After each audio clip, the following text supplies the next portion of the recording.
Dangerously cheesy. Dangerously cheesy.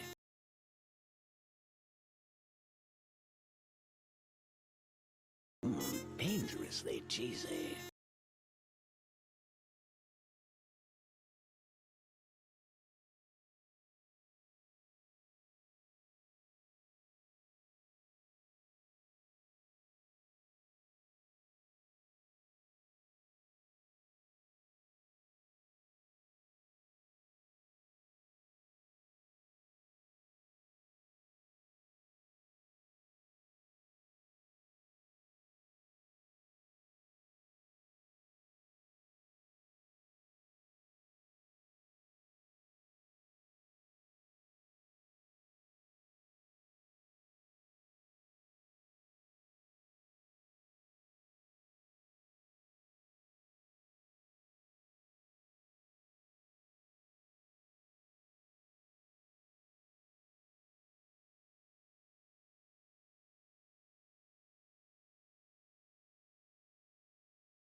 A trotter, bird, and horse.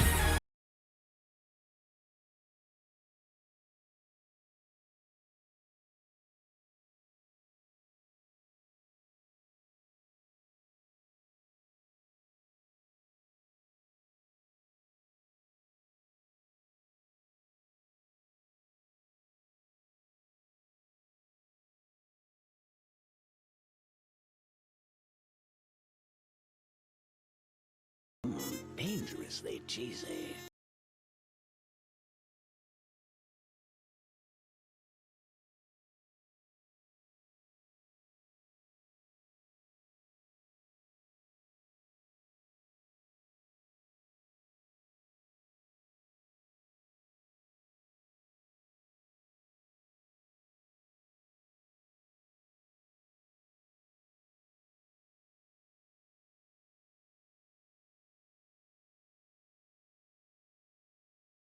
Dangerously cheesy.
Dangerously cheesy.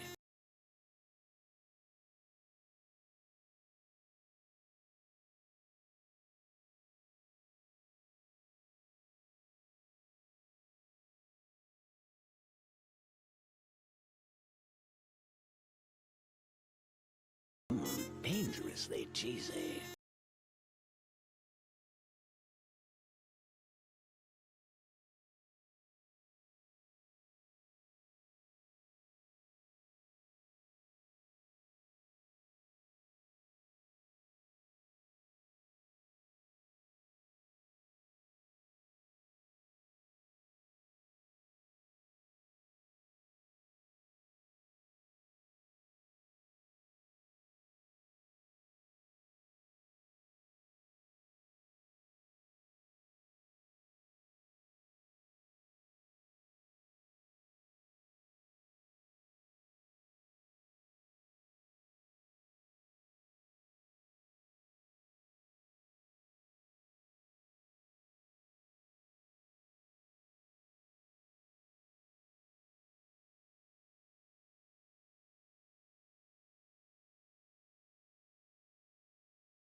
Dangerously cheesy.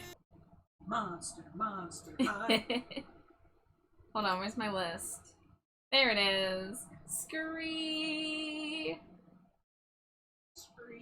Wait, let me just make sure. Is this? Oh wait. Yeah, this is my cropped version. Hold on. No, I'm all thrown off here. Hold on, I had this set up. Let's crop this baby. But hi guys. Hi. I love you. I love you, Jade, dork. Why am I a dork for loving my wife? You're my favorite dork. Yay. And that's saying something because AFI has an EP called Dork. Teehehehe. Just like how you're my favorite Jade. And Jade Puge is my second favorite Jade. It's a close one. Alright, You don't need to hide that. let's see. Oh, that's... I see. I'm foolish. I didn't realize I duplicated that, and that's why it was set up that way. Alright. We're almost... I think I've got it about set up to where I want. But hello, everybody! Welcome back. I'm sorry I didn't stream games like I thought I was going to, but I didn't feel like streaming, doing my stream setup last night, so I just played Fortnite, with the homies on Amari and Mary's channels. And Repo streaming did not work, because my laptop hates me. Zeus is first Cheeto tonight. Congrats, Zeus. You are amazing. Thank you for the Cheetos from Neo, Mads, Kiri, Skeletor, and Amari. Slimy Jade, have you thrown your Cheeto yet? Where? Yeah, I throw it. Wait, I'm so foolish. I didn't scroll back far enough. Zeus wasn't first Cheeto. Zeus, I'm sorry. I have to steal your title. I'm sorry. My wife actually beat you guys. Yeah. This is a rare Slimy Jade first Cheeto. And Junie and Ian also threw Cheetos. I'm so sorry I missed that. I did not scroll back far enough. Repo streaming didn't work out for me either, but I had so much traumatizing fun. I must have missed some shit. Because I saw your message being like, we've been changed forever. I'm like, I must have missed some shit. Because I couldn't stay for the whole stream. Skeletor's having burgers again with double cheese and double bacon. Junie, you'll have to catch me up. You'll have to tell me about what happened. Because I was, not there. Let me catch up on chat here. Kiri says, hi, I'm having dinner in the hotel, taking a break from con activities. We tried out and used the rail and bus to go somewhere else today in Chicago, which was an interesting experience. I'm glad, Kiri. It sounds like you're having a really nice time. I'm really happy to hear that. Hi, Amari. Skeletor, thank you for the Cheeto as well. Will you guys be upset to hear that I had sun chips today? I had harvest cheddar sun chips, which my wife is currently also eating because I got both of those bags. Ooh, hickory brown sugar as a sauce for the burger. Skeletor, your brain is so big. We had Grandpa in the walls. Not Grandpa in the walls, the sequel to Ghouls in the Walls. Blood in the Water. Piss in the water. Garden salsa sun chips are also great. I have not had them in a long time, but they are pretty dang good. But for me, it is hard to turn down the allure of cheddar. You know? Garden sauce is good. Harvest cheddar's on another thing. Yeah. I really need to get my hand on some cheddar Chex Mix, because it's been too long. I legit have not had cheddar Chex Mix in years, and I don't know why I haven't fixed this. It's unacceptable, truly. But, we had burger and veggies for dinner, and I also had my beloved $2 32-ounce Wawa iced coffee. I got the salted caramel again. I need them to come out with new flavors. We're in the in-between on seasons right now. I don't know what their summer coffee flavors are gonna be, if they are gonna have any summer coffee flavors. Yes, I assaulted the caramel. Caramel? Caramel. I legit don't know how I pronounce that word because I just switch back and forth. Cramel. Cramel? Yeah, that's probably the best way to handle it. Cramel by cramel. Found out yesterday that Colby Jack is my new favorite cheese for burgers. It's a good cheese. It's a good cheese. I had what did I have? Munster on mine tonight? Yeah. Munster. I had provolone. Yeah.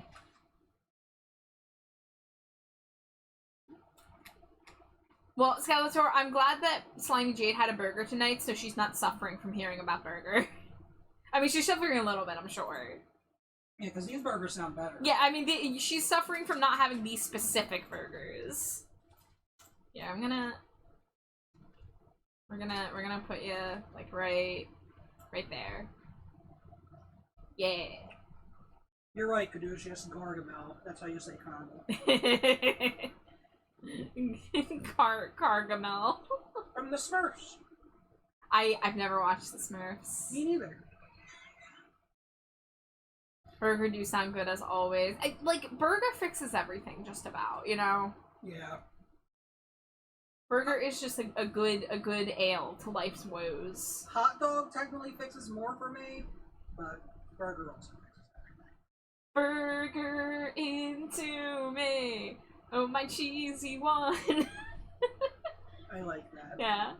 Dangerously I don't cheesy. think Davey would like that, but If it's a vegan burger, he's cool with it. yeah, I guess. Yeah.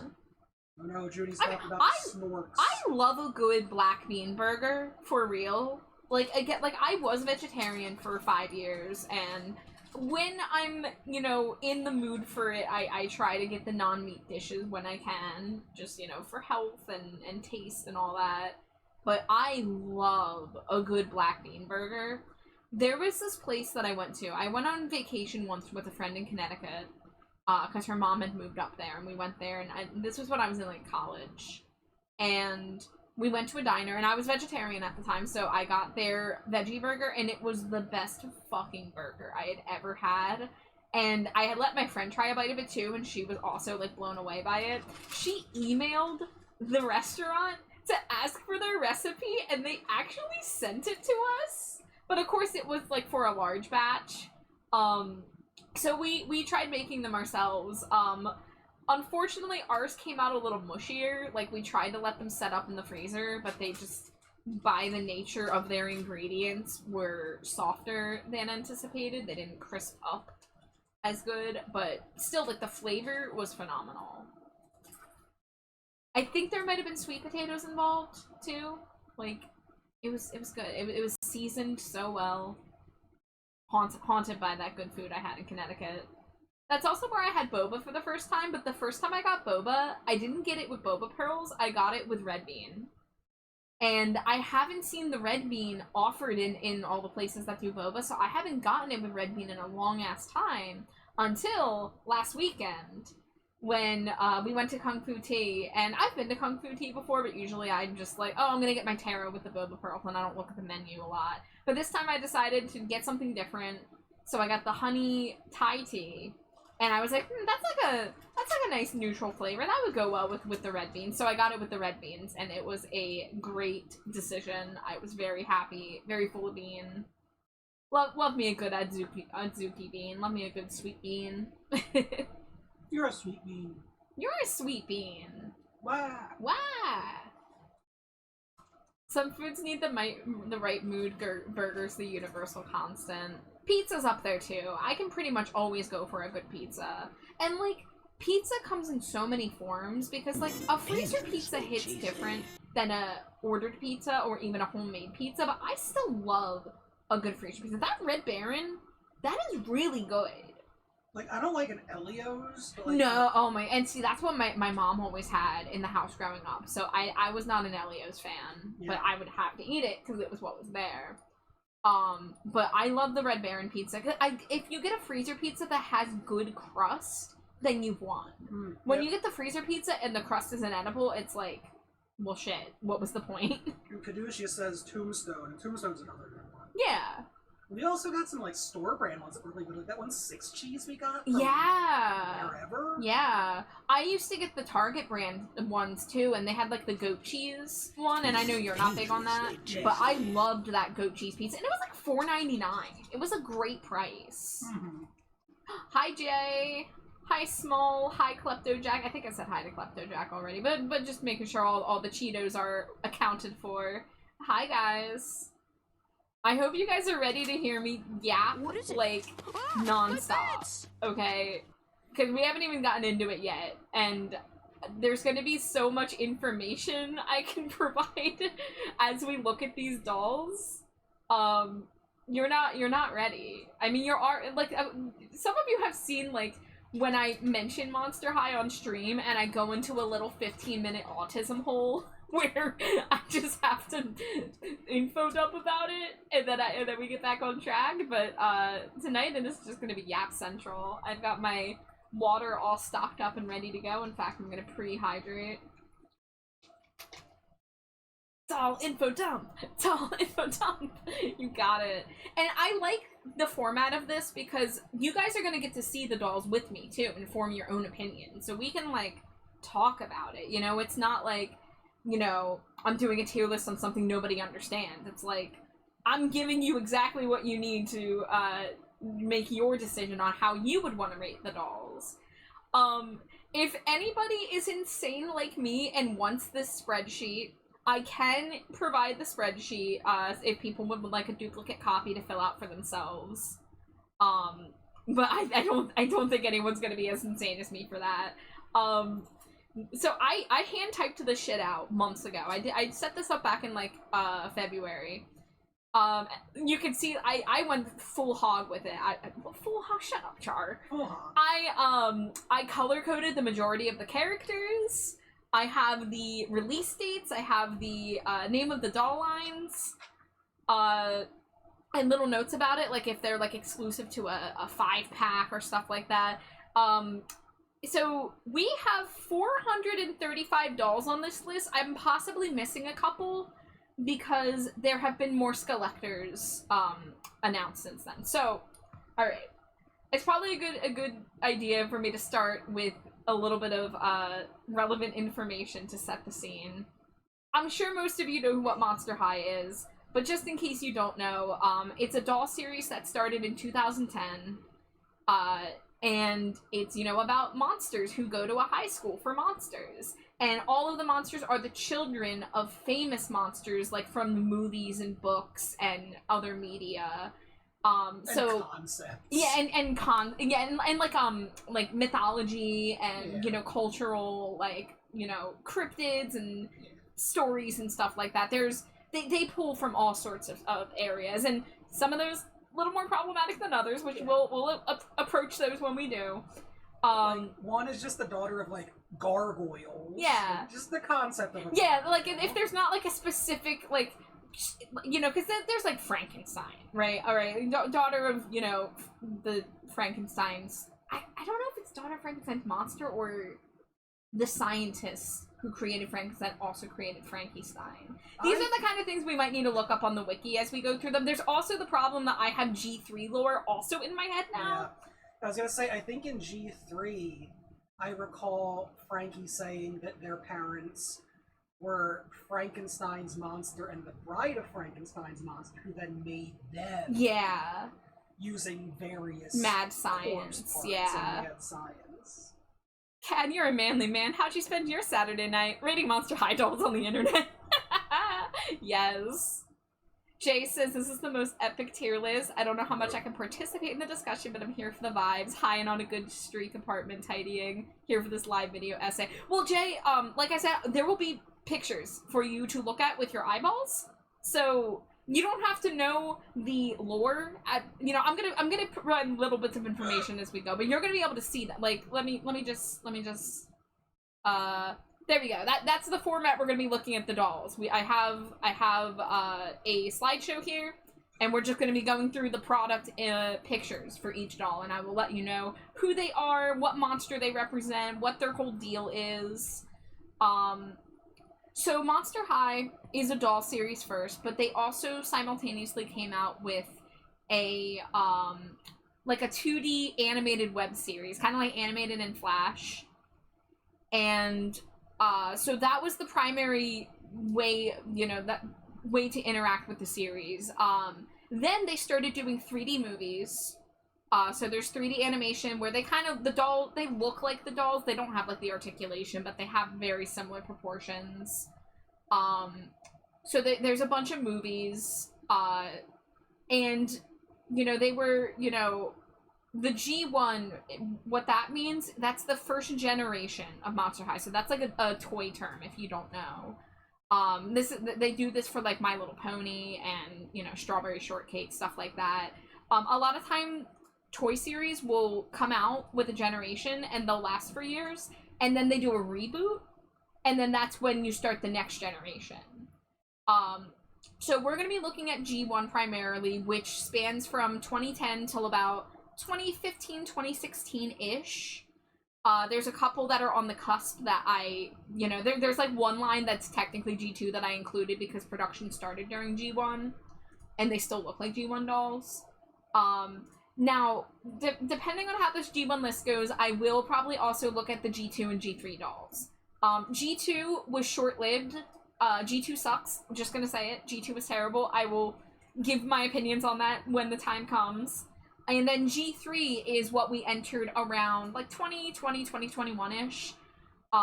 There was a period of time where we thought that Monster High was dead for the most part. The only thing that they were coming out with were the collector dolls, which are called Skull-lectors. Because that's another thing about Monster High. There's a lot of monster puns. There's a lot of replacing words with creepy variants. So we're going to be looking at G1, and that includes the current Skull-lectors. So it's a little weird because right now we aren't in G3 Monster High. If you go to, you know, the store, if you go to a Walmart or a Target or a toy store, G3 is what's on the shelves. But G1 is technically still in production between the collector dolls and the what they call pre-productions, which are the re-releases of G1 dolls. Which I'll mention which ones have gotten re-releases as we go as well. There's not terribly many of them. They're kind of going in chronological order. So yeah, the majority of these dolls are going to be from the original run of Monster High, but there also is that weird in-between with the collector dolls that they still do that are done with the molds and the face-ups and are considered G1 dolls even though they're current. Zoning out with my burgers. On the burger I put way too much spicy seasoning. Generation equals, like, seasoned for TV. Yeah, so it's more like an era of production. you know, like what creative people were on the team making the dolls and designs, because between 2010 and 2016, they had probably like close to a dozen movies. They had hundreds of webisodes. Most of the web episodes are only about 3 minutes long per episode. So like story plots usually took place over 2 or 3 episodes unless they were one-offs. And they introduced dozens of characters within that time. And then when they transition into G2, they keep the core characters, they redesign them a little bit, tweak them a little bit, and then some characters might disappear. In the case of G2, a lot of characters did not come back. And they kind of like reboot the story too. Right? Yeah, like, so it's a different universe. Things are a little different. Like everything's still recognizable, but they're also starting from scratch. So like relationships might be different between characters, and lore about the characters might be slightly different. Like one big thing right now is that in G3, Draculaura is a witch. She's still a vampire, but her whole thing is she's a witch, and in G3, witchcraft is forbidden. Witchcraft is the human thing, and they frown upon it. Whereas G1, they don't give a fuck. There's literally a monster who's a witch called Castafierce. Like, so some things are going to be different between generations, but like I said, we'll be mainly looking at G1, and a lot of my knowledge comes from G1, so that is what we're gonna base things off of. So let me go ahead and put on, I'm trying to think, I threw on this Creature Feature album. I don't know if anyone noticed, I put on Creature Feature for the Monster High stream, but this album's gonna run out soon. Hi Beanie Beans, welcome in. Didn't mean it like coincides with the TV series, but I take it more like it's in between the timeline of movie sequels and next batches of movies produced with similar styles. Like I said, like, you know, there is a production change when they start a new generation. They get new artists, they change the art style. Like the G2 movies look different than the G1 movies. And then G3 doesn't have webisodes. G3 just has the Nickelodeon animated show, which just got canceled actually. Which sucks. So I don't know what's going on with I think G3 might be getting webisodes actually now. Oh. But it's from the animation company that was doing the music videos, which were not very good. Yeah. Yeah.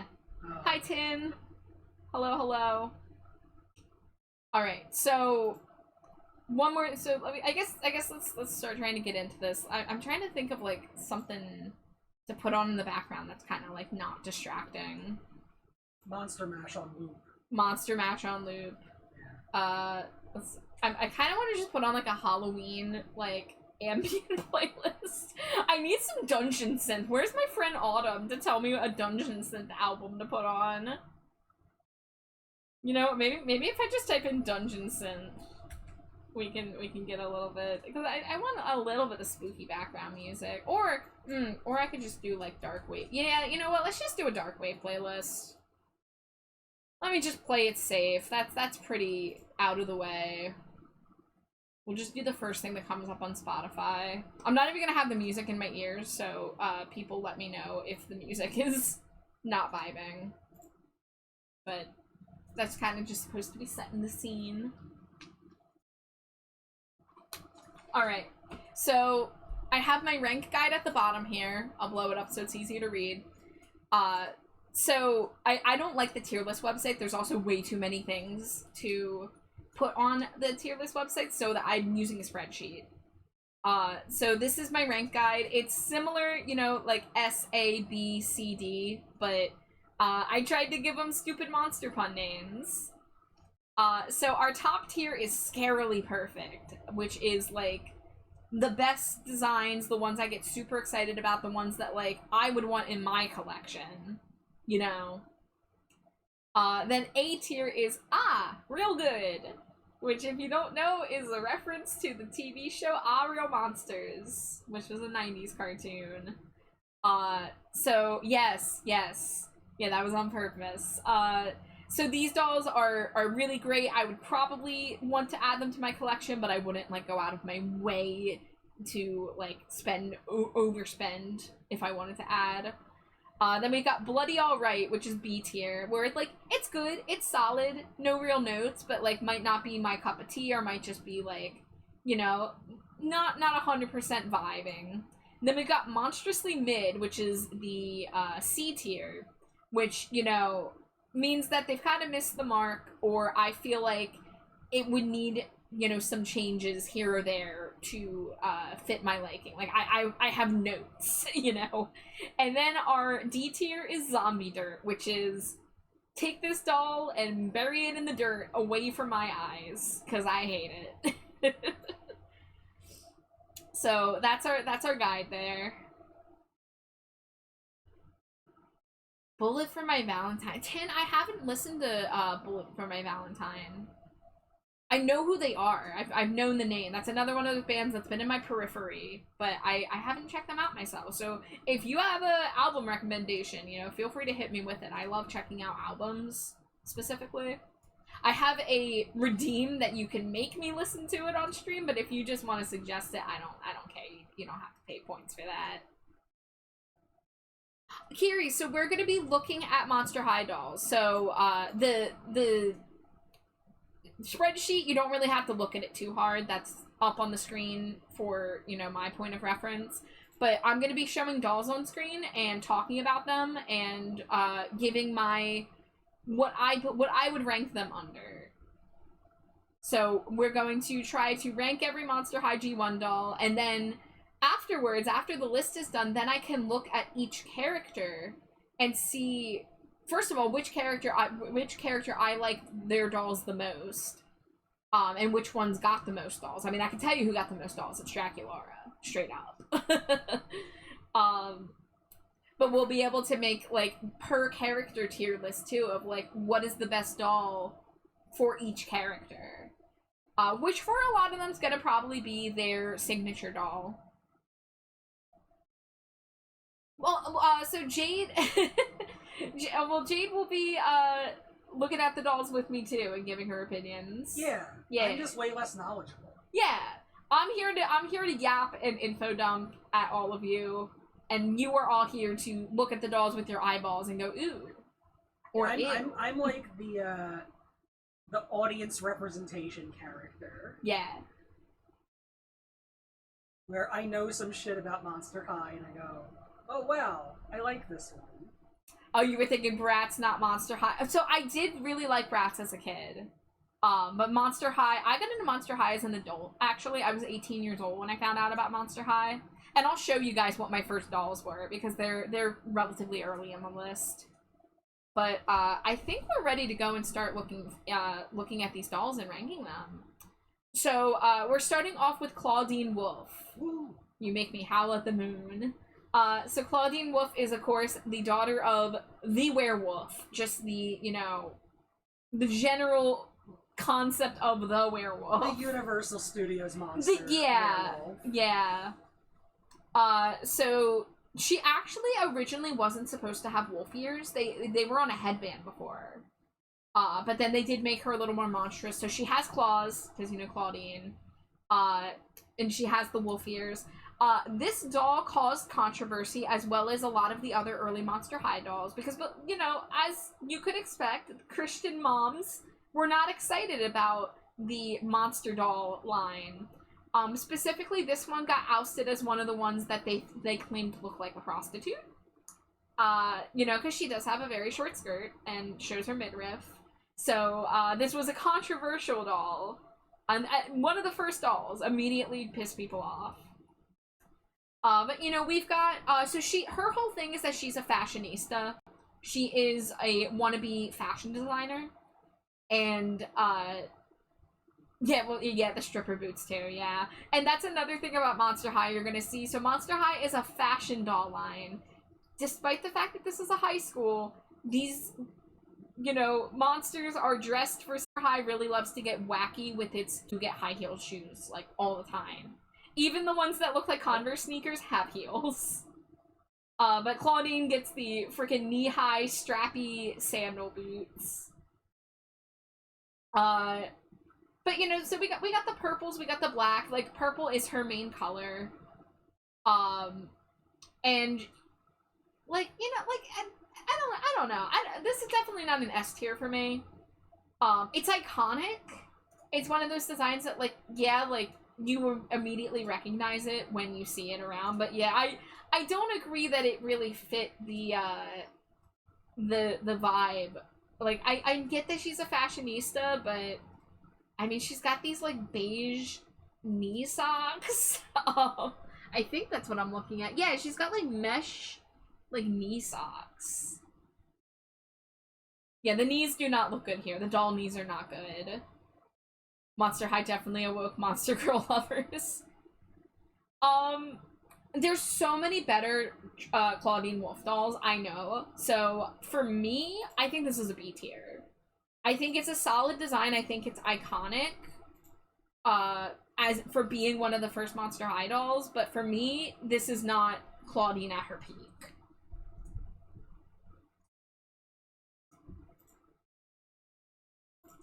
Next up, we have Cleo Denial, the daughter of the mummy. Cleo Denial, you're so beguiling, even though you act so vile. So she's part of the main crew, but she's... In G1, she's a little bit of a bully. She's not a full bully, like we'll see with other characters. But she is, you know, royalty. She's... here's another thing about Monster High, guys. The ages of characters can vary from 15 days to over 5,000 years. Cleo is one of the over 5,000-year-old characters. Which... Granted, a lot of that time, I think, was spent in a tomb. What? Oh, you just know my feelings on the age ranges on this show. Yeah. And how that goes for them being in high school. Yeah. Like... Yeah, we're gonna talk about the ages as we go, because it is kind of crazy how like, because they reference this stuff. Did the tomb have good Wi-Fi? It fucking better have. Like, doesn't G3 start with Dracula having, like, her sweet 1600s? Yeah, sweet 1600s from G1 as well. And she's just starting high school. How long was she in the 8th grade? I mean, she was probably homeschooled, for one. How long was she homeschooled? She had a lot of vampire history to learn. Can you imagine being part of an ancient species and having to learn tens of thousands of years of history of your species and the world? I mean, to be fair, we're humans. Yeah. And we have also been around for... Well, okay, but I'm saying that they have, like, you know, people still alive from those periods to speak to instead of just reading history books. True. Yeah. They don't need to learn that. And you know, like, you know, they're traveling the world, doing their monster things, and like I said, in Cleo's case, they were actually, if I recall correctly, she was purposely trapped in a tomb. Like she was buried alive in their little, like, underground pyramid home for thousands of years. That sucks. Yeah. Yeah, that sucks. I guess I'd be a rude bully, too. So, you know, the bandages are just kind of cloth with Band-Aid prints put on them, but they do stick with the bandage motif a lot for her. But, like, here, you know, there's still a lot of revealing skin. There's, like, her calves are out, her arms are out. I mean, the hair and the makeup's good. Like, if we want to, zoom in a little bit to see her face, like, she's got that gem on her left eye, well, her right, our left. She's got the good red lipstick. You know, and like the color scheme's nice. The gold in her hair is good, as much as a doll tinsel in doll hair is not appreciated usually, because it looks nice in pictures, but then you get it and it's a mess. If you try to brush a doll's hair that has tinsel, it will become a mess. So if you go and look up used pictures of these dolls, the ones with tinsel do not fare so well. But it looks good here. So I'm a fan of it when they do it, you know, and it looks nice. As an adult collector, as, you know, someone who, like, purchases the dolls to put them on a shelf and make them look nice. Hi, Cena. So, for Cleo, I might also say B. I've never been a huge Cleo fan. And, you know, that's in part to do with her character. She's very egotistical. She steps on other people, you know, to get what she wants. And she you know, she has her humble moments for sure. But this is another case where, like, the design is solid.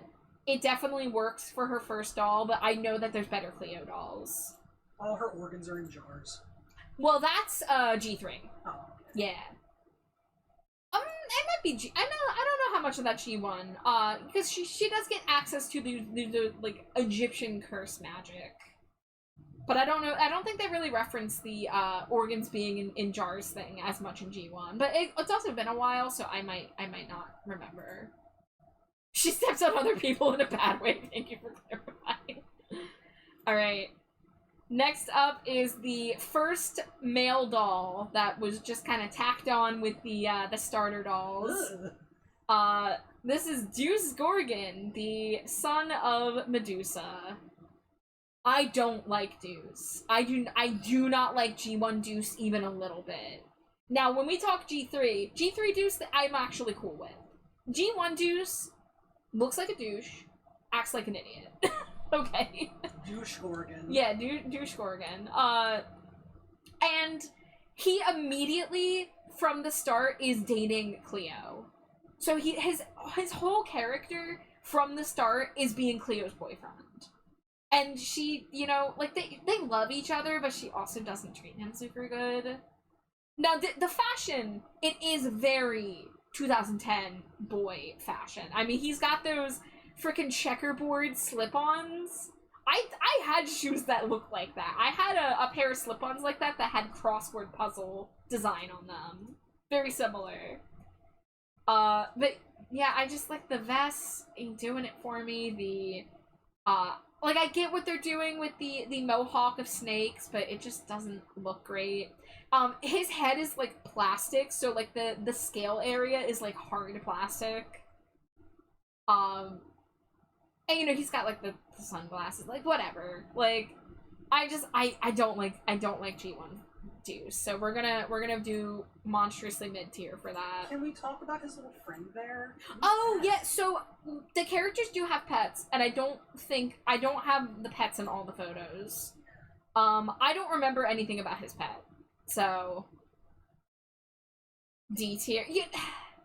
You know, Kind of sucks. yeah, he kind of sucks. You know what, Kiri? Yeah, like, I don't like almost anything about him. So yeah, I think I gotta be less nice. The only thing I like is his little mouse friend. Yeah. So that is one thing about Monster High, is they do all have pets, and we're not looking at those today, unfortunately. Maybe like later in the tier list, I'll get a separate folder together of all the pets, because there are some good ones. Yeah, I want that to happen. Yeah. Okay. So I'll make a note of that. We'll look at pets in another stream. Yay. Now here we go. Here's the blueprint. Here is the face of Monster High. Yeah. Yes. Draculaura, daughter of Dracula. When the series starts, she is 1,599 years old. And one of the doll lines early in the series is her Sweet 1600, which is akin to a Sweet 16, but she's really fucking old. This is immediately going to be an S tier, for sure. A scarily perfect. Yeah. I mean, they got the gothic. They got the you know, sweetness with the pink. Like, this is goth Barbie to a T. Now, granted, you know, she also got flack for her skirt length, but that's the only thing here. I mean, she's got the giant boots, of course, too. So, of course, the Christian moms did not like her. But, like, look at her. She's got the heart on the cheek. She's got, you know, the black with the pink streaks. And you're going to see so many Draculaura dolls, and it's not hard to make a Draculaura doll because she's so iconic with the black, pink, and white color scheme. I also adore her parasol with the bat on the handle, and, like, it's so good. Yeah, the lace cuffs, the fishnet, the frill. I love those frilly fucking, what are they called? Like jabots? Jabots? I don't know how you say that. There's little ruffled collars. And then she's got these, like, pink goth boots. It's so good. So there's gonna be, yeah, cravat, yeah, something like that. And the pigtails, like, it's way too iconic. And there's going to be a lot of good Draculaura dolls, and there's going to be some pretty bad Draculaura dolls, but you're going to see a hell of a lot of Draculaura because she is their most popular character, and that remains true to this day. So, even though Frankie Stein, which we are looking at next, was the main character, ostensibly, of G1, Draculaura ended up becoming the face of Monster High. What you gonna do about it, pink shoes? What you gonna do about it, pink shoes? And it's applicable! Thank you! Pixie, thank you so much for the lurk. I love you. I hope you're having a nice day. She's the only one I've heard of or seen cosplays of, despite knowing zero about this setting. And that's exactly the thing. Draculaura breached containment and became a household name. People know who Draculaura is, even if they know nothing else about Monster High. So that's when you know you have succeeded with a character design. I will say, I mean, to be fair, her color scheme matches the branding's color scheme a lot, because yeah, white skull, black eyes, pink little bow. Yeah, Monster High's branding is like black, pink, and then blue as a little bit of an accent color. Yeah. For G1 at least.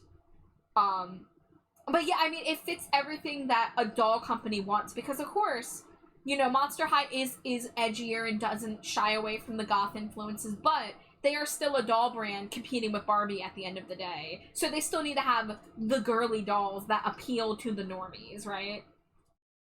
But yeah, original Draculaura, fantastic. And this is a doll I used to own, and I'm so sad I don't own her now. I'm waiting to see if they're going to do another pre-production run of her, because they did reproduce her a couple years ago, but I did not get my hands on it. But I did have the original Draculaura. I had to get her secondhand, because this is, back when she was no longer in print. But, yeah, this is a fantastic doll. Here we go.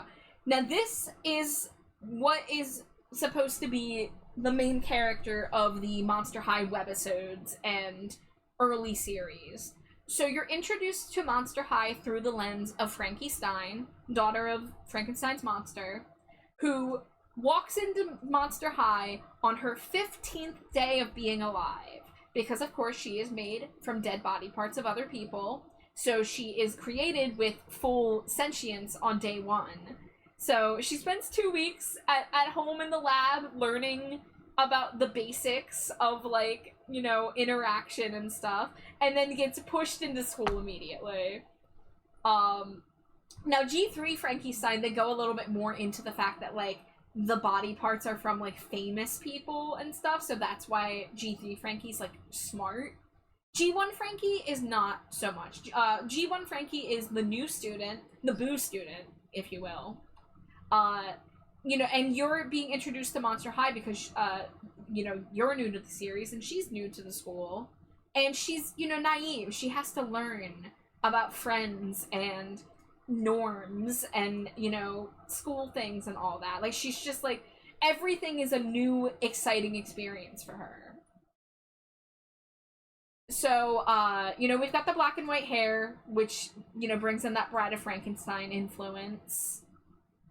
G1 Frankie with a flesh leg and she, her pronouns a different time. Yeah, so G3 Frankie is non-binary and is blue instead of green because they actually lost the right to use the green shade for the Frankenstein monster characters for G3 because G3 is associated with Nickelodeon, whereas G1 is, you know, they have a deal worked out with the Universal Monsters. I saw you looking up at my G3 Frankie. A flesh high blood vein. So, G3 Frankie Stein has a prosthetic leg. Like a metal prosthetic leg. So, Jade was just comparing G1 Frankie to them. What it do, big dogs? We yapping about dolls. We're looking at dolls, and I'm giving you all the information that's been rattling in my brain for about the past 12 or 13 years. Did they also get rid of the neck bolts for the same reason? Yes. Yeah, the neck bolts are also no longer allowed in the G3 Frankies, because of it being owned by Universal Monsters. Yeah. But they still make G1 Frankies. We will see some modern G1 Frankies. But yeah, G1 Frankie uses she, her pronouns, and G3 Frankie uses they, them. So if we ever are talking about the Frankies and the pronouns change, that's why. Which, by the way, I am such a huge fan of they, them Frankie in G3. That was an amazing choice.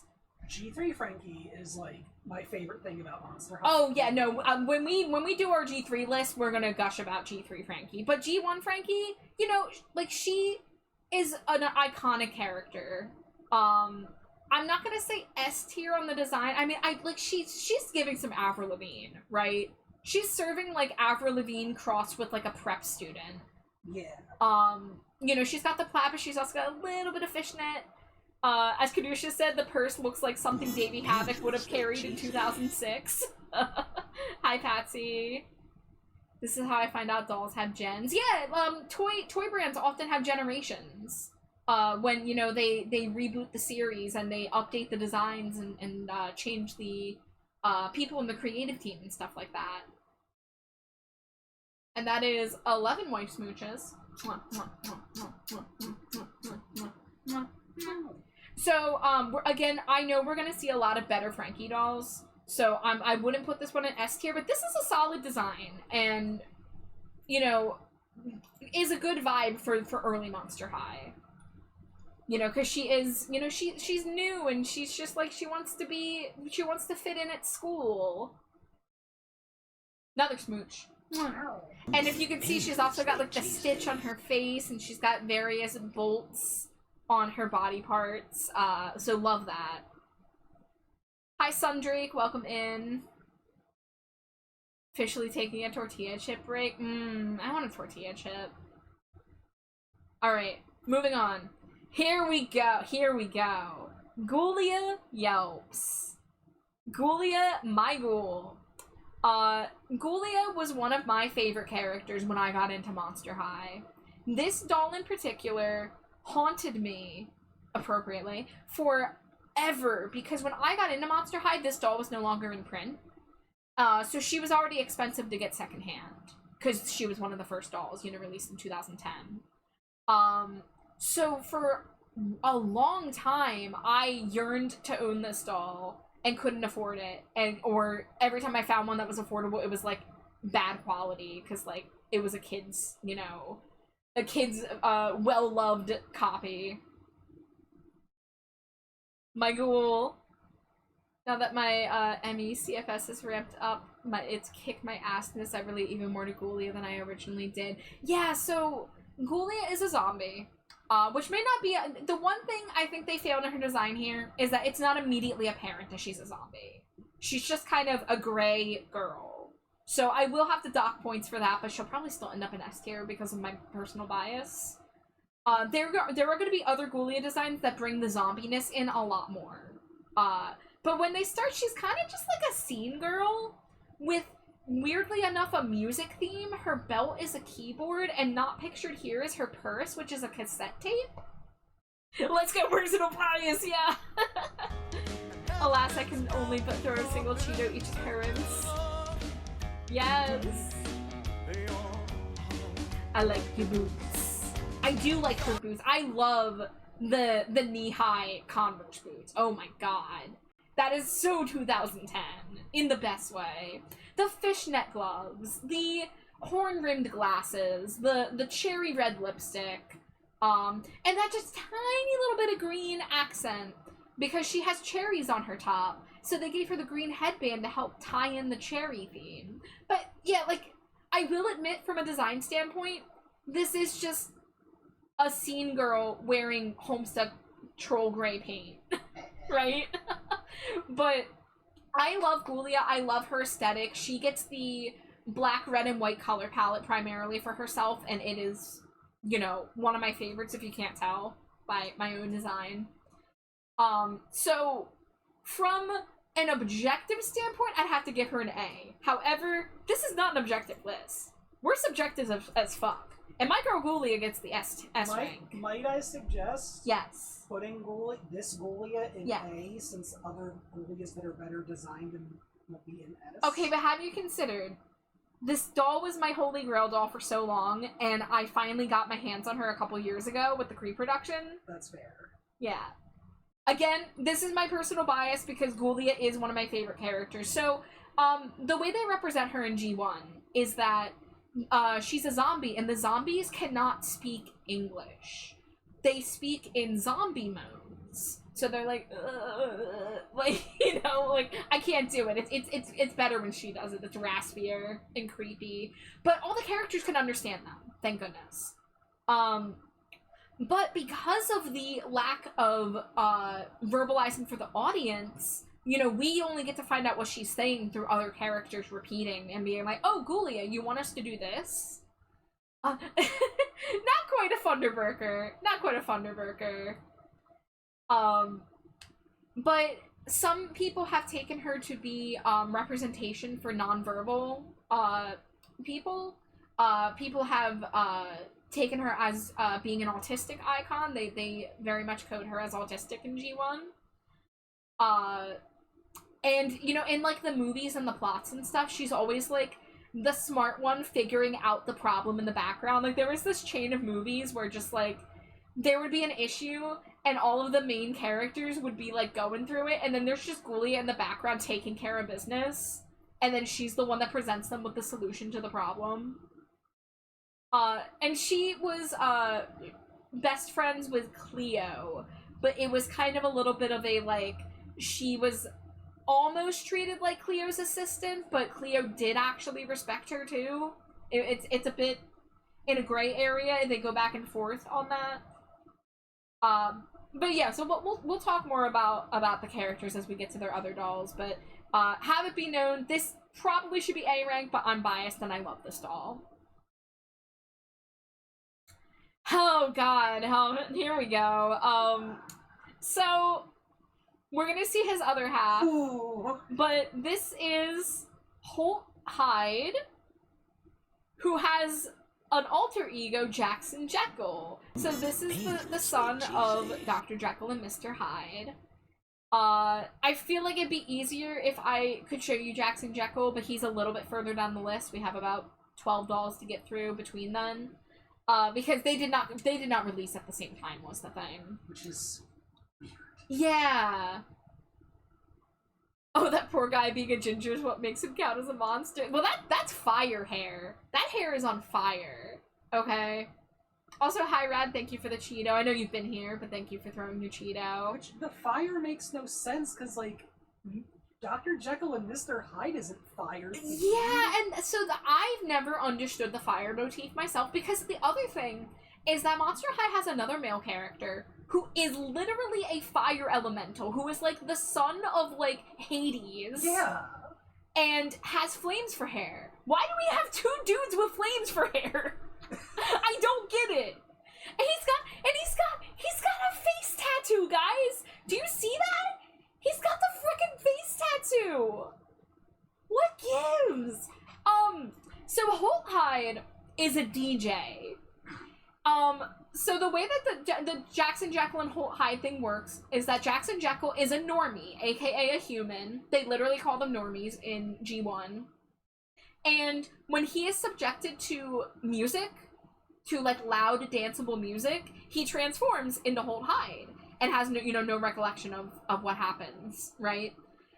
So he turns blue, gets fire for hair, and becomes the most obnoxious party bro who's just always going like, oh yeah, like, I hate it. he's such a fucking nuisance.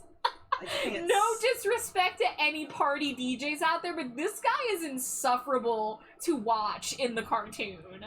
Okay?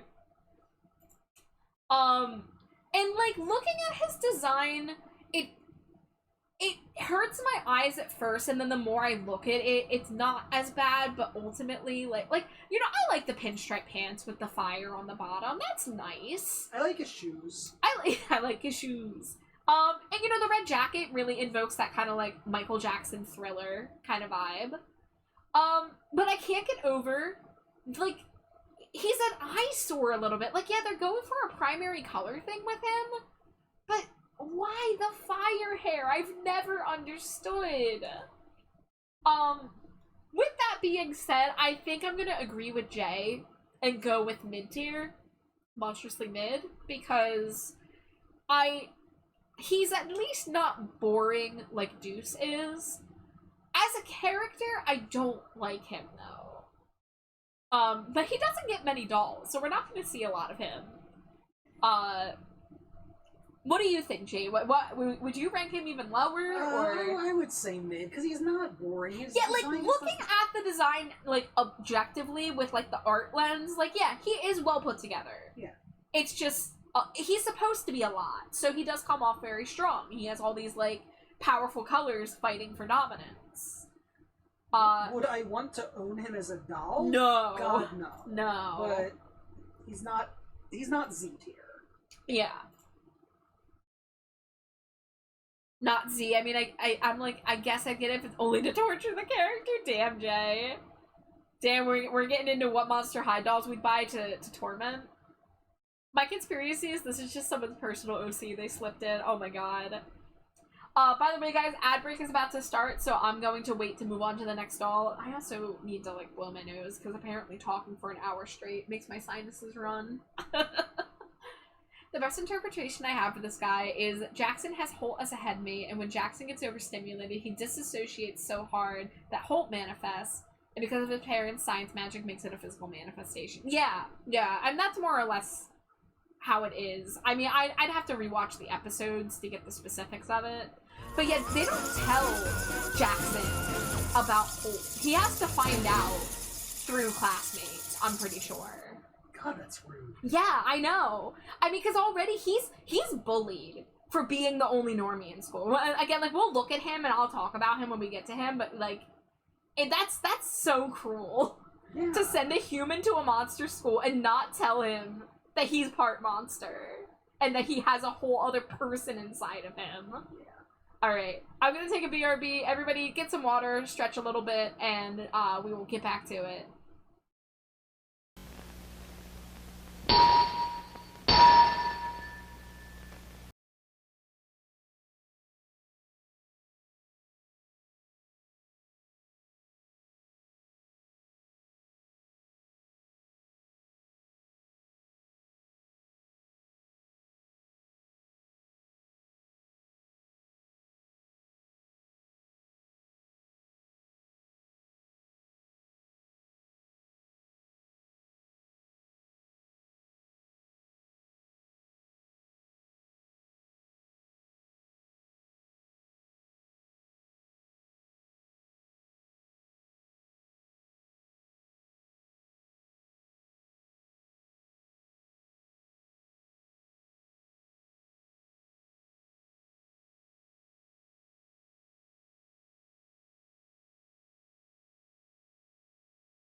Wrong screen! Wrong screen! Wrong screen. That was my recording PNG tuber model screen, which I actually still need to do. Sorry about that, guys. But welcome back. Oh my god, we started this about half an hour into stream. We're now an hour and 6 in, and we've only talked about like 7 dolls. Dangerously cheesy. But there's a lot to talk about early on, because I have to set the scene about who the characters are and how they fit into the universe. Yeah, I mean, you don't need to do this introduction every time. No, it's gonna get faster once we start getting to do, like, dolls of characters we've already talked about. Yeah. But, Rad, because I missed it before I went to ad break, and I said it in chat, but I'll say it again. Thank you so much for the resub. I appreciate you. Scree. Hi, Robo. Alright. Let's just keep going. Let's just keep going back in, because we want to get through everything. Alright. Laguna Blue. Daughter of, I think the creature... Yeah, From the Black Lagoon. Yeah, creature from the Black Lagoon, I'm pretty sure. I was gonna say, I feel like I need the Monster High wiki open on my phone to help give me any information I'm lacking in. But yeah, so she is a fish creature, of course. She's got the fins, the translucent fins on her legs, and I think on her arms, although it's not visible here, it might be behind. And she is, she's on the swim team, of course. Why wouldn't she be? But, and she has this little hoodie with the fish scales on it, and a little necklace with the seahorse, and, Laguna is, like, the sporty one of, like, the main crew, you know? Trying to get her open on the wiki here. I can also be your wikier. Huh? I can also be your wikier. Yeah, well, the thing is, wiki pages do not like to run on mobile. Because it just froze my browser. Then let me do it. Okay. I could also grab my iPad for the supplemental material. Yeah, you are off your game, Slimy Jade. You spelled Laguna wrong. No, I'm disgusted. So, I mean, like, I love her, big fishy eyes. I love her blonde hair with the teal streaks in it. Yeah, so, G3 Laguna's pink, which made people angry at first, but now most people are okay with it. She's not very blue here. She's very gray. Yeah, okay, so she does have the arm fins, too, and they are detachable. Very true, very true. And you know, she's got like little a sea flower on her hood. So this is another case. I think this is a very solid design, very iconic. But oh, she's the daughter of a sea monster and an ocean nymph. Now let me remember if I can get this detail right. So she is a freshwater fish. And we're gonna see her boyfriend eventually, Gil Weber, who is a saltwater fish. And in the G1 universe, the freshwater fish and the saltwater fish don't like each other. So Laguna, being with a saltwater boy, is upsetting their parents. And that's actually a plot point that they use in a few points in the series. There's one point where they stop dating, because, like, the parents are not allowing it. Then there's, like, they were going behind the parents' back. And then we're gonna see this doll much, much later, probably not tonight. There's a point where there's a movie where she magically is able to grant her wish to become a saltwater fish. And that is a whole thing. The reason I don't like Pink Laguna is because there was a guest pink character very similar to Laguna already, so it feels like they kind of smooshed two of them together. You'll have to remind me, was that one of the, like, the dolls that they made for, like, a person, like a real person? Because I think I vaguely remember there being a couple, of those dolls. I don't have on this tier list, by the way, so, there's a couple one-off dolls that were never actually sold to the public, that were made. I know they made one for Madison Beer, who is the singer of one of the Monster High songs. They turned her into a monster. Laguna Salt, Gillington Fresh. Just to IDK, correct- how I feel about the hair being blonde with the body so gray. She might look bluer in other pictures. We'll have to see, but it is really pale blue. I'm between. Oh, I'm kind of on the fence about whether to go A tier or B tier here. Yeah, she's a prettier color IRL. I agree with Cena. I never had this doll in particular. I had other Lagunas. What do you think, Slimy Jade? Do you have any thoughts? I'd say bloody alright. Yeah. Oh yeah, she is very Australian. Yes, that is true. My parents are being drongos. Yeah, she does call people drongos. Oh, and you can't forget the diary entry. So the characters, the main characters come with diary entries then to learn a little more about the characters. There's a diary entry about Laguna saying a word that means something different where she comes from, but she was told is not okay to say. Everyone is pretty sure they are referring to the C-U-N-T word. So we're pretty sure Laguna said that and then got in trouble and had to write a diary entry on it. So that's something interesting about Laguna Blue. Anyways, let's move on. Yeah, I'm gonna give her B tier. Diary entries does not sound good. Said quickly together. Diary entries. Oh, diarrhea. Okay, I see. Diarrhea trees. I say. And you'll have to forgive me. I have to talk very fast tonight to keep up with how many things I want to get through. There's so much yapping to do. All right. We are now past the main 6 characters that were originally released. So, Dangerously cheesy. not all of these dolls we're going to look at are in chronological order. So we're going to start skipping ahead a little bit to show some new characters as they got released. But these ones are still pretty early in the series. So this is Abby Abominable, who is the daughter of the Abominable Snowman, right? Technically Yeti, according Yeti, to the, yeah. But they're the same thing. Yeah. Basically. Hi, Vendaris. So she has a very thick, accent. And she, a lot of these students come to school and they're a new student and they have a little bit of culture shock because they come from somewhere else. And she's a Yeti from the icy mountains, and she comes off as very cold and mean, but she just doesn't understand societal norms yet in the school. She's actually very nice. She just is kind of blunt and sometimes speaks a little vague because she talks in like idioms. Jay loves this one. And you can't really see it, but her skin is sparkly and she has tinsel in her hair, so she looks icy and snowy. She's got all these like fur accents, and her dress has this kind of like shattered ice pattern to it. I think she's a great doll. Yeah, she's got the pink and blue, which is a really nice color palette for her. I really like a lot of Abby's dolls. I think I would give this one A. A, yeah. Yeah. Yeah, G1 Abby's accent comes off as Russian, even though she's from the Himalayas. They get the culture a little more right in G3.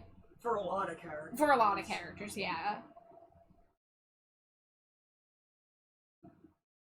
Oh, and that's another thing, Jay. Some of these characters do have headcanons from certain people. So Abby does have like she's taller than the regular dolls. Some of the dolls have slight height differences. So she is one of the taller dolls. So she comes off as very like imposing. But yeah, I like Abby. She's cool. Haha, cool. Get it? Haha. So, we're looking at another Claudine doll now. So, you were mostly looking at new characters at the beginning here, but they also released, this is from the Schools Out series, so they released new characters, and then they also released new looks for existing characters. So, this is another Claudine, and I do like this Claudine more than her original one, but it's not 100% doing it for me. I mean, they have the purple and the gold, which is very, like, her palette. But then they threw this, like, tealish blue into the mix, and her leggings are, like, not even the same purple as her other purples. It's almost like cobalt blue. So, I mean, like, she's fashionable. She looks a lot more like she's going to school.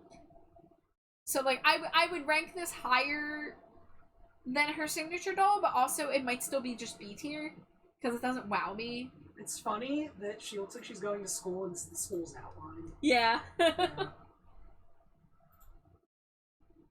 Yeah, I would agree with B. Yeah. Yeah. Ooh, one moment.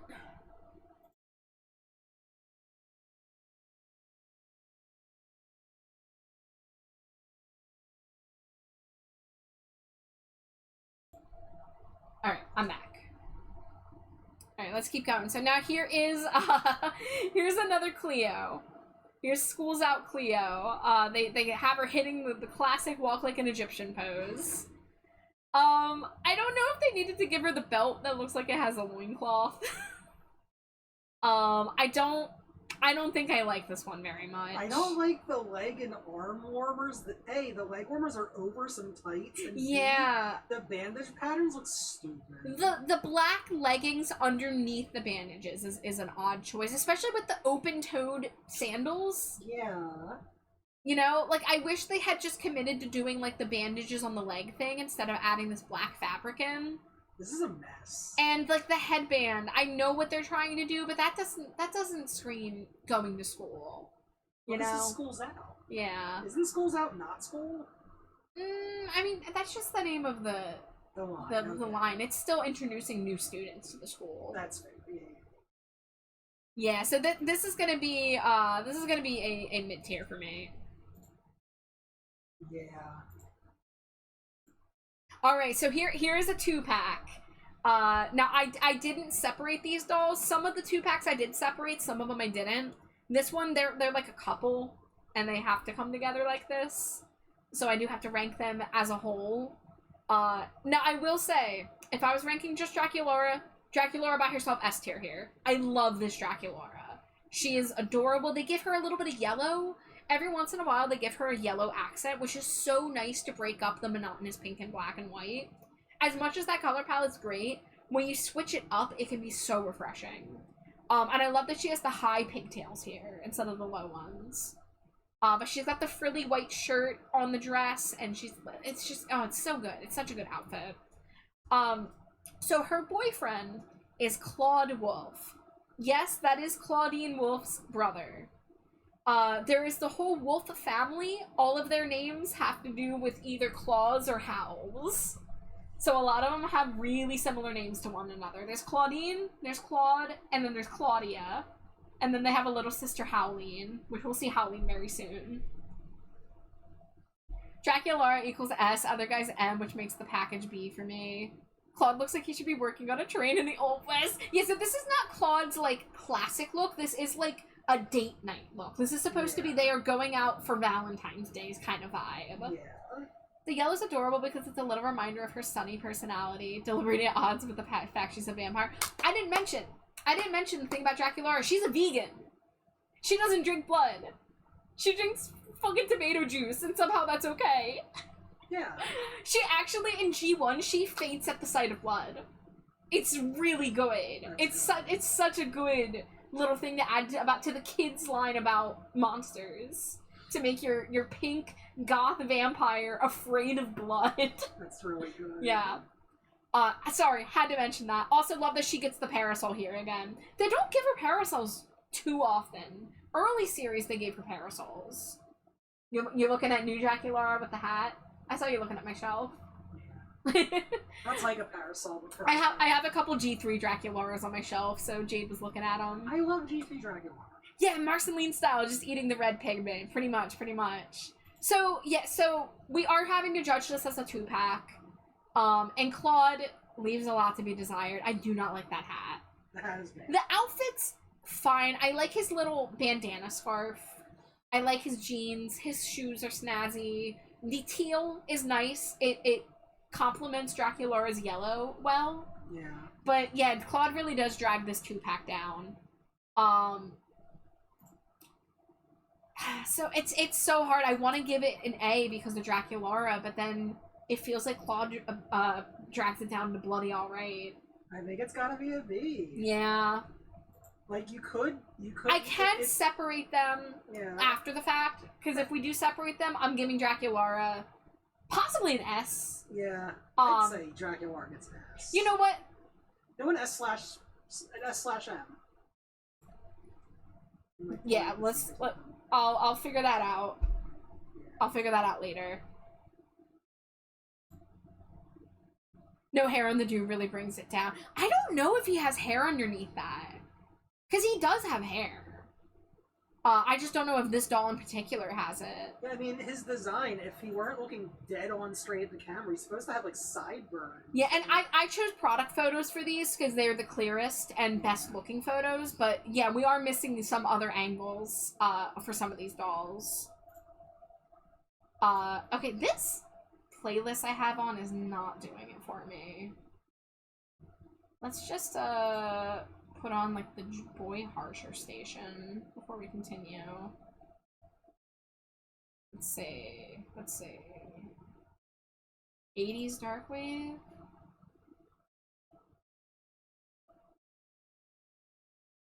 Yeah, get some Blue Monday. There we go. All right. That tickles my brain a lot better. All right, moving on. We have School's Out Frankie Stein. Not as good as the other Frankie, I don't think. I sort of like it. Like, I kind of like some parts of it. I just realized why I've been confused up to the point with the tears. Red to green means bad to good for me usually, but also zombie green works, but still make my mind mad. So Jay, I agree with you actually. I only did these colors because these are the colors that the tier list maker always goes by. That's the only reason why I did it this way. I was considering making my own color palette to match the Monster High colors, and I might go back and do that, because this is going to be a multi-part series, right? I was considering doing, like, some purples and pinks, for the scale. But, no, I do agree with you. They kind of should be flipped, but, alas, I'm just going with what the tier list maker goes by. But anyways, Frankie Stein, I'm not a fan of this color lipstick on her. It doesn't, it kind of, I don't know. I, like, a little bit of that color is visible in the outfit, but I'm not sure about it, personally. Not really a big fan of the hairstyle. Yeah. I like the blue shirt with the vest on top of it. And, like, the belt and stuff. And then she's got the asymmetric leggings and stuff, but I don't know. I don't know about this one. Shoes are kind of boring. Yeah.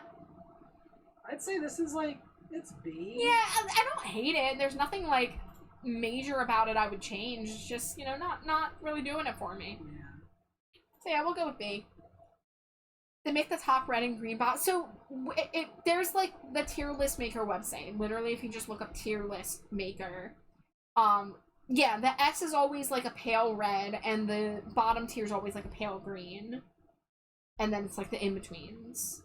Right? Yeah. Yeah. So that's why I went by that. But the colors are kind of ugly. So like I said, I might go back and make them more aesthetically pleasing at a later point. Like, you can customize them on tier maker, too, but yeah, it's annoying. Yeah, I was just trying to make it more recognizable for people who have done tier lists. Yeah. Especially since I have M tier and Z tier instead of, C and D. B is for blue. B is for blue. Alright. Now, this Laguna, she loses a bit of her sporty personality here, but I think this outfit is fantastic. I think the colors here are lovely. The baby pink with that teal are really, it's working with her hair and stuff a lot more. Oh, and the asymmetric fishnets, fantastic. The one's a sock and the other's like a legging. You didn't get sporty from the last one? She's literally wearing swim shorts and a hoodie on the last one. I that might be one that if you see the 2D version, it might come across more. And that's something else we can look at a later point, is I can get the 2D art for the characters. Because we're, of course, only looking at dolls right now, but there is also the iconic 2D art style of Monster High, which is definitely worth looking at. Laguna Pale Gray. And yes, Cena, I saw your comment about your issue with Pink Laguna still being called Laguna Blue. But, you know, like, she's pretty. I like this one. I think she's alright. I don't know if I do A or B. Like, you know what? Yeah, I'm gonna give this one an A. I think this succeeds at bringing in her sea elements, because obviously using fishnet with a sea monster, mwah, wonderful, fantastic. Yes. But she, you know, she's girly without being too, like, frilly. Because again, like, I'm thinking about the way the characters are portrayed. And she is, like, supposed to be this, like, sporty girl. But, you know, that's not all she is either. So we shouldn't pigeonhole her. Her product photography genuinely washes out her colors. I also love G Laguna's face mold. She has just such gloriously round cheekies. Yeah, so these characters all have their own face sculpts. And some of the differences can be subtle. But, like, for Laguna, you can see her giant fish eyes. And she has, like, the round cheeks. And you'll see some other characters with some more distinctive face shapes. Actually, the next one we're looking at, which is going to be Spectra, which I'm excited to talk about. Hyde Holt had a distinctive face shape. Hi, Ambi! I gotta get you on my my auto shouty list, Ambi. Let me get you Ambi's the one who made the art, right? Yeah. Ambi, thank you for the little goober you made me. Yes. Yeah. Yeah, thank you so much. If you guys didn't see, Ambi drew Slimy Jade a little goober. I posted it on the Discord. It's so good. You'll have to probably like biscuit it out too. Oh, yeah, I gotta. Yeah. I gotta add it as one of my options of how you can be on my screen. Yeah. But yeah, it's good to see you, Ambi. But yes, Cena, I do agree with you. Laguna does look a little less colorful here, but like, again, like her color palette with this outfit is fantastic. And like her shoes too have got like some elegant stuff going on to them. Can't zoom in super well, but G3 Laguna's face has slightly better eyes, I'll gladly admit that. G1 Laguna's eyes are fish-like, but that also means she kind of looks the opposite of cross-eyed. Some of the facial printings look a little better than others. I can say that for sure. Yeah, wall-eyed. I've seen some Laguna face printings that were not the best. But alright guys, now let's talk about a new character. Spectra Vondergeist. S tier. Daughter of the Ghosts. Now there is one thing about looking at the doll versus not having the 2D character available. 2D Spectra has really voluminous flippy hair, right? Yes. I'm looking at the 2D art right Yeah. Aylin, thank you so much for the follow. Welcome in. Enjoy your stay in the dumpster. We're talking about Monster High today. The body paint on her legs and hands were always so hit or miss. Yeah, so, it's a little hard to see here. But Spectra, being a ghost, she has translucent limbs. So her hands and legs are a little bit see-through. And as Cena said, sometimes this is done more successfully than others. It also has the problem of if you leave it out in the sunlight for years, it can yellow with age.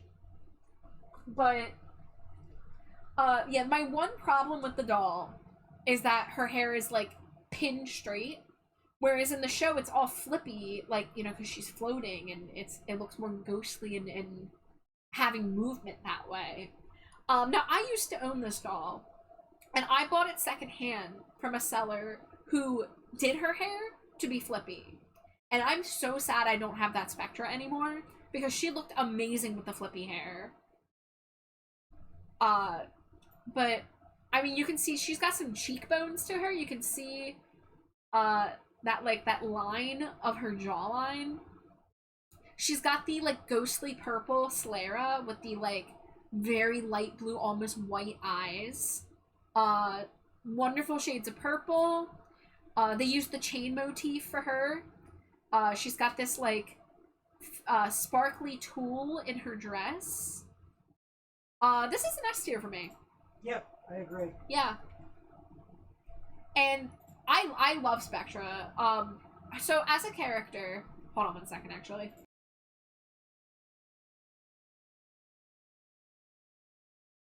Okay. So as a character, she is a gossip columnist.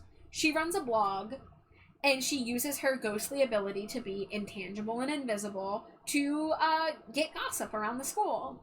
And sometimes, she has to learn a lesson that that's not very nice to eavesdrop on people and announce their business to the world.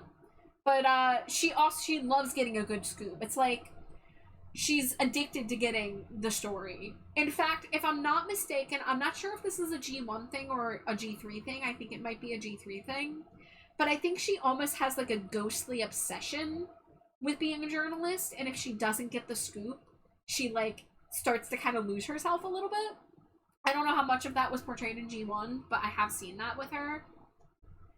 But yeah, like, oh my god, and the shoes, the heels have the ball and chain.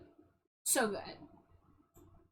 And there's gonna be even better Spectras, but like this is such a solid introduction for the character. Her dolls, unlike most others, use different types of plastic for the transparent effect, and also results in her main body being plain colored plastic, and then her transparent bits having a fade out paint, so it doesn't always color match the main body plastic.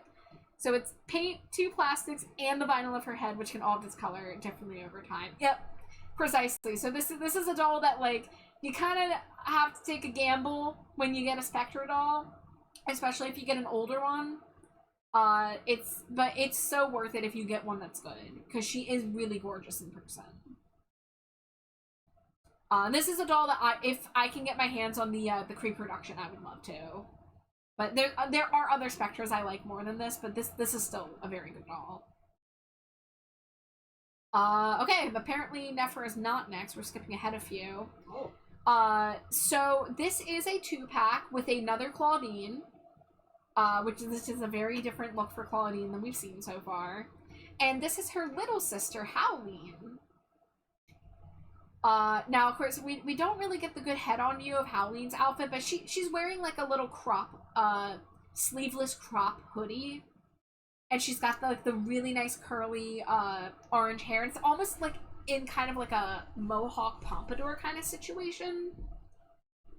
And she's got, the asymmetric tights. And she's on the little sister body, so she's significantly shorter than the other dolls.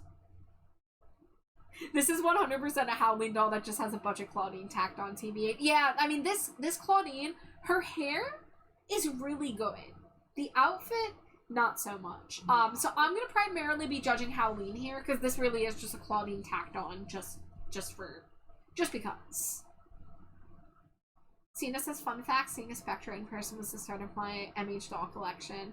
Nice. I'll hopefully get to show you guys my first Spectra doll, but she's a little further down the list, so I'm not sure if we'll get there tonight, considering how slow we're going and how yappy I am. Yep. Speaking of, I'm gonna hydrate. Now one thing I know about Howleen is that her design changes later in G1. A few years after this, they give her a new design for the movie 13 Wishes, where she's one of the main characters, and she gets long pink hair. And darker skin, though. Yeah. So I always really liked orange-haired Howleen. I really liked her vibe, but I wasn't a big fan when they switched her to the pink hair. Yeah, I like this orange hair a lot. Yeah, and the outfit's cute. Like, it's she's got, like, the asymmetric bangles, and she's got these, like, tiny little buckle boots. Yeah. I'd say this is probably an A. This is an A, and if you want to include Claudine's like a M or maybe. Oh, I do have them separated. Okay. So yeah, I'm gonna give Howleen an A and Claudine an M here. We didn't do Nephra next, okay. I thought she kept her hair short but rolled through different neon colors. So in 13 Wishes, she definitely has long hair. I don't know how much they did. I know that she had short pink hair for her dance class doll, I want to say. So the hair length's gonna differ with different releases. I'm not super on the up and up for Halloween dolls outside of her 13 Wishes and Dance Class dolls. Because I know later G1, there's more Halloweens, possibly some budget ones. But this is still, for me, this is the iconic Halloween. She's very cute here. I like the orange. A+. Alright, here we go. Here is, we're going back to the whole High Jackson Jekyll discussion, because this is Jackson Jekyll. Oh, boy. He's just a guy. He's just a fucking nerd. I will say, I like the blonde streak in his hair. I like his little blonde ombre on the bangs. It's giving Jade Puget circa 2006. For those that understand what that means. But you know, he's got the nerd glasses. He's got the nerd bow tie. He's got sneakers. He's trying to be cool. He's got, you know, fashionable looking pants. This made me reflexively sneer. Kadusha's like, you're like allergic to nerds. He dresses like Carlton Banks from Fresh Prince of Bel-Air. Yeah. So, you know, like, this is just a guy. This is just a fucking Ken doll, right? Like, nothing about this screams Monster High, which, granted, is the point. Yeah. He's the only human, or, you know, half human. His outfit is well put together. Yes, it is. The yellow is nice. Yes. So I would not put this in dirt tier. No. I would put this probably in... I would almost say bloody alright. Like, it's a solid I almost want to put it in B tier. I think it's B. But, you know, like, he's well put together, but it's more the color scheme than the look. The shade of blue with that bright yellow irks me too much primary. Well, you know, we looked at Holt Hyde, right? We looked at his other half, and that guy was primary color galore. Yeah. That guy was red, blue, and yellow all screaming at the same time. Whereas this one, he's missing the red, because he's missing that fire inside, right? Hey. But he has the blue, which ties him to Holt being blue. So I think, like, that part of it is successful. See, here's why it's a B. Going by your descriptions for your tier ranks, B is solid design, but maybe not my cup of tea. M is misses the mark and needs hella fixing. And yeah, and doesn't miss the mark or needs fixing. No, because like I said, he's boring, but that's also the point of Jackson Jekyll. So yeah, you know, I'll give him a B tier for that. Because I don't hate him. He's better than Deuce. Oh yeah. Deuce is kind of my line for like this guy character sucks and also has a not good design. If he didn't have the yellow blonde bangs, I would think differently. But like he looks cool. Like he's a boring nerd. He looks like he looks like a nerd with the tiniest bit of scene edge to him. Yeah. You know, because those glasses, those are the classic like emo glasses from the late 2000s. Yeah. His purse is great. The bland blue with the virulent yellow is a personal dislike and not my cup of tea type of thing. His purse doesn't match structurally. The bag color is a bit out of place. I don't know why they decided to go green for that. That could use a little fixing, but not so much fixing that I need to put it in mid. I wish the blue of his shoes matched the blue of his tie a little more. Yeah, it's a little off. Yeah, I mean, when you mix yellow and blue, and he does have the green in the vest, actually. So you know what? That's fine. And he's got the green in the shoes, too. And you know what? Actually, you know what, guys? Green is the complementary color to red. He is lacking the red in this design because he is not Holt, but they share the yellow and blue. All right, so I see what they're cooking here. I see what they went for. All right, moving on. We have a 2-pack. These are 2 characters that are almost inseparable. I think they may have gotten one solo release one time. But these are the Werecat twins, Meowlity and Persephone. Persephone. I want to say Meowlity's on the left and Persephone's on the right, but I'm gonna be honest, I don't know. Yeah, Meowlity's on the left. Okay. So we haven't gotten to Toralei yet, but we will soon. These are basically, they're part of a Werecat trio. And they're kind of the lackeys to the bully of the series. So, Melanie and Persephone in G1 have little to no personality. In fact, I don't know if they talk. They might just meow. Does Sino, do you remember? I hate them personality-wise, but their designs are so solid. Yeah. Yep, it says here, Persephone is rarely heard speaking, but she occasionally makes cat sounds. Yeah, they literally are just there to do Toralai's bidding and to follow her around, so she has, like, her bad girl crew. I don't know if they're in a band with Toralai in G1. I know they are in G3, but they actually have personalities in G3. So that's cool. Design-wise, fantastic. Yes.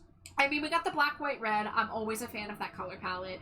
Them having the opposite hair, where they have the streaks on the opposite side, and they have the black and white stripes, and then the one's black and the one's white. Like, that's good. They're little yarn ball hand They're purses. yarn ball hand purses. Yes. And they got the mirrored stripes too. Like, you have to keep them together though. You know? Yes. That you cannot separate them. Oh, and their gloves are on the opposite hand. They talk very little. They're almost exclusively Toralai's yes girls. Yeah. So, I'm on the fence on whether to put these A tier or S tier.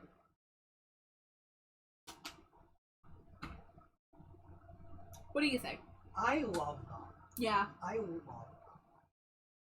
I gotta mute for a sec.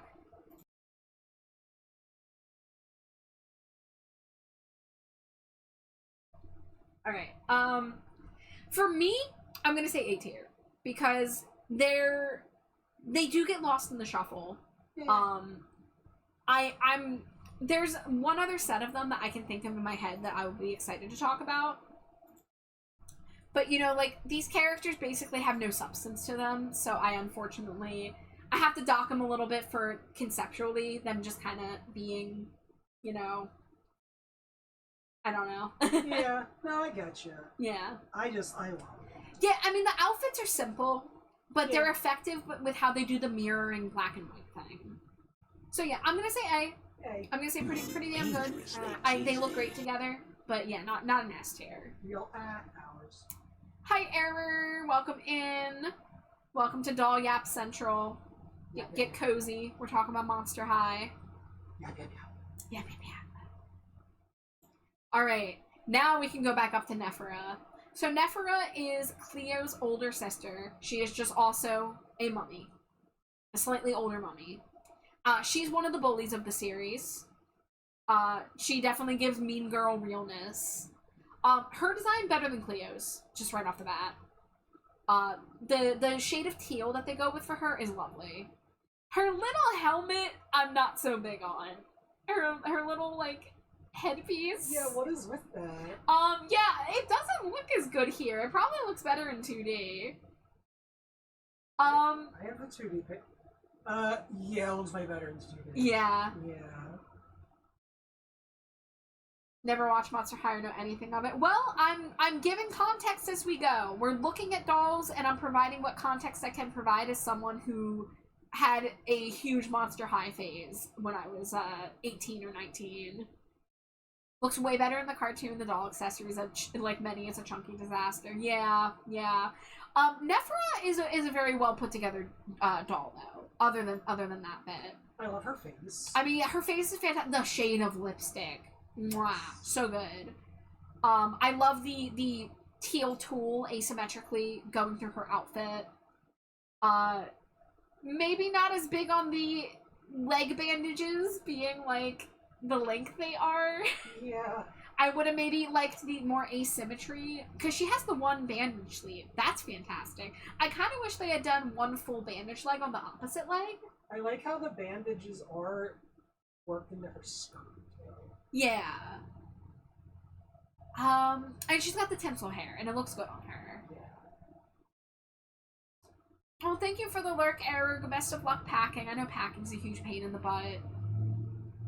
But thanks for stopping by and for being here. So, for me, I have to kind of dock her some points because I don't like her as a character. She is just there to be rude.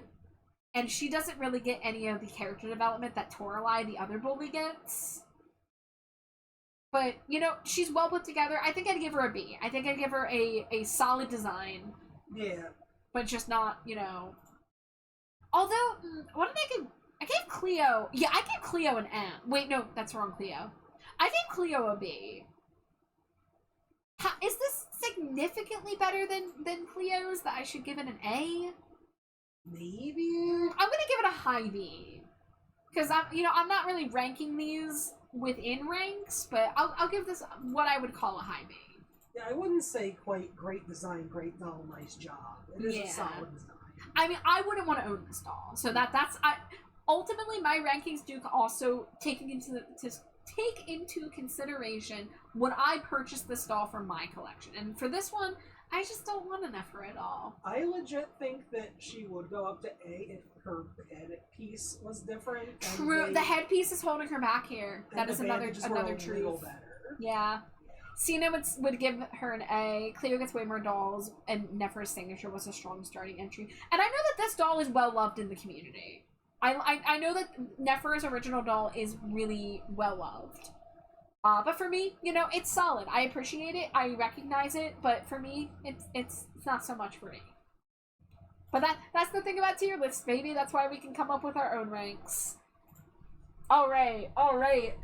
So guys, if I'm not mistaken, I think this was my first Monster High doll. Or if it wasn't my first doll, it was the doll that I saw that convinced me to start getting Monster High dolls. Because there was an artist that I followed on DeviantArt called TB Doll. And she drew a portrait of her operetta doll. And this is back, like, I was, like 18, and I was really into that, like, rockabilly, psychobilly thing. Into that, like, style. So I saw operetta and was like, oh my god, this is so good. The coffin-shaped guitar. Is she a necromantic? She very well could be. She's giving horror pops, you know? Nephra was extremely sought after in the one-of-a-kind community because she was the first big sister. Yeah, that sounds right. I think she was very popular for customs because she had like a natural skin tone that could fit a lot of characters, and also had the tall body. So Operetta, if you are wondering what she is the daughter of the Phantom of the Opera. So she always has some kind of mask. In this case, she has a heart-shaped mask, and it's kind of hard to see, but it also kind of looks like a music note. And she actually has this scarification on her face. I wish I had a close-up of her face, because you can't see it in this picture. But Operetta has, like, actually her face mold has the scars in her face. They're not just printed on, they're not just painted on, they're actually divots in her skin, and they have these, like, swirly music note qualities to it. Which that's really cool that they brought that into it. I like this one a lot, the little accents at the neck and waist, the undershirt. Yeah, her purple houndstooth shirt underneath her little, like, 50s cardigan. So she's very based on 50s rockabilly style. She gets, like, the Elvis kind of inspiration. Yeah, she's very much from the South. Yeah. Oh, yeah, she's got that southern accent, for sure. Born in France, but raised in Louisiana and Gnarleston. Louisiana? I think it's in Louisiana. No, it's probably Louisiana. I love that her guitar is also her purse. Yes, it does open, yeah. It doesn't say Louisiana, it just says New Orleans. New Orleans. It's probably Louisiana, though. So, yeah, I mean, like, the one thing is, like, like, her bottom half's a little plain, but, I mean, her hair, she's got those victory rolls, and she has the black streak in the one of them. Now, she is a doll that can suffer from bad box hair, or, again, if you get a used doll from a child's collection, a child's well-loved collection, she's probably gonna be a hot mess. But if you get a good collector, or new in box one that has that hair, like, perfect still, fantastic. And she's she's got a spider for a pet, so you see the spider webs in her design too. Yeah. And she does hang out. So Monster High does have catacombs under the school, and she hangs out there naturally. But yeah, I mean, she's a fantastic character. She's obviously a musician. So I'm gonna have to go S tier. For me, she was one of the things that attracted me to Monster High. And her design's so cohesive with her character and everything. Yeah. Too. Unlike Ghoulia, who music theme despite Ghoulia. Yeah. I mean, I'm glad they introduced operetta and she became the like musician. Yeah. You know. Here, I gotta mute again.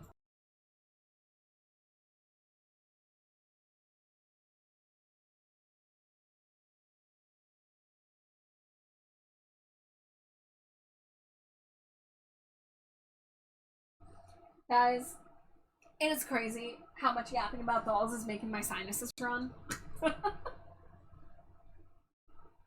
being made of flesh is suffering. Alright, next up should be Toralei. Oh no, wait, where's Toralei? Hold on. There she is. Oh. We're gonna do, oh god, what's happening? Oh no, it's auto playing. Okay, I figured it out. How has it already been almost 2 hours? I don't know, my dude. There's just so much to talk about.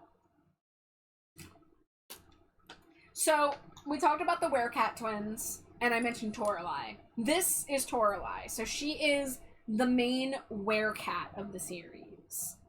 So, you know, she's basically just, you know, a fucking furry.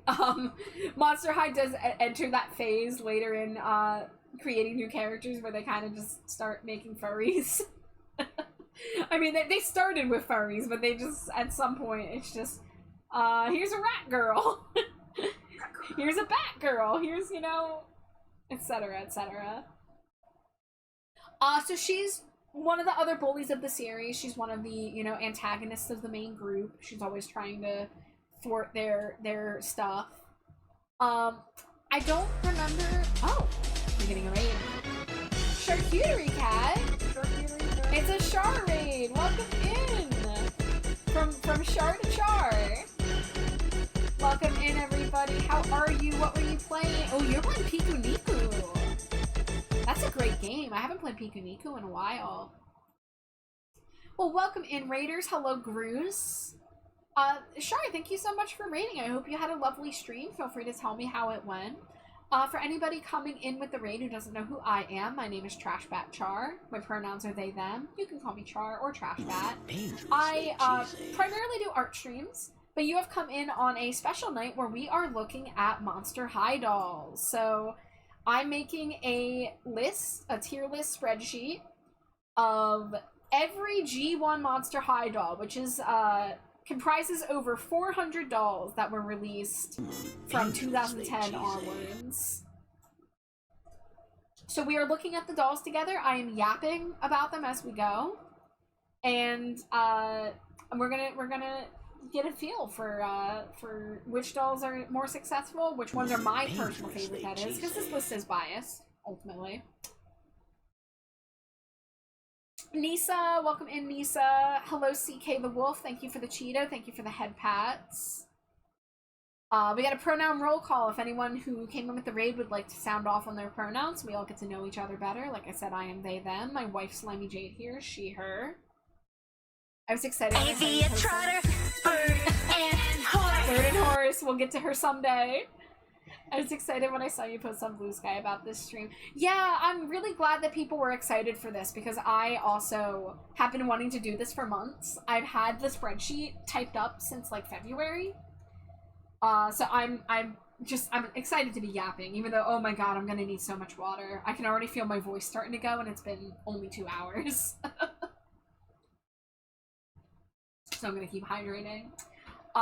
But Char, if you do have to raid and run, there's no obligation to stick around just because you raided in. But if you did want to check out the doll yapping or hang out or whatever you want to do, you know, you are more than welcome. And I'm so happy to see you. How long is this spreadsheet, out of curiosity? Well, Cena, let's scroll. Let's scroll. Let's keep scrolling. Let's keep scrolling. Still scrolling. Still scrolling. There we go. there are 435 entries. There are a couple 2-packs that are not separated. So there are roughly 430 some dolls to go through here. Gonna try to raid and listen for a bit. Well, thank you, Shar. I appreciate it. Yeah, G1 does have so many dolls, and the thing is, it's still going technically with the Skelectors. Because, like, the bottom, like, 80 dolls are Skelector dolls from more recent times. But we're all the way up here still. So we're talking about Toralei. Let me get the doll back up. There we go. So anyways, so Toralei, mean girl. She does get a little bit of character growth as the series goes on. And in G3, she's less of a pure bully. Her doll dresses like and has the haircut of a Karen. Ugh, she does have the Karen cut. The she 2D does. art is not quite so much, but like, dear God, Yeah. the doll. Why don't you like doing the Thunderburger? But well, Error, I don't hate doing it. If I hated doing it, it wouldn't be a redeem. It's a little hard to do vocally, and also, oh god, I kind of hope no one redeems it tonight because my throat is already suffering because this is a very yap heavy stream. Don't do it, y'all. But Jade doesn't like it, but that's kind of a joke. So, you know. The main reason I said don't do it is because you are yapping a lot. No, I know. I'm like, my throat is genuinely like going to be sore after tonight. So, anyways, so Toralei, I think she's B. I think she's solid. I think she's all right. I like her little like rips in her leggings, and I like her little gloves. I like her jacket, but you know, yeah, like she's all right. Her design's good. Yeah. Thank you for the hydrate, Nisa.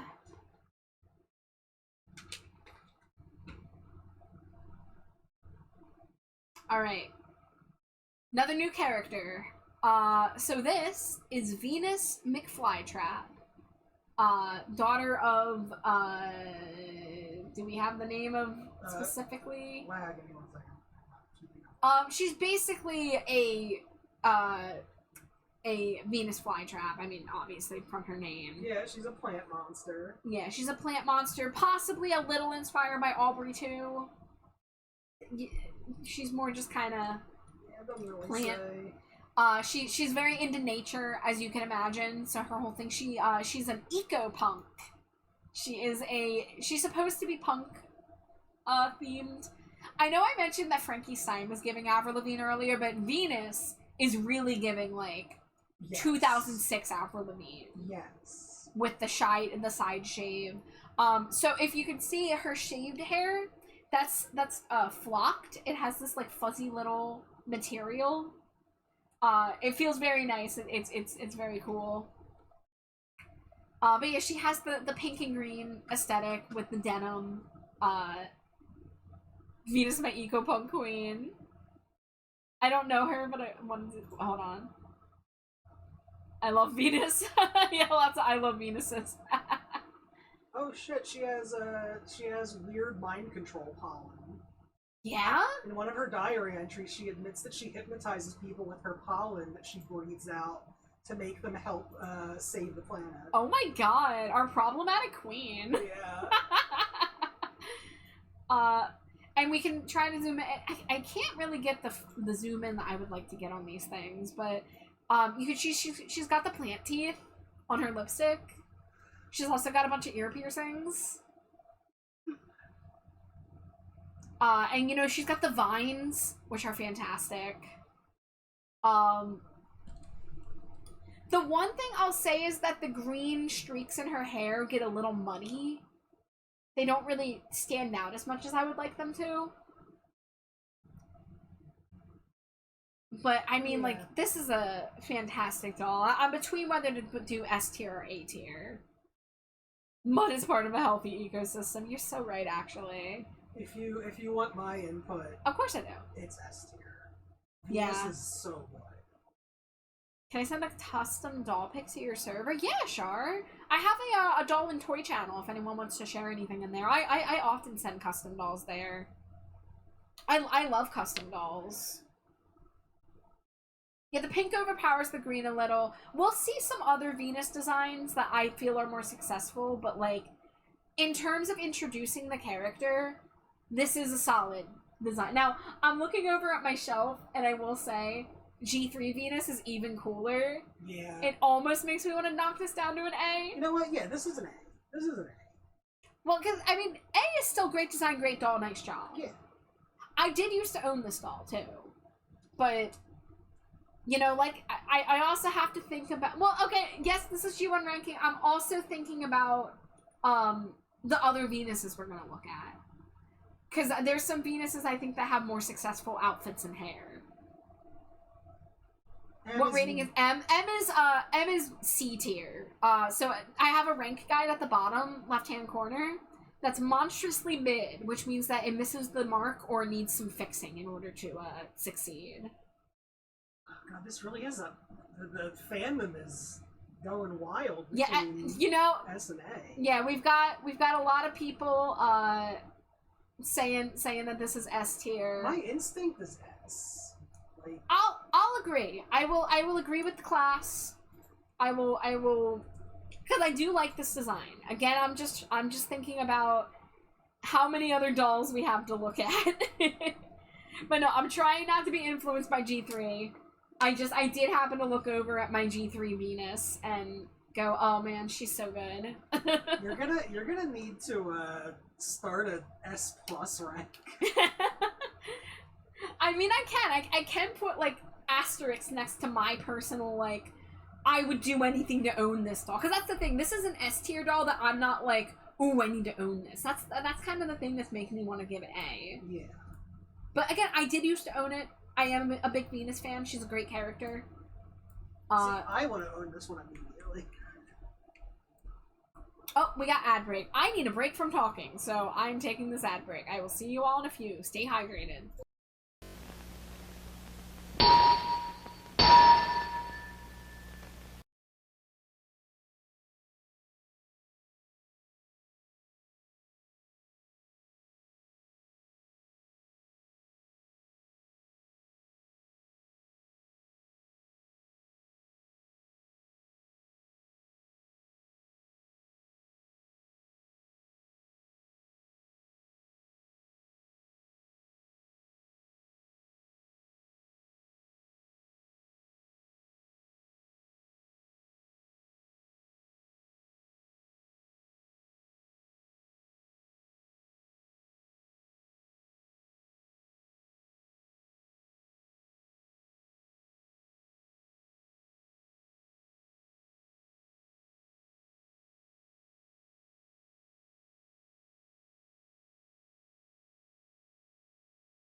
wrong screen again. How did I do that twice? How did I manage to do that twice? Hold on, shit, there's a Gotharita in chat. Hold on. Goth Pokemon, hold on, all the goth Pokemon fans just perked up.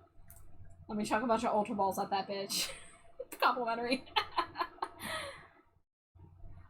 Oh, welcome back, guys. I hope everyone's having fun so far. I am for sure. Me too. Yeah.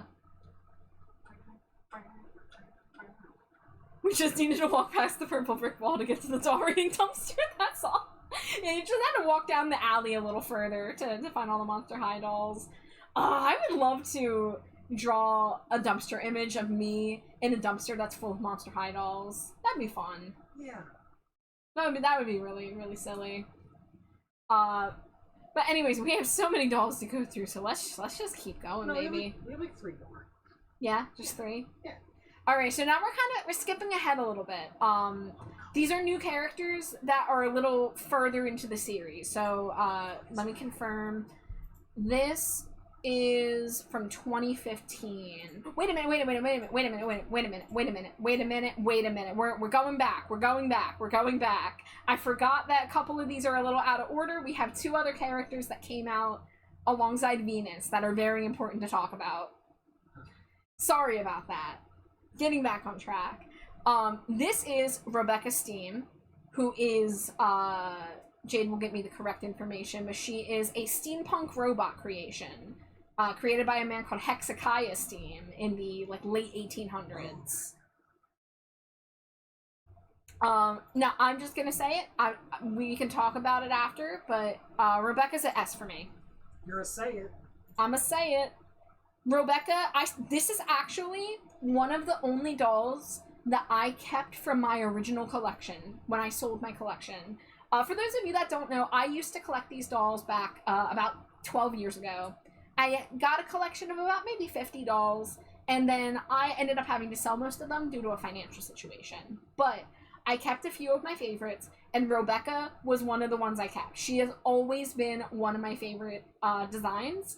The black and blue with her bronze robot stuff is so fucking tasteful. It's such a beautiful color palette. So many of her dolls are gorgeous. Now, again, I wish I could show you guys the true amount of detail that goes into these Monster High dolls, but you can see the rivets, you can see the bolts on her eyebrows and on her forehead.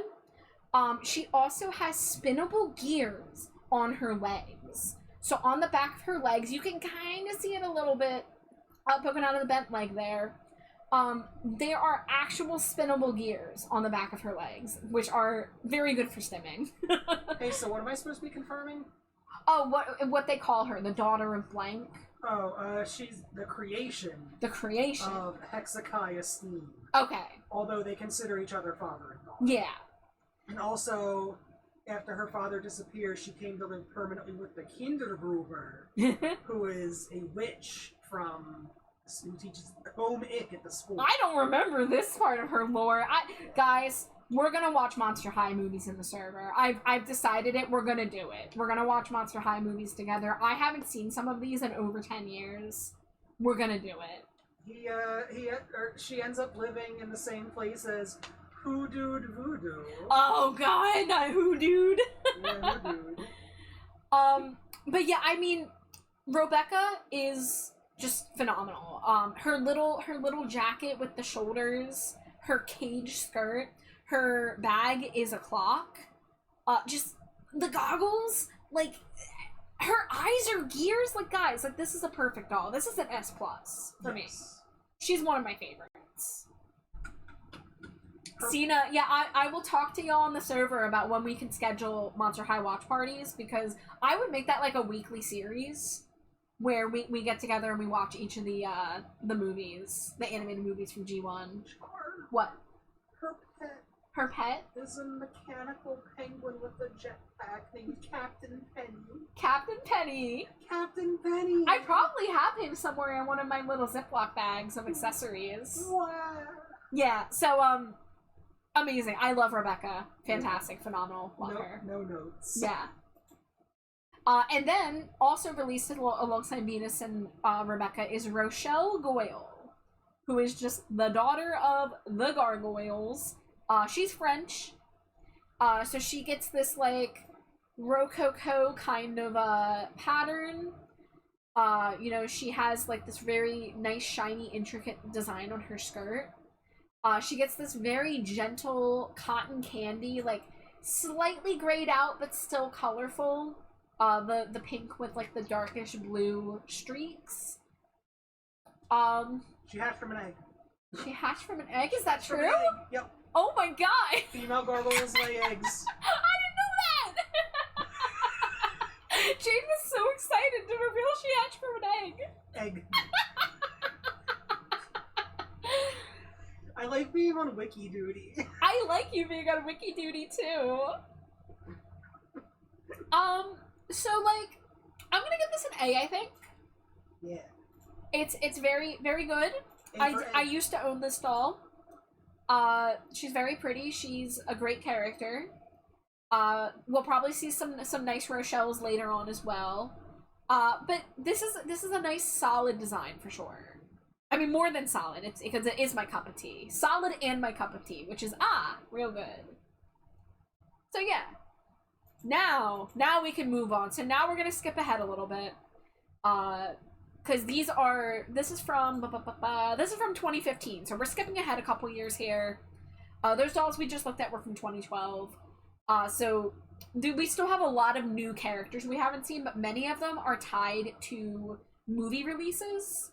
So we're gonna kind of see some things out of order. No, this isn't Freaky Fusion, actually. This is Brand Boo Student. So there were 3 dolls that were released in 2015. And this is Batsy Claro, which error, I should note, there's a Monster High character named Batsy. Here they are. I actually forgot that she was named Batsy. Now, can you hit me with the wiki information on what culture she comes in? I think she's supposed to be like a Honduran, like Costa Shrika. Costa Shrika. She's also an environmentalist and a rainforest activist. Uh-huh. And she's the daughter of the white vampire bat. Yeah. Yeah, so this is we're about to enter the Monster High trying to be culturally inclusive but missing the mark a little bit territory. I don't think Batsy's as problematic as some of the other ones we're gonna see.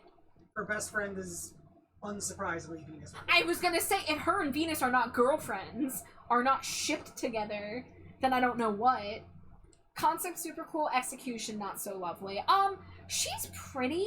I do love her wings, although they are not fully batty to me. They look a little more like a tribal tattoo version of a angel wing as opposed to a bat wing. Yeah. I like what they're trying to go for. I think the green and white is a really great color palette, but definitely misses the mark to some degree. I mean, I'd probably say mid, just because, again, like, I feel like it's not really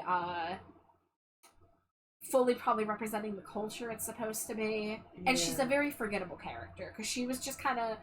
She's from the era of Monster High where they were desperate to push out new characters, and so they just made, like, oh, here's one we haven't done yet, throws them in, okay, we're never going to do anything with them ever again. Like, literally, I think this is her only doll.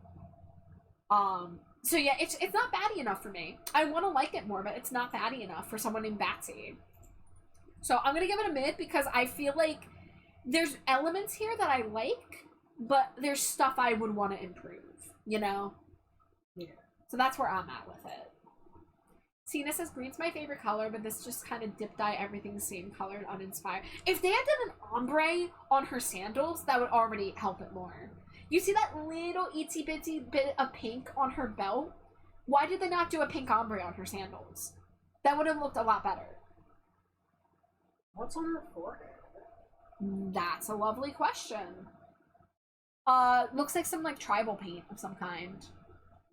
But she has the white paint on her nearly white skin, and the only non-white paint is that little, like, dot. So yeah, it gets lost in translation. Her 2D art has better looking face paint. Oh, I'm sure. Yeah. I think I would like to get a group of images together for the end of the series where we compare the 3D doll to the 2D art and see, like, did we like this more if it was just the art? Yeah. Because there are going to be cases where, yeah, the art would have improved it. Like Toraline. Yeah. They're so lazy with the plastic accessories after the first, 2 years of doll releases. Genuinely thought this was a Frankie Rochelle fusion. Yeah, it does look like it kind of could be a fusion. I see why you thought that. But yeah, so not horrible, but needs improvement. So this is Izzy Dawn Dancer, who is, A deer spirit from meant to be a Native American deer spirit. This was one of the ones that Monster High got a lot of flack for. Yeah. So that's gonna be a Z tier because I know they really wanted it to succeed, but unfortunately, yeah, another cool idea, visually executed pretty well, but the lore is the big ooh. Color scheme, I will say, is great. The red outfit with the teal hair, I love red and teal as a color combo. Period rocks so that her spirit may not escape to haunt the ancestors. Yeah, the Dreamcatcher purse,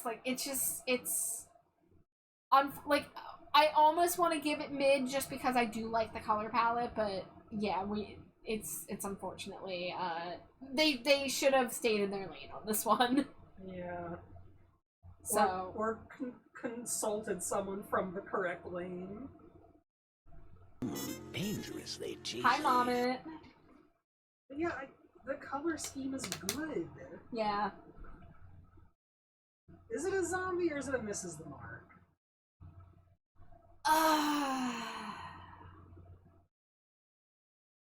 It's the big thing, the lack of consultation. Yeah.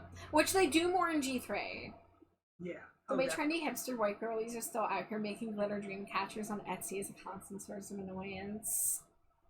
They could have talked to any native even briefly. I mean, we don't know if they didn't talk to 0 people.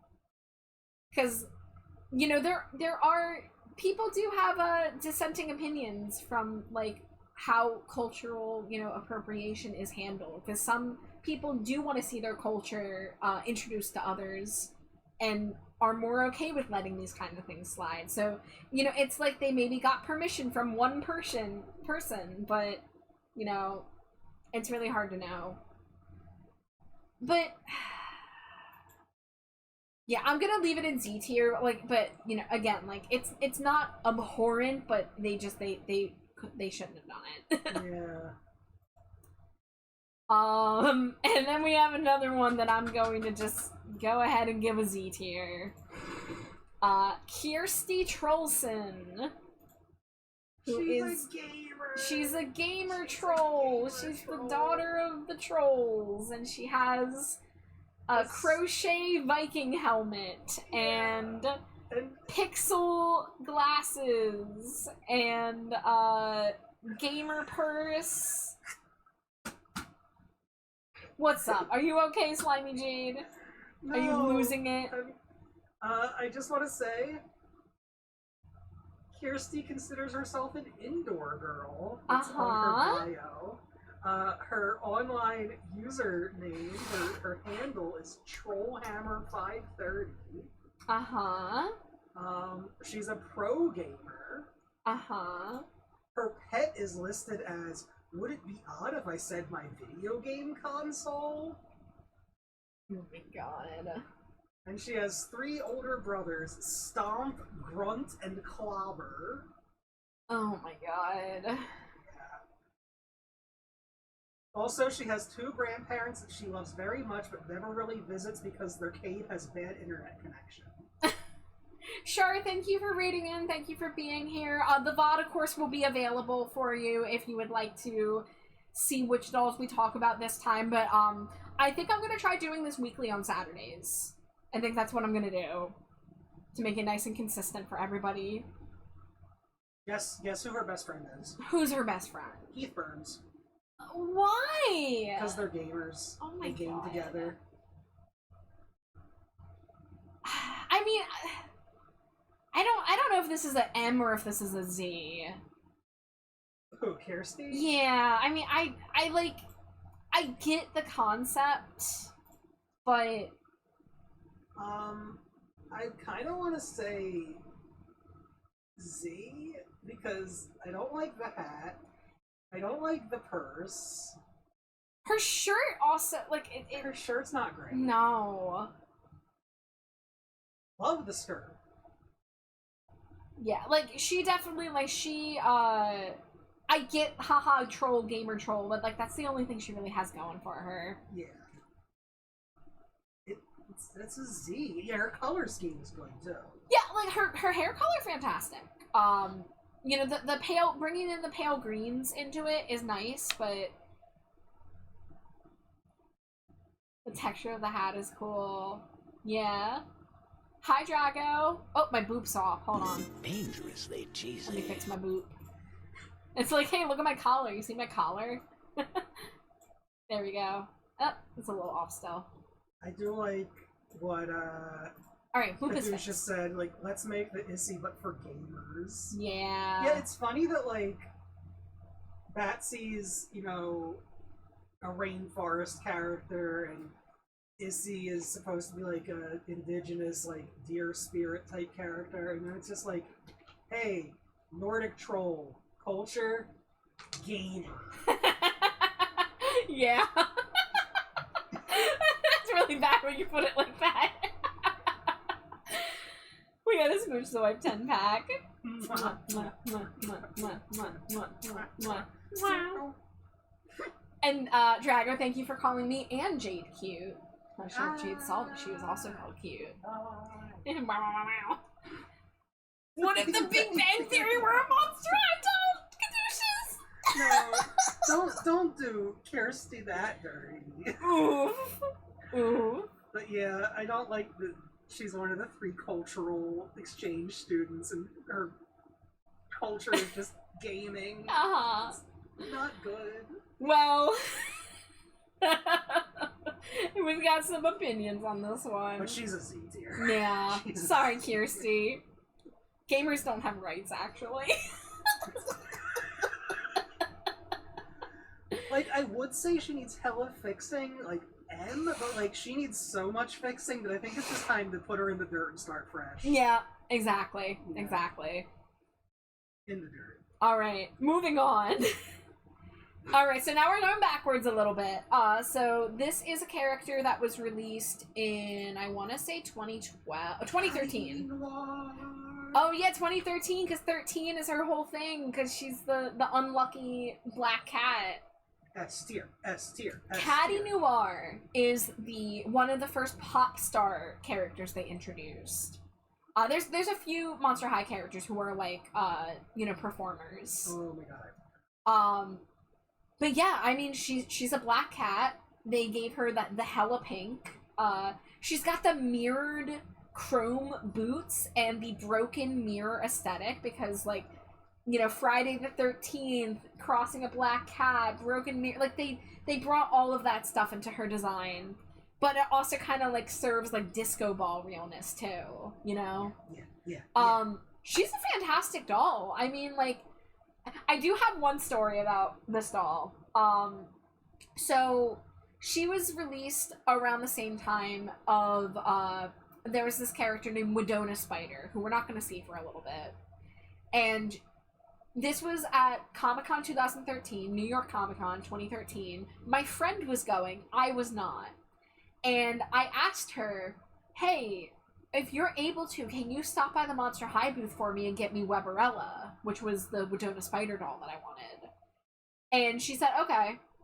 And Wedona Spider also is, a black spider doll, so, and who has red as her main color scheme instead of pink. My friend came back with Caddy Noir. So I owned a Caddy doll that I think I ended up selling. I had her against my will. Because I really wanted Weberella, and I never got her. I also got scammed out of that doll at one point. We'll talk about that when we get to that doll.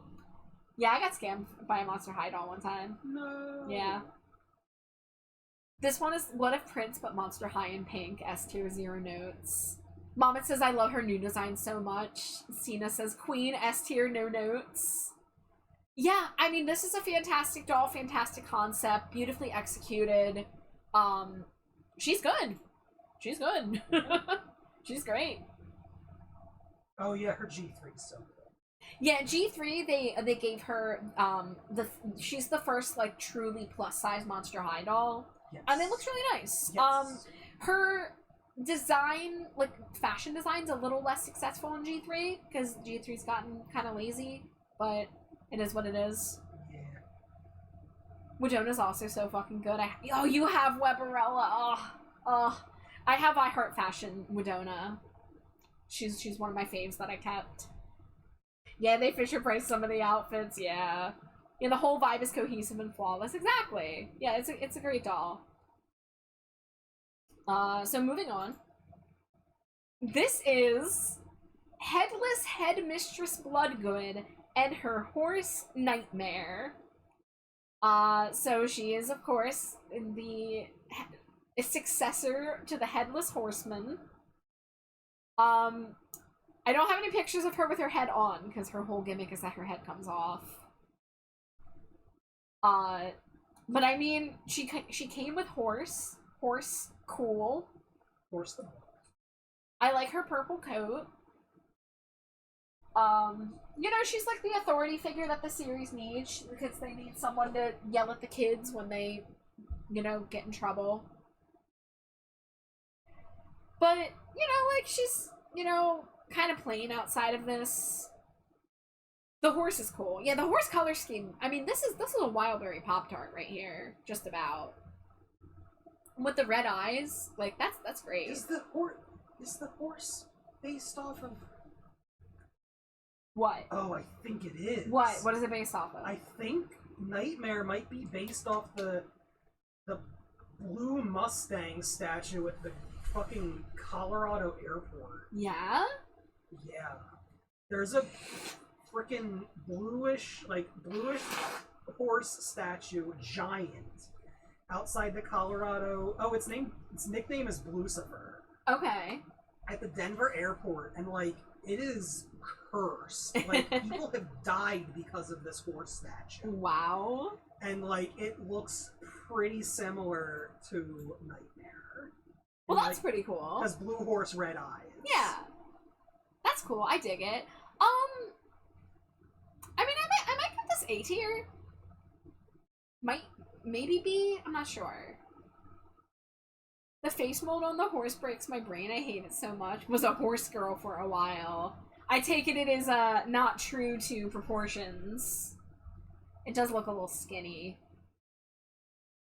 Just for your reference, I sent you Blucifer on Discord. Solid. You know what? Yeah, solid. I'll give this a B. I'll give this a B. I'm into it, but I'm not super crazy about it.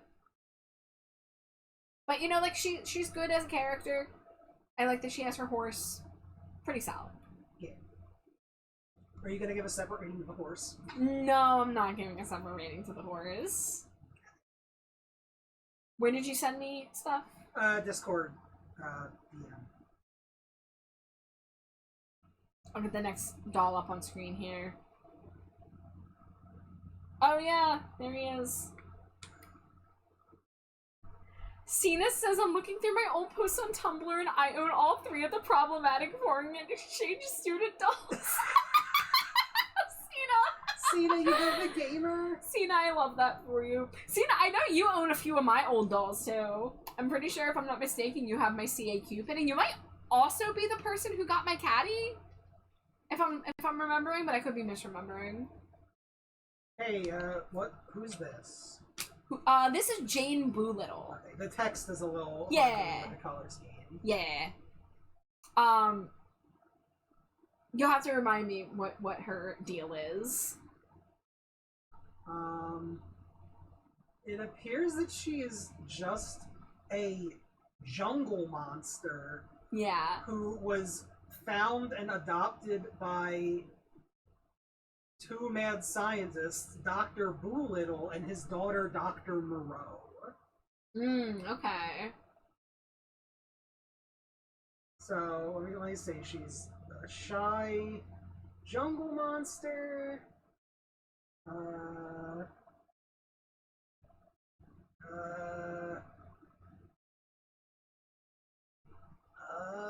She's got a pet voodoo sloth. Yeah, I see. And the sloth is here. She has a little staff too. Born and orphaned in the jungle.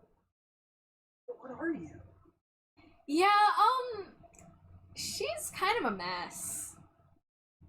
Like, I kind of like her color palette, but she's kind of a mess both conceptually and design-wise. Yeah, like, looking at her, nothing really screams jungle until you zoom in on, like, really specific details. Which, of course, we can do.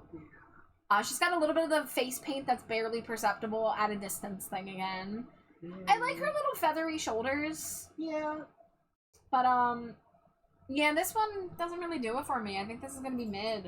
Yeah.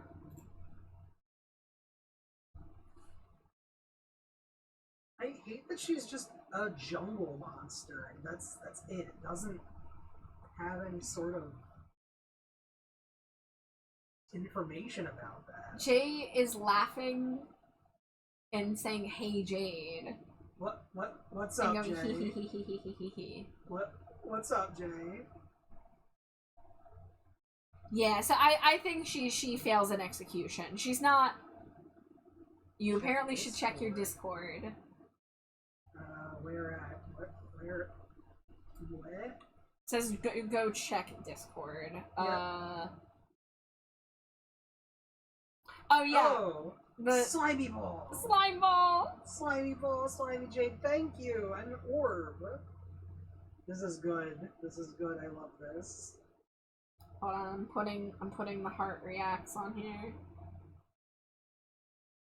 Yes, Jay, thank you for drawing slime ball. Hey, slime ball. Wow. And I'm the hand pinata. Spoosh to wife 10-pack. Thank you, Drago. Drago called you cutie again, Jade. Wow. I'm turning to mist. God, I'm mad about Jade Doolittle. Yeah. Also, her only ability is she talks to animals, you know, like Dr. Doolittle. There's not a lot going on here. Is this Z tier? Like, if we're just going by looks, I'd say M, but if we're going by, like, Also concept a little concept bit too. and how it all meshes together, like, it's a mess. Yeah, you know what? Yeah. Yeah, I'm gonna knock this down to Z tier because they really should just have reconceptualized this one. Yeah. Sorry, Jane. The whole concept makes me hear the Uncle Ruckus trombone in the background. What's the Uncle Ruckus trombone? Do you know what that is? No. Look that up for me. You're my search monkey tonight. Yeah. Should I add Jade to the beef bat bat suit? You can, Jay, because we can have two versions of that image. I was gonna ask you, Jay, if you are okay with me posting that on Blue Sky. But I'll wait till you add potentially add Jade. But I wanted to share that on Blue Sky for people who aren't on the Discord.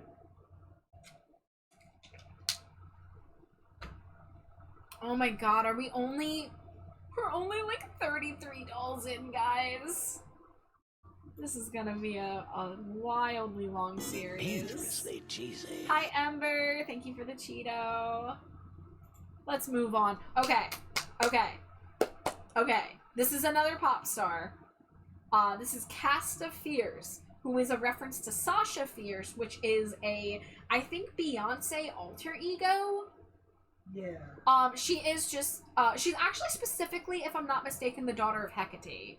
No, Circe. Circe. Okay. Circe, I yeah. get those mixed up. She's the daughter of Circe. She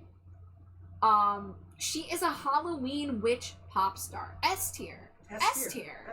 S tier. Her band is called Casta and the Spells. Yeah, we should. I wish I had the songs available. Oh, hold on. There's a Driftloon in chat. Hold on. I'm being blessed by goths and ghosts in the Pokemon chat tonight. Maybe the daughter of Hecate, seriously. Oh.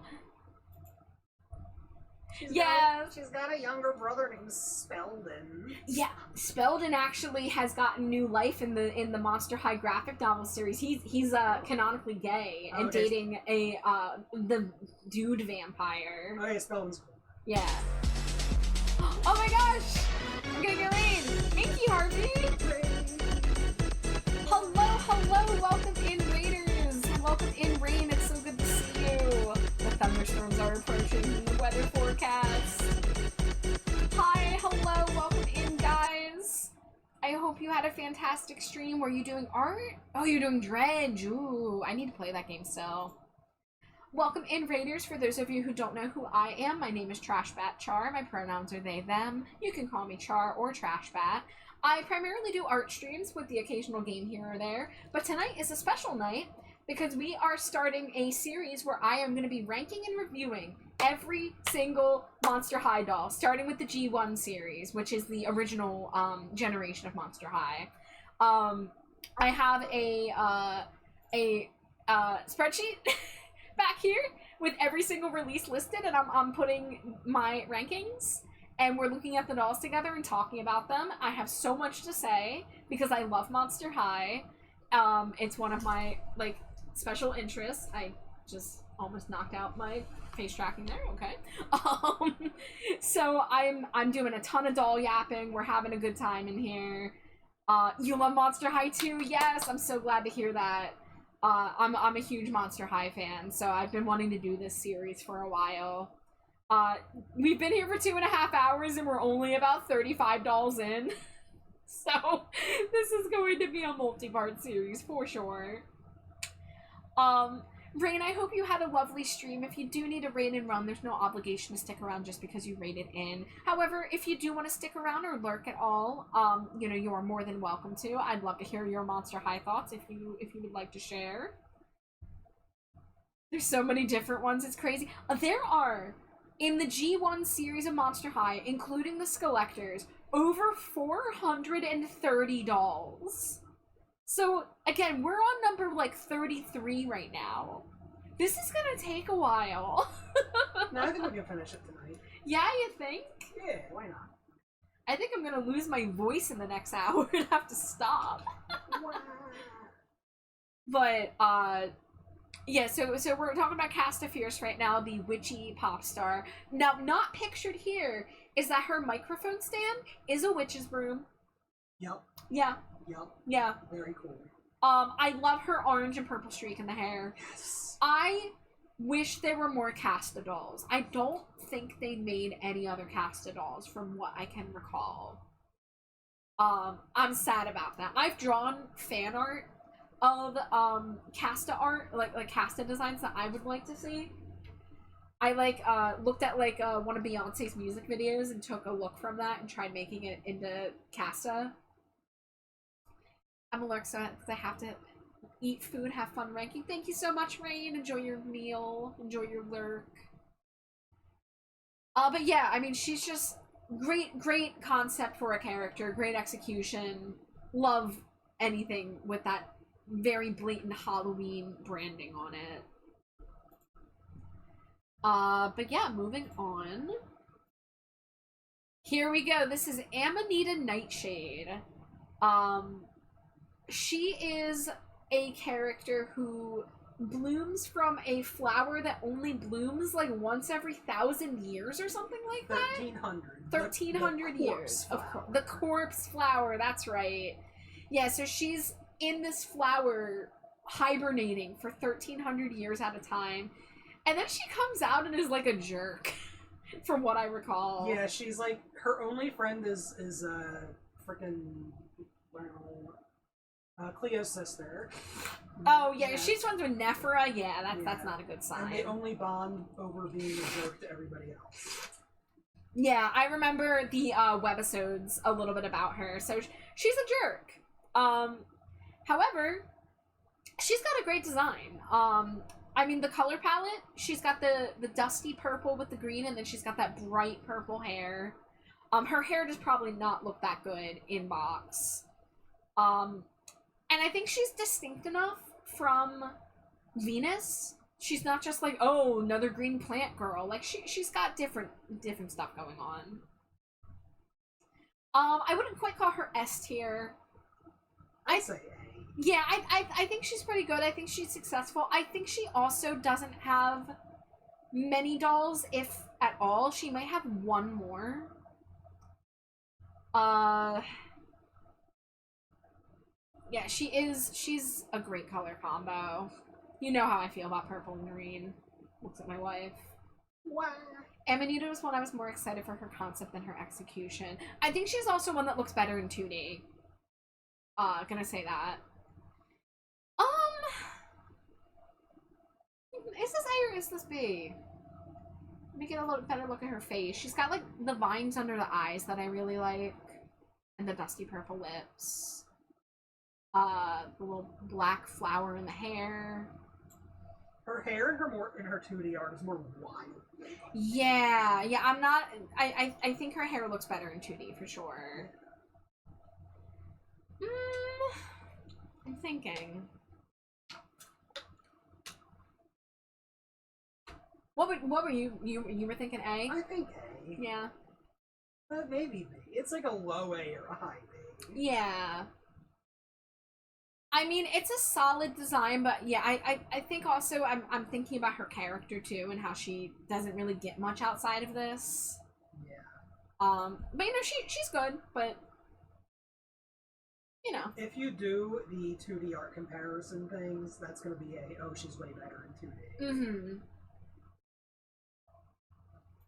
Alright.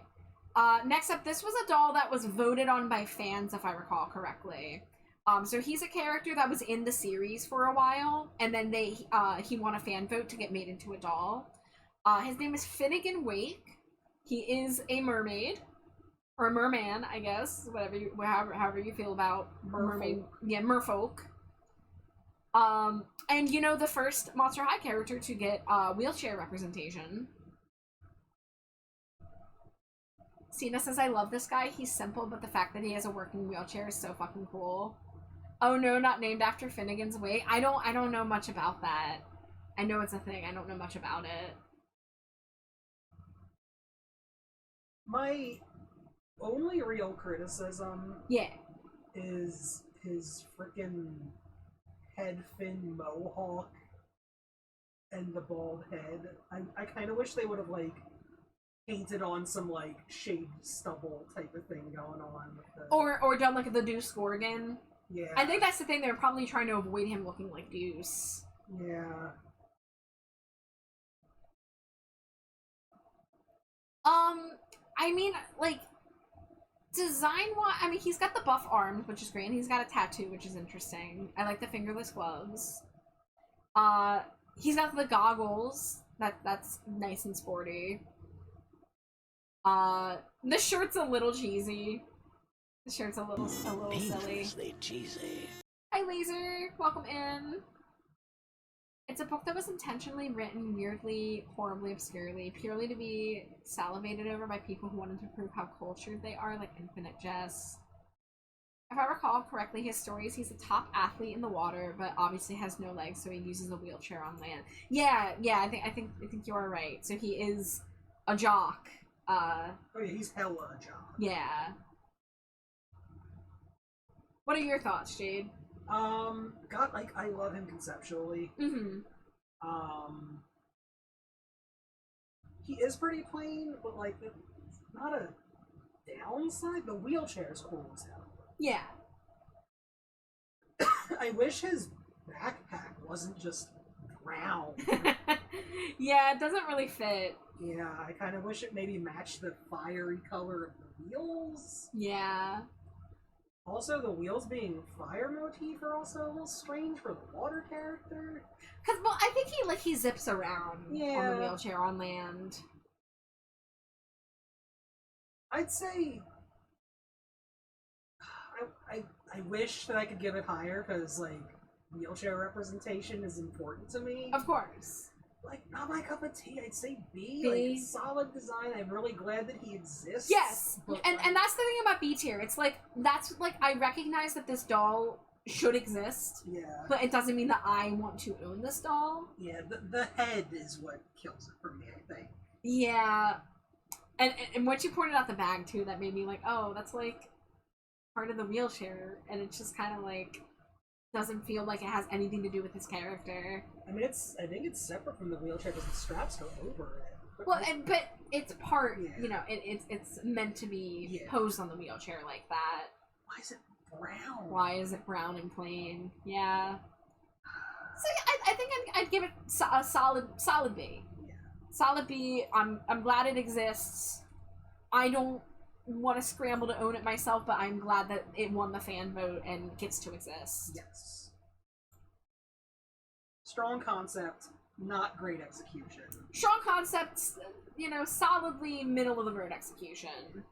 His 2D art also Was better. Oh, of course. His head shape is way better. Yeah, yeah. I do wish I had the 2D art ready to go for some of these, but oh well. Alright, so now we are going to be going from, going back to the beginning of the series and going chronologically through the releases where characters we've already seen get themed dolls, and we're going to occasionally see a new doll introduced here or there. So, we're taking a step back right now all the way to 2010. This was the first themed line that was released after the core dolls, and it's called Gloom Beach. We're going to see a few beach-themed dolls, but this was the first beach-themed set. And, of course, as you can see, this is Claudine Wolf. Oh no, not G3 Finnegan. He sucked. Yeah. He sucked so bad. A little bit. Let me look ahead and see when I have to look up another character. Ooh, not for a while. Okay. Well, if you, I can tell you the name of the line, because we're going by line now. Well, yeah, but you just have me looking up info on characters. And Well, I'm yeah. saying, like, these are a lot of, like, it's all repeats from here for a while. Fair enough. Yeah, I guess I won't need much information about these. Alright, so Gloom Beach Claudine. Gonna probably give it a B. Yeah. It's nice. I think she has like the dark purple in her hair. She's got the sunglasses. I like her bathing suit. Yeah, the bathing suit is good. Yeah. The suit's really good. So, you know, for what it is, pretty nice. See, now we're gonna be able to get through some dolls a little faster, now that we don't have to talk about every new character. Cleo's beach doll is an improvement from the other Cleo dolls we've seen tonight so far. Yes. I would go as far as saying this is an A rank. Oh, definitely. The teal and the gold, fantastic. The fan, lovely. The ponytail with the sunglasses works. The lipstick, mwah. Very good earrings. Mm-hmm. Scared of getting her bandages wet. No bandages in design. Yeah. Very, very proud of that. Yeah, I like the skirt thing. I do love beach dolls that have that asymmetric, like, I think it's called like a throng or something. Sarong. Sarong, yeah. Yeah, I think that's a great Cleo, honestly. Yeah, that's an A. That's Yeah. a solid A. Yeah. And then we've got Gloom Beach Draculaura. So they introduced the yellow into the Draculaura dolls pretty early. Oh, I love the style of swimwear. And so beachwear. Yeah, she's got like the polka dot bikini, but like not a bikini. It's more appropriate. Yeah. You know, she's got like the gothic flair to it still, but you bring in that yellow because it's ironic that, you know, she's out there with her SPF 1000, like literally. Oh, that's SPF 500, not 1000, but you get the point. She's got the very, very powerful sunscreen. You know, it's pretty good. I don't know if I'd give it an A. I think I might give it a solid B. It's a solid. Yeah, it's good, but, you know, I know there are so many Draculauras that we're gonna look at, guys, so I might be a little pickier on some of hers, but solid doll, good design. Then we've got Frankie, who also has the yellow introduced into her color palette. Not big on the hair here. No. But I like the bathing suit. Yeah, the outfit's good. The outfit's Yeah. really good. I like her little bag. Probably give it a B as well. Yeah, solid B. Yeah. Now, the reason why we're seeing the 5-pack here is that Ghoulia in the middle here is exclusive to the 5-pack. Oh. So all the other dolls are the same. You can see a little better picture of some of them. You can see the purple in Claudine's better now. Oh, yeah. I love this Ghoulia. Oh, this Ghoulia is great. Not sure if I'd say S, I might say A. Yeah. Because she still doesn't really have the zombie No. vibe as much yet. Like, I mean, she's got the black lipstick, she's got the bone earrings. Now one thing we're gonna see, is that sometimes accessories are reused.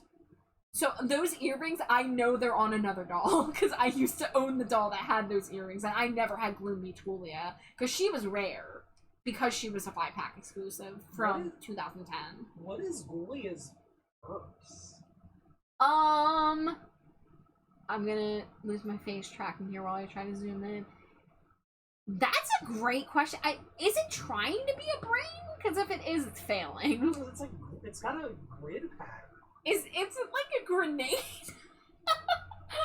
Is it the Is it the heart like a hand grenade from Green Day? That's what I was gonna say. Ghoulia getting the short end of the stick started so early. What, because she was exclusive to the 5-pack?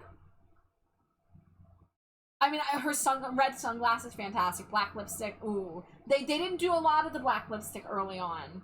But when they do it, I go nuts for that dark lipstick. I'm gonna give her an A. Yeah, I agree with you.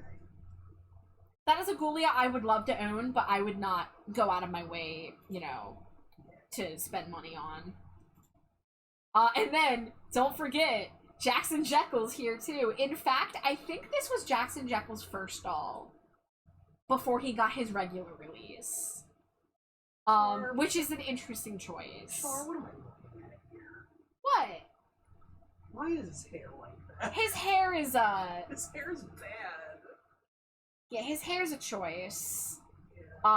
It's he's got that helmet hair going on because of the way that the glasses are pushing down on his bangs. Yeah. But you know, we stick with just the yellow here, no blue, barely any red. Little green in the... Tiny little bit of green, but it's like 90% yellow, white, black, which is successful. I think it's a B, I think. Yeah, it's a B. I wouldn't say it's mid, but it's You know, for a boy doll at the beach, it's alright. yeah. You should Yeah. have a sarong. You should have a sarong, you're so right. Alright, next up is Dawn of the Dance. So this was one of the many dance-themed lines, or party lines. Green hair. Starting with, Dawn of the Dance Claudine, who is iconic. This is when they started, you know, Claudine's gonna get a lot of, experimental hair. You know, I fucking adore this purple dress with this sickly... This is the Amari green. I don't know where Amari is, but this is Amari's, yellow green. Amari! I'd probably give this an A. Yeah. I really like it, but I do, like, the chartreuse is a little bit much. I'm not sure if they should have done the gold shoes with the chartreuse tights, but I love her handbag. I love her dress. I love the choppiness to her hair. I think it's good. I wonder if the problem is the tights are, like, kind of translucent. Yes, And that is part of it's it. the color of the tights mixing with the skin tone. Yeah, Yeah. and that is it a little bit. It kind of loses its vibrancy. Yeah. And then, like, so, like, if we looked at a black and white version of this image, the tights and the shoes would be, like, the same values. Yeah. And that's where it's kind of losing me a little bit. I think she would have been better off with a black shoe. Like a black boot. So yeah, I'd give it an A, but there's a couple things I would change to elevate it. But I like it. Dawn of the Dance Cleo. You know, not really doing it for me. This is kind of dull. Yeah, this kind of isn't good. Oh. I like her lipstick color. Her hair is alright. I just don't really like anything about the outfit, though. No, the outfit's kind of ew. Hi, Pixie! Oh, I got nommed. I don't know if it's Z bad, but like No, I it's would give it. I would give it monstrously mid. Yeah. Kind of just the dress pattern really gets lost. Like it's Yeah. two colors, but there's no contrast between them. I usually like the asymmetric legs, but like This one is a weird color. Yeah. It's like really dark compared to everything else going on in the outfit. And also, it's not asymmetric, but like I want to see something on the other leg. Yeah, like asymmetric leggings can be really good, but this one does not succeed. Yeah, this one's missing the mark. Yeah. Thank you for the hydrate. Thank you for the stretch. Let me. Oh, stretch your arms. Wow. Let me get a hydrate. Then yeah, get hydrated to give Pixie some bat smooches. Let me mute real quick.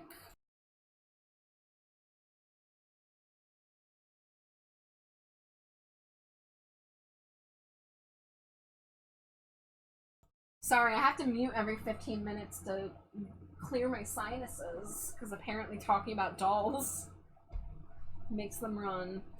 We've got Smooch to Wife 10-pack.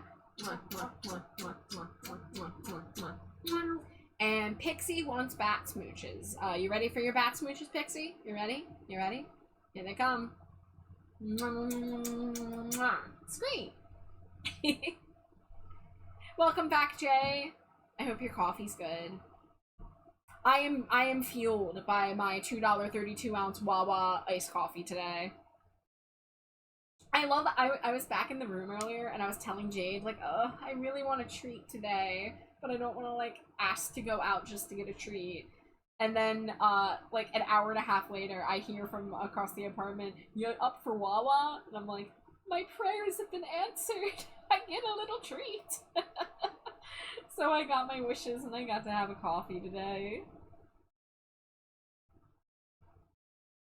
Laser Sharp Kitty is doing some jumps. Yeah. When I stretch, I usually just get a good shoulder stretch in. I put my arms above my head, try to get the shoulder blades active there. Pixie says, I finished a pretty. Tell me more, or show me if it's in the Discord. Let me know if you post something in the Discord for me to look at. I do have my next ad breaks coming in a few minutes, and I gotta take a bathroom break when that hits. Oh my gosh, Jay, the addition of the slime ball is so good. Yeah. I love it. I love both versions, but I love that we're just hitting home runs with Slimy Jade. Yeah, Pixie, feel free to DM me, absolutely. Happy early birthday, by the way. If I'm not, I mean, I might be able to wish you it at midnight when it hits midnight my time. I don't know what time zone you are, but just to make sure, happy early birthday. Yeah, happy early birth. Not too early. It's 1 hour. Yeah, we're very close. But I'll double check and make sure to hit you with the proper birthday greeting when it comes. Oh, Pixie, it's gorgeous. That's so pretty. Thank you for showing me the early sneak peek. Oh, I love the texture on the wings in the second one. That's really awesome, Pixie. That's so good. Happy anniversary of splorching into the world.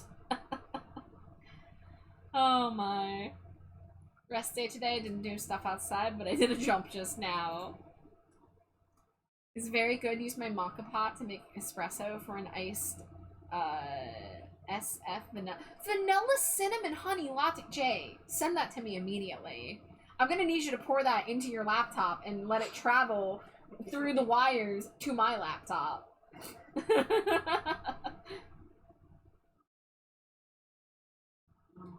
It's a triple anniversary. Oh, sugar-free vanilla. Gotcha. I almost read it as, like, safe for work vanilla. My birthday, my cousin's birthday, and my affiliate anniversary. Oh, well, happy affiliate anniversary, too. Happy birthday to cousin. We have enough time. I think I can move on to the next one. Okay, alright. It's a deuce stall that I don't hate, actually. So that's good. San Francisco vanilla, Sioux Falls vanilla. Okay, his Snake Hawk is a lot better. His Snake Hawk is way better here. This is actually closer to what G3 Juice looks like. Mm-hmm. I like the outfit. Yeah.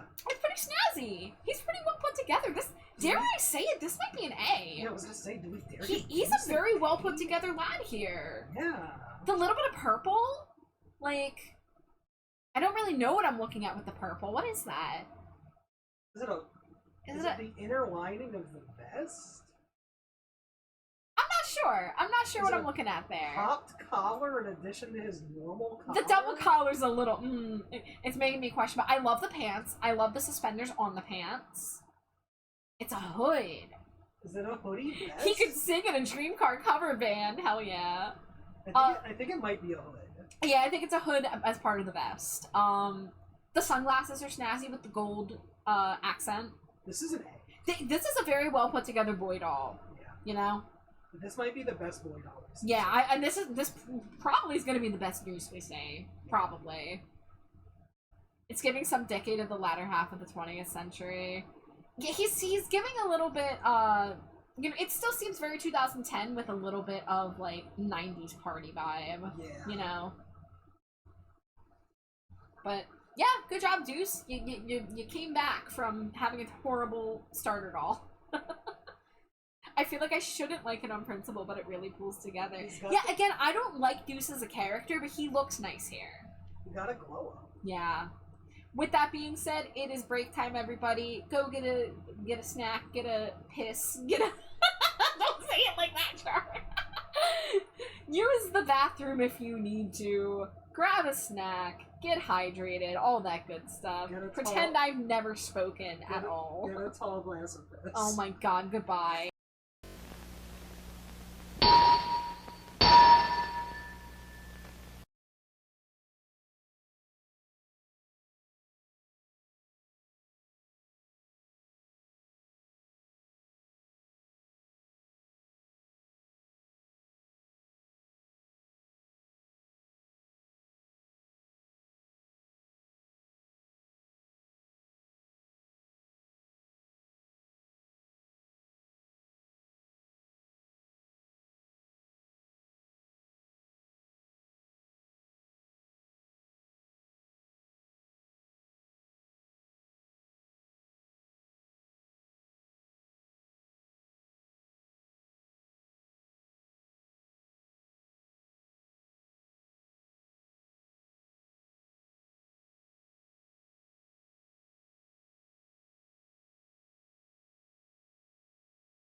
I almost clicked brick wall again into the gaming screen. It's because I got rid of a source on my screen. So before I was going to the second to last option, now my gaming screen's the bottom option. That's what's throwing me off. Yeah. Well, welcome back from ad break, guys. You know what? I'm gonna keep my ube pretzels here. I need a little snacking. Apparently talking nonstop for 3 hours is tiring. Did you know this? I did that. Thank you, Wawa Coffee, for keeping me alive. But let's let me get my music back on. Alright, let's get back into it. I think we have 1 or 2 more Dawn of the Dance dolls. Oh, we have 3 actually, I think. So, Frankie Stein. Very 80s. Very, like, it reminds me of 13 going on 30. Yeah. It kind of reminds me of what Jenny would wear at being a 13-year-old from the 80s transplanted into 2003.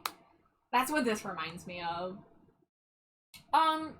With that being said, it's not my favorite. I think I give it a B. Yeah, it's a solid thing. I like the pink fishnet a lot. Mm-hmm. I mean, like, black and white and pink with a couple small blue accents. Like, it's solid. It's solid, but, you know, it's not wowing me. Her shoulders look like swing floaties. A little bit. Which is unfortunate. Yeah. But yeah, it's not bad. Ghoulia. Oh. Ghoulia. Dawn of the Dance Ghoulia. This is an Ash. Yes. Her dress looks like it's been soaked in blood. We finally have the zombie vibes here. She's got the bones on her purse. The bone white fishnet.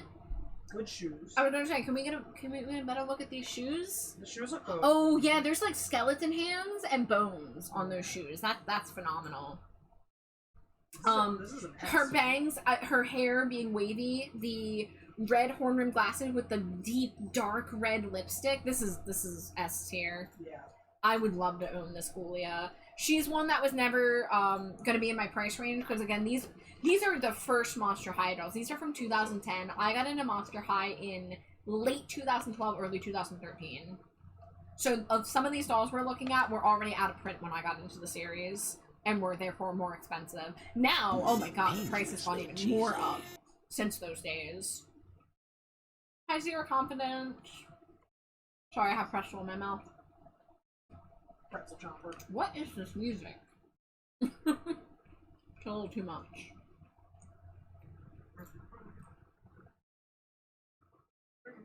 Where am I on this playlist?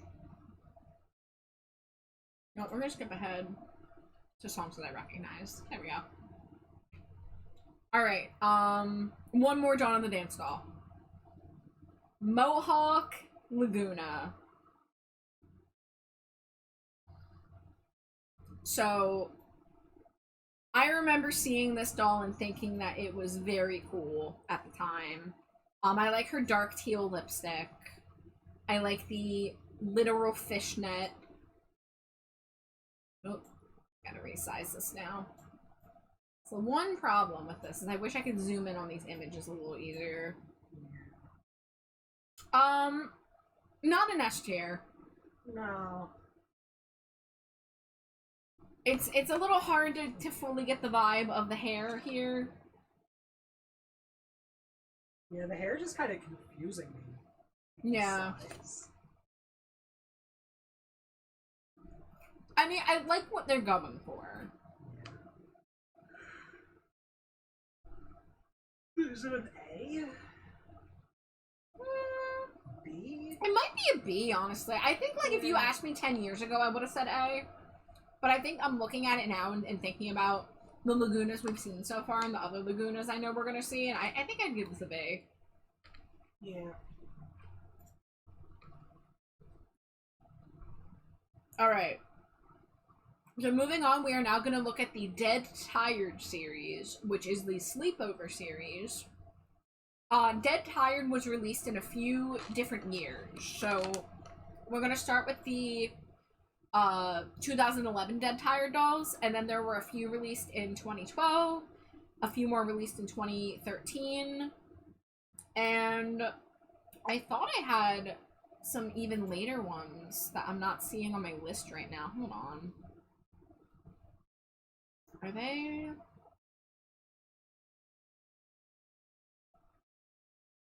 Full Getaway, basic. I might have to find the other ones on my list here, but let's just get started with what we have here. So we're gonna start with Cleo, who is just full bandage PJs. Mommet says, I have a Monster High hot take. I like G3 Laguna's design, I just wish she was a new character. Is it just because of the color change primarily? Because, like, I was a little shell-shocked when they introduced Pink Laguna, but I have grown to love her. And I still recognize her as Laguna. She's like one of my favorites in G3. Yeah, and Jade's I'm trying to think of the way. Jade's interaction with G3 was we were watching the cartoon together. We stopped watching it because it wasn't very good. Well, it started really good, and then it kind of fell off. Yeah. It had its moments and it had its parts that I didn't like. Yeah. Like Cough Cough G3 Gulia. Yeah. I love Cleo's eye mask. Yeah, I love the what is it called? The Eye of Horus Yeah. being printed on the eye mask. That's fantastic. I think it's very appropriate that this outfit is very bandage heavy, that she'd have to bandage up for bed. Well, see, is it supposed to be that, or is it just printed on? Because, like, she's got the bandage pants, but they have, like, drawstrings and waistband. Well, I mean, it's kind of hard to say because every bandage is just printed on cloth in this world. I mean, if you want to look up the 2D art for it and see. Do they have 2D art for all this? Most of the dolls get 2D art on the box. They might not be full body, but sometimes they are on the back. Let me look at the art gallery, see if there's anything to see. But, like, in terms of being a doll I want to own, not really. But, like, conceptually, it's fine. Execution's alright. So, I might give it a bloody alright. Yeah.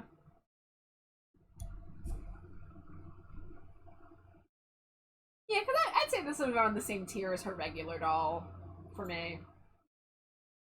Okay, here we go. Dead Tired Armor. Yeah, it's just a printed shirt and sweatpants. But it still evokes the imagery of she's getting bandaged up for bed. Yes. Also, we didn't talk about it, her high-heeled fuzzy slippers. Oh yeah, so all of these dolls have high-heeled slippers. I just like their weird little fuzzy little snake dudes. I'm trying to... Are they like little dudes with crowns? Yeah, they're little snakes with crowns. Yeah. They got little snake tongues sticking out. Yeah.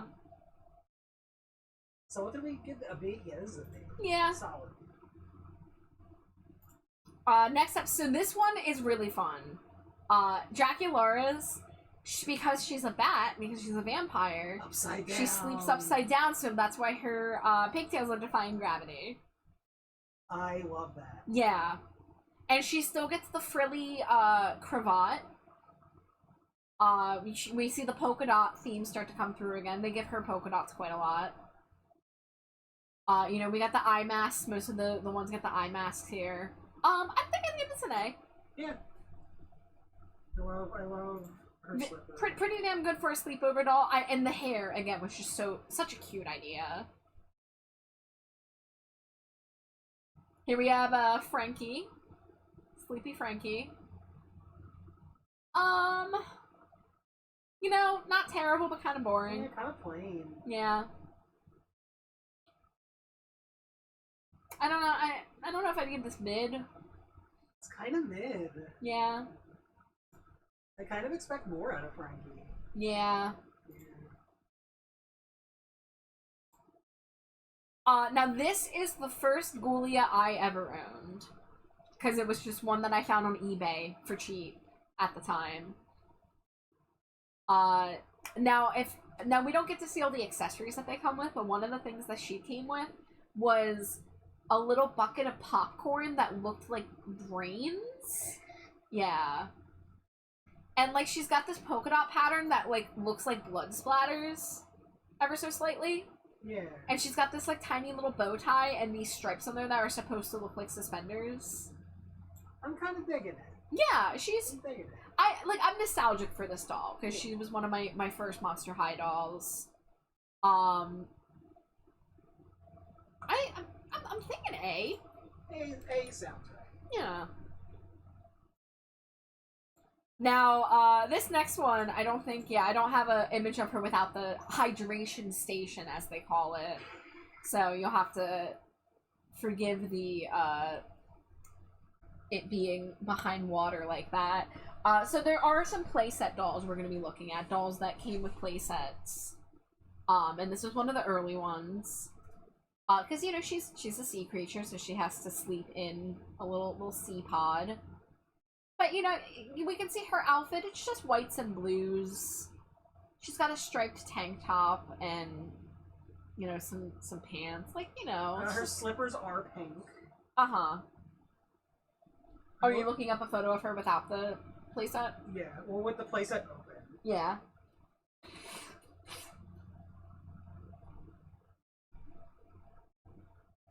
Yeah, I mean, that's the only bit of pink in the outfit is the shoes. Yeah, I mean, I think I'm gonna have to rank this the same as Frankie. Yeah. Which is just M. It's a mid. It's a mid. But at least the hydration station was a little bit of a cute concept, but it is just kind of a tube. Yeah. And are we rating play sets or are we rating just the dolls? No, we're rating the dolls with the play sets. Yeah. So now we're gonna skip ahead to the next wave of Dead Tired. So these were like a year or so later. So we got Abby. Cheesy. And, you know, she's got her fuzzy eye mask. We're going with the nightgowns now. We're going to see more nightgowns as opposed to, you know, PJ sets. Hi, Volt. You know, I kind of like the little bit of black tulle. I like her little, like, snowball tie things. Yeah. You know, her hair's okay. It's just shorter than her regular hair. But, you know, it is just kind of a nightgown. I don't know. I don't know if this is any more successful than the, you know, like the Frankie. You know, honestly, yeah, like the nightgowns are less successful to me than the PJs. Yeah, I'd say this is mid. Yeah, so this is gonna be mid.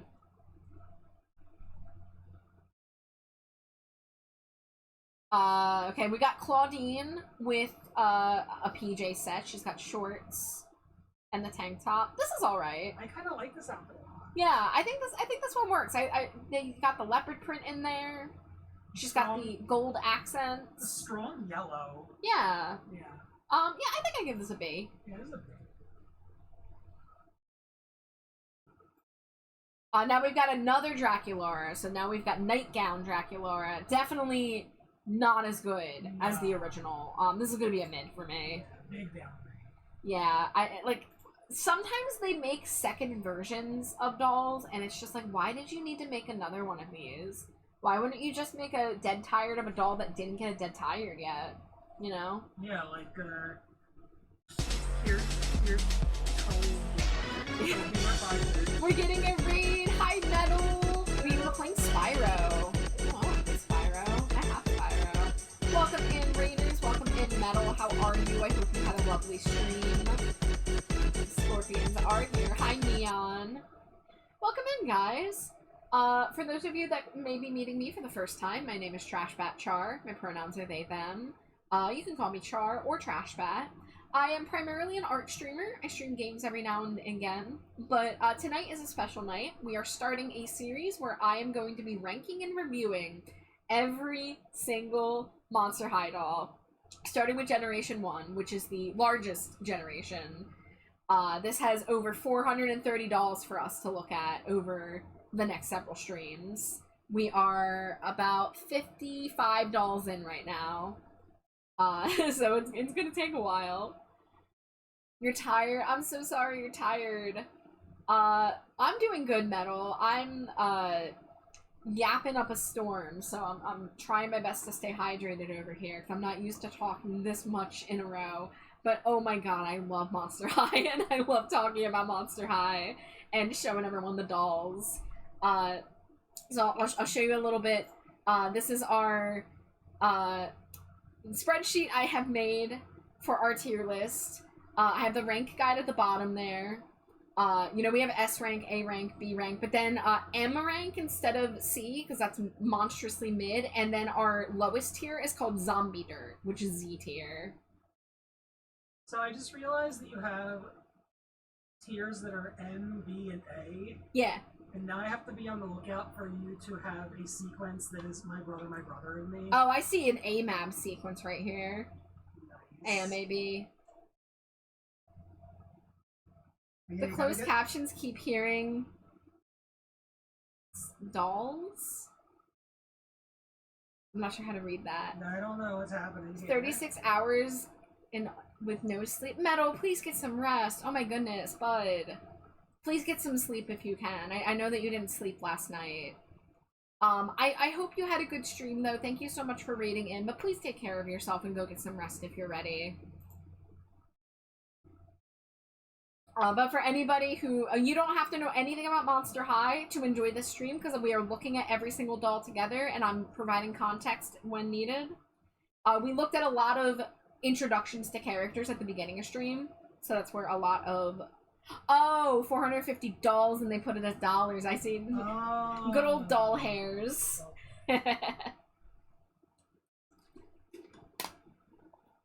Gonna try look for a while. Thank you so much, Metal. Hugs right back to you. I really hope you get a nice restful sleep tonight.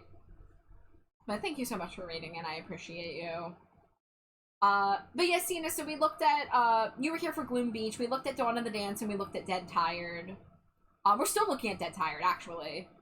So we're not done with Dead Tired yet. We're looking at the second worst Draculaura, Dead Tired. They did not need to make this one after the first Draculaura was so good with the upside down pigtails. Hi, Bus! Thank you for the head pats. Welcome, welcome. Okay, so I already ranked Draculaura, so we're moving on. We've got a second Laguna. A second Dead Tired Laguna. This one's a little better than the last one. This one's a lot better than the rest. Yeah. I mean, we get the fish scale pants. Got the off the shoulder. Yeah, the slippers look cute. I think I'll give this one a B. Yeah. It's definitely an improvement from the last Laguna. So here's, you know, I was just saying, there's sometimes they make second dolls in the same line, but sometimes they need to, like with Laguna. Here we go, Rebecca. Got a sleepover doll. Look at her little black ruffle details. Oh, She's got these, like, good. bloomers. Yeah. She's got her little phonograph alarm clock. You know, the side ponytail's a little interesting. And of course she has, like, the steampunk slippers. I mean, I think this is gonna be an A. It's a strong one, yeah. Yeah. But I'm so biased for Rebecca dolls. I love Rebecca. Oh, this one, you know what? This is gonna be an S. I think this is gonna be an S for me. Yeah. Yeah. Yeah. I mean, they took Spectra, and the one thing about original Spectra is that she's got this very pink tinted purple in her dress that kind of clashes with the soft pastel purple of her hair and her makeup and stuff. But here, it's all harmonized. Yes. It's all the same shade of purple. You got the light, you got the dark. The translucent purple slippers with the translucent limbs looks fantastic. The tulle on the sleeves looks fantastic, and like the chain pattern on the dress. This is a win. This is a great sleep doll. Love it. Love Spectra. We've got a second sleepover claw. Okay, so these are the ones. I need to find where these are on my my list. Hold on. Let's see. Let me go to my Dead Tired folder. 2016 sleepover. Let me see if I can find this.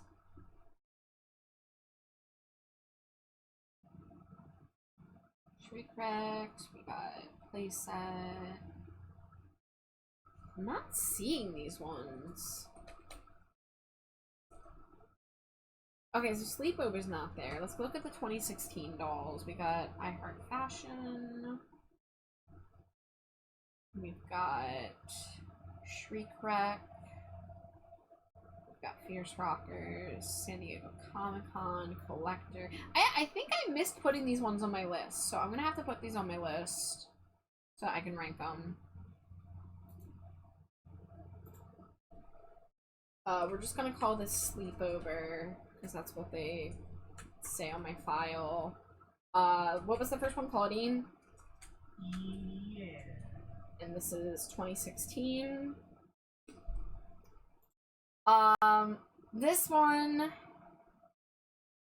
This doll upsets me. I remember thinking this was nice, and I saw one in person and the dress was trash. So this is from the end of G1 when they started going cheap. When they were in the process of transitioning into G2 and they were cheaping out. Yeah, this one's solidly mid-tier. Sad. Yeah. And yeah, then we get a third Sleepover Draculaura. Oh my god. Oh, the comment about the trash was Spectra. Oh, okay, my bad, my bad. Well, I'm voting on Spectra based on product image. You know, I'm not gonna try to look up real images of all of these. I'll take your word for it, but I still love it conceptually, and I love how it looks. This one did not need to exist. Why did they make this? Third. Frankly, this is Z tier. Is it? Yeah. Yeah. The third Sleepover Draculaura, and they just keep on getting worse. Yeah, it doesn't even... I told you, with Draculaura, I'm gonna be a little pickier, because again, like, she gets the most dolls. It's just, they got it right the first time. What, this doesn't even look like a sleepover dress. It doesn't. And her hair's, like, so plain. Yeah.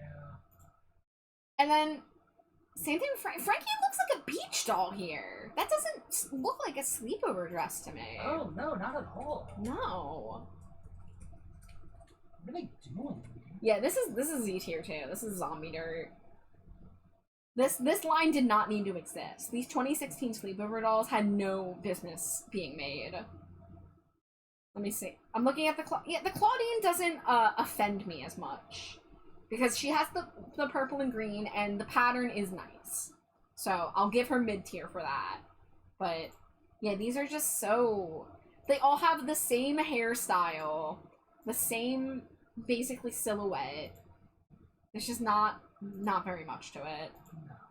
Alright, so now, we're going to our second beach line, which is called Skull Shores.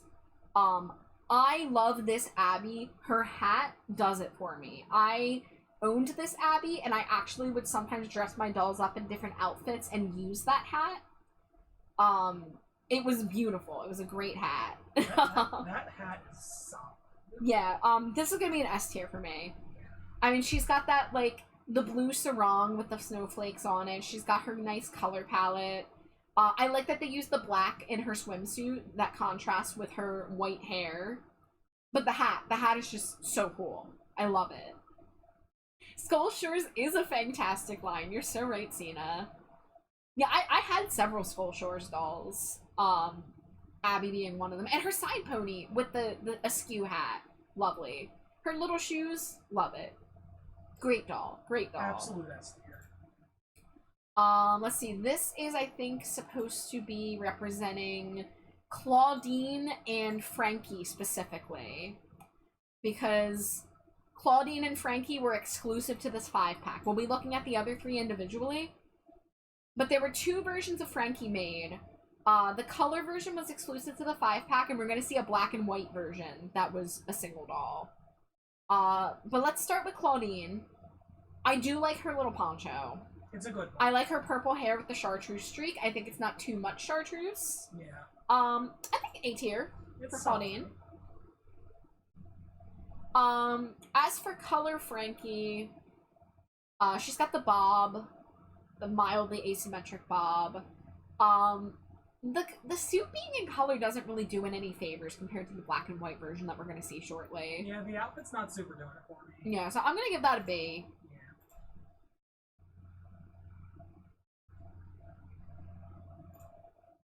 Alright. Draculaura, this might be S tier for me. She's got her little sailor hat. I love her tiny little sailor hat. Tiny sailor hat is beautiful. Yeah, this was another one I owned, I believe. And I like she has her little danglers, as I like to call them, the little long bangs, and she has her V bangs. Does she have anchor earrings? Yes. Good. Yeah, she's very sailor. Yeah. I think this is a great Dracula. I'm gonna give this S tier. It's S tier. Yeah. It's S tier. Get the classic sailor stripies, and you can see a little bit of it on the shoulders too. They didn't give her the full sailor little whatever it's called, but it's definitely evoked, and successfully so. Here's black and white Frankie. I just think the black and white Frankie works way better. Oh, yeah. Yeah. Yeah, that's so Yeah, cool. that's like A tier, at least. Yeah. If not more. I mean, I just think the black and white on its own is just like makes it S tier because it's so cool and different. Yeah, so we're not gonna look at we're not gonna look at the San Diego Comic-Con collector dolls for a long time because they're towards the end of the list. But Frankie's gimmick has been having these black and white variants every now and then. The very first San Diego Comic-Con collector doll was Frankie's core release, but in black and white. And then they did this. You know, yeah, I think this one is S tier. I know that's pretty drastic compared to the color Frankie being B tier, but like, Oh, look how cool it is. yeah, it works really well. She looks like a bomb ass bitch. Here's a Ghoulia I used to own. So this is a Ghoulia where we finally see the brain patterns get used. Okay. Yeah. Alright. She's got her little coconut drink. She's got the green glasses are fantastic. The blood drips on the shoes, lovely. The hairstyle, it's like kitschy. It's like a bit silly, but it also fits the vibe because this line does evoke the imagery of like 50s beach party movies, in my opinion. Yeah. I'm gonna give her an A tier. You put the brain in the coconut, you drink it all. You put the brain in the coconut. Yeah. All right, and then we've got this is the first Gil Weber doll. Now note that he has to wear a helmet to breathe salt water. Whereas Laguna doesn't have to do that. Other way around. Laguna's from saltwater. Oh, Gil's yeah. from He's freshwater. That's right. I got this mixed up. He's a river monster. She's 100% rocking that 50s bathing suit poodle girl fashion. Yeah, I see it. Gil is fine. Like, Yeah. now you were complaining about Finnegan's hair. Now Gil, they didn't give the bald treatment. I think that's why Finnegan has the different hair. And, you know, and that's the thing when talking about Finnegan versus Gil, they are very similar characters, down to the fact that they do the Finn Mohawk thing. Yeah, although, Finnegan's buffer. Yeah. Oh, yeah, no, of course. I just mean, like, head-wise. I've never really been a Gil fan. He's got a weird long neck because of his weird head. Yeah. I think I'm gonna give him mid. He's mid. He's not Yeah. Z, but he's mid. Yeah, he's not atrocious, but just, I wouldn't want this doll. No. Yeah, he's not horrible, but it's alright. This Laguna is fantastic. I think this is an S tier Laguna. Oh, yeah. The little, like, off the shoulder, like, teal frilly thing. And this is so gorgeous. This is exactly what Laguna needs. Yeah, she's perfect. Yeah. S tier no notes. Yeah, thank you, Monster High, for getting a beach Laguna so right. Like, this is gorgeous. Yeah, everyone agrees. Beach Princess Laguna is amazing. And her fins get to be fully shown off. And just, the colors were balanced really nicely. I like that black is being used as the accent here. I like her little headband piece. Yeah, wonderful Laguna. Good job. Alright, now we are moving on to the classroom dolls. These are a little out of order. This one was not the first classroom doll, but that's okay. So this is the 2-pack of Abby Abominable and Heath Burns. And this is actually Heath's first doll, if I'm not mistaken. Yeah, we haven't seen him. Yeah, and this is basically, take away the apron and the oven mitt, and this is his basic look. So this is, like, core Heath tacked into a, what they call home ick. Instead of home eck, it's home ick. That's good. So him and Abby do end up getting paired together because fire and ice, you know. This Abby is relatively cute. I like her hair. I like that we got the purple in the front. Yeah. But you know, it's a set. Wait, which one are we judging? Both of them? Yeah. Okay. Do I have them separated actually? No, yeah, I don't have them separated. Should I separate them? No, we can do the slash again. I just can't see that they're together because the picture's blocked. Oh yeah, I know. 1 second, I have to mute.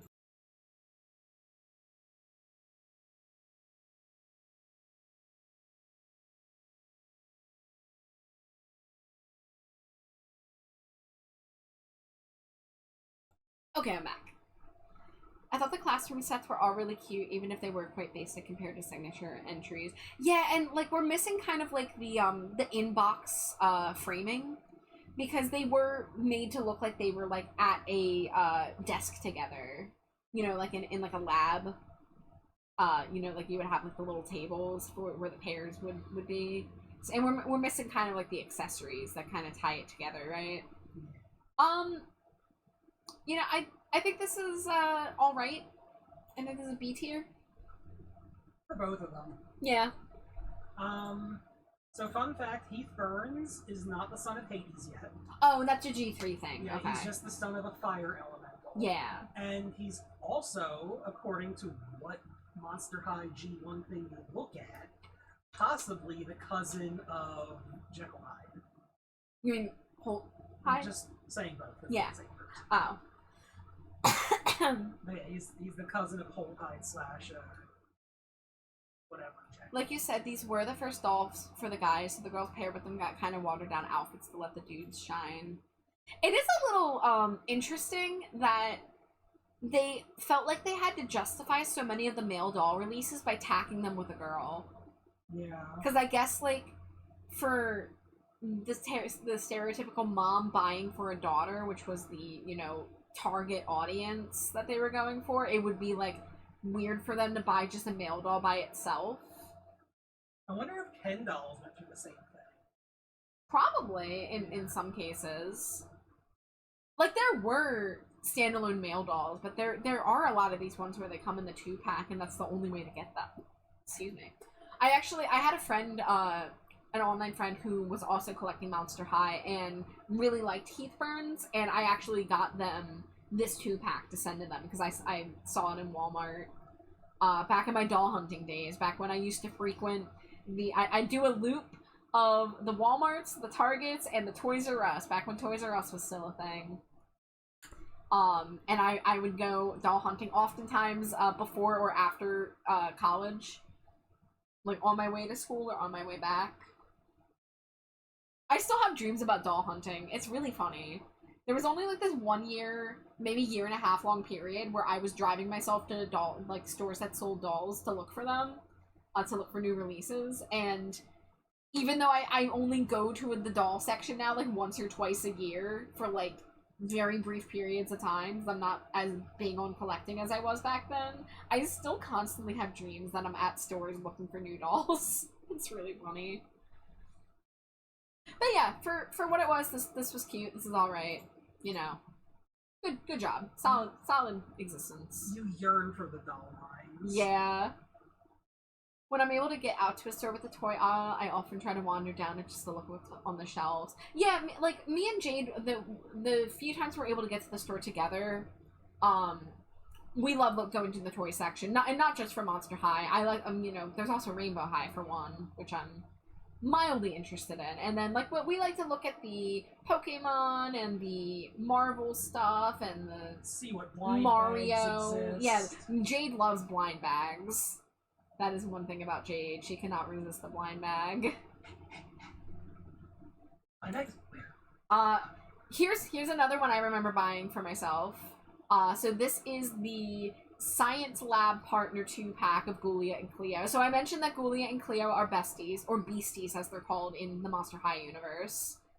And of course, you know, Ghoulia is the smart one, so she's doing the work, but I think it's really cute that they have their little lab coats, but they're still themed around each other's, like, you know, vibes.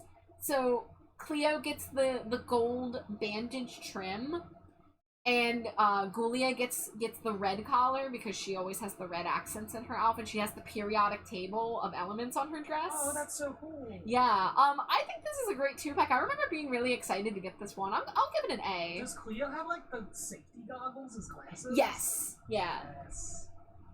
Neither of those shoes are labs. Oh no, absolutely not. They ass is getting docked points for that. Especially the open toes. Yeah, if they had at least given her a similar style shoe to Ghoulia, it would maybe be forgivable. Maybe they should also have leggings. Ghoulia's headband does have a tiny brain on it. Oh my god, you're right. That's really cute. Yeah, A tier. That she's wearing Cleo's brain. Is that why it's so small? Yeah. And this isn't the only Ghoulia Cleo 2-pack. We'll see another Ghoulia Cleo 2-pack much later on. But, this was cute. This is one of the few Cleos I ever owned.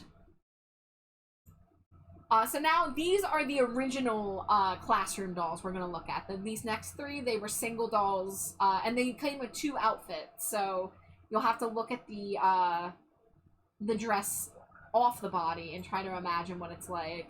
But this is Home Ick Frankie, so you know she's like sewing themed, and she's got this like very patchwork kind of vibe to her, like she made her own clothes, which as a trash bat with a patchwork dress I can appreciate. I like her little red buckles on her shoes. And the sewing theme is good too because she's stitched together. Yeah. It was scrambled and extracted and stored in a jar. Be nice. These were White World dolls for me for so long. I love the fashion pack dolls. Yeah, this is a pretty good Frankie, I'd say. Yeah, I like it. I don't know if I'd go... I'm somewhere between A and B. I think I'll give it an A. I think it works.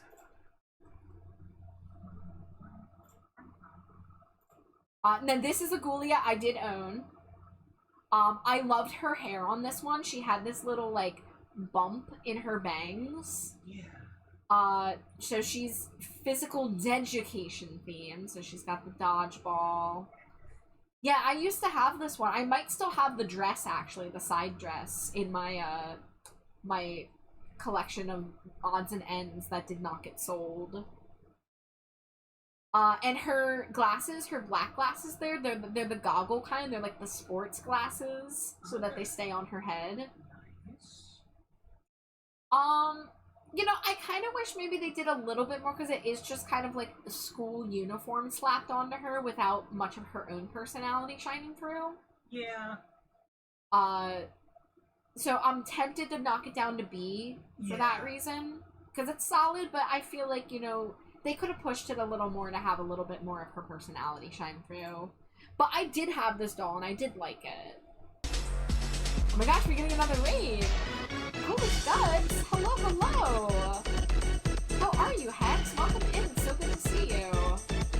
Playing Dead by Daylight, I see. Well, welcome in, guys. We are talking about Monster High dolls today. For those of you who just came in with the raid who are meeting me for the first time, my name is Trashbat Char. My pronouns are they, them. You can call me Char or Trashbat. I primarily do a bunch of art streams with the occasional gaming stream now and then. But tonight is the beginning of a, what I hope to be a weekly series where I'm going to be ranking and reviewing every single Monster High doll. We're starting with G1. We are about 70-ish dolls in right now out of 430 something. So this is going to take a little while to get through all of these. This is going to be a several part series. And I'm also going to look at G2 and G3, the other generations. But we're looking at them together, and you know, I'm providing context when I can. Doing good. How are you? I am great. I'm having a really fun time yapping about dolls with everybody here tonight. So Hex, if you need a raid and run, there's no obligation to stick around just because you raided in. Please make sure you're taking care of yourself first and foremost. However, if you do want to chill, if you want to lurk, if you want to yap dolls with me, feel free to stick around. Anyone here is welcome to lurk and vibe however they please.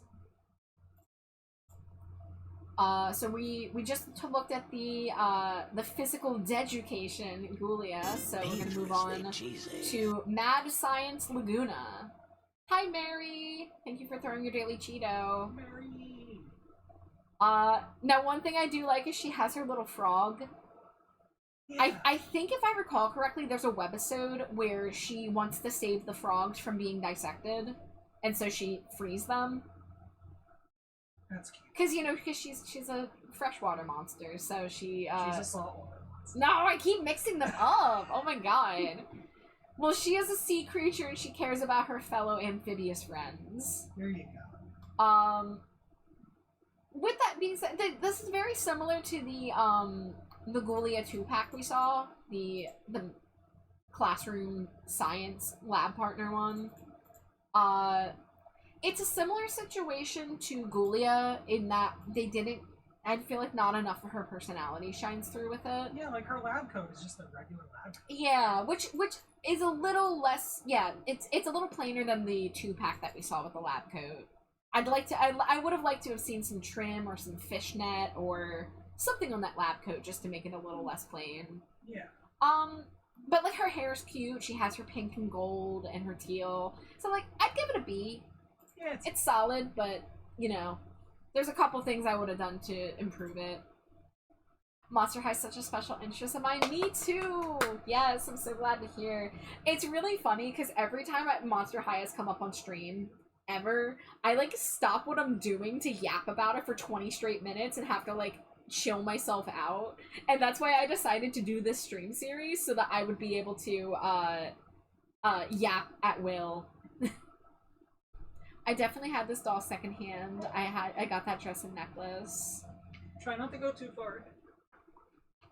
Oh, are you going to the bathroom? Oh yeah, I got it. I can wait for you. Okay. Let me see what the next doll is. Oh yeah, we're about to get into Sweet 1600. I don't want you to miss those. So I'll wait for you. This is an opportunity for me to check in with chat, see how we're doing out there. I'm also going to eat a few of my ube yogurt coated pretzels I picked up at Trader Joe's last week. Pretzel. But, we are approaching the 4-hour mark. It's almost midnight here. Let me look at what we've got left on the list, so let's put that away for a moment. So we got Sweet 1600, we've got a couple of the Fear Leading and Ghoul Spirit dolls. Killer Style. I'd like to see if we can get through Dot Dead Gorgeous. I think that would be a good stopping point. Because after that we get into the Fashion Pack dolls. Which I love the Fashion Pack dolls, so I'm gonna have a lot to say about those. But I feel like we'll be able to get through the Fear Leading ones pretty fast, which leaves primarily Sweet 1600 and Dot Dead Gorgeous, which is a polka dot dance dress line. So, that's gonna be my goal for tonight, I think, because that will be close to 100 dolls.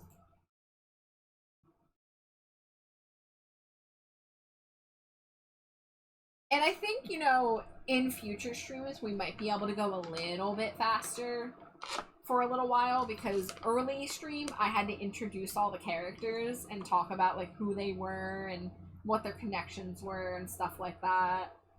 But now we can go a little bit faster, especially when we find budget dolls and there's not much to say. Because there are some plain as hell budget dolls that I have strong opinions about later into the series. We are relatively in the good era of Monster High. We haven't had too many dirt tiers. Our dirt tiers have primarily been the dolls that were not good cultural representation, and some of those late G1 budget dolls.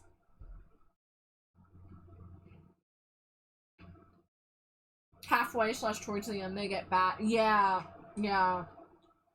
Like, this episode and presumably the next episode, we're going to be looking at, like, some of the best dolls of Monster High. But then as we get towards 2015, 2016 releases, oof. It's gonna get rough, guys.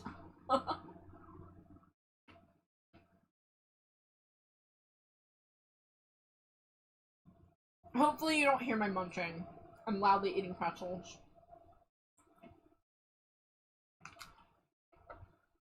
Say it, Robert. I love this song.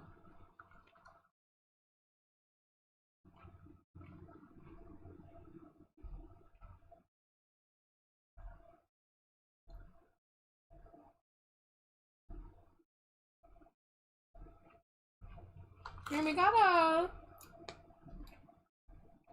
through a decent amount of dolls so far, all things considered.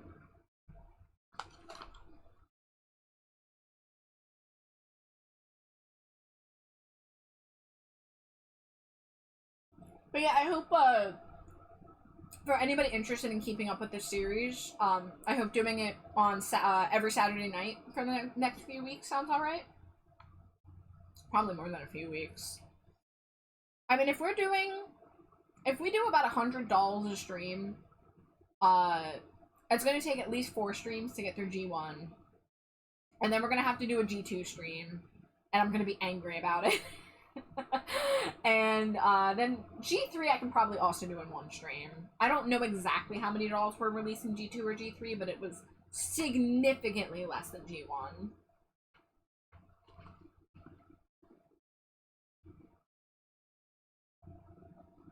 I'll also have to figure out how I'm going to organize my per character lists. What I might do is, you can have, like, multiple tabs open, within a Google Sheet document.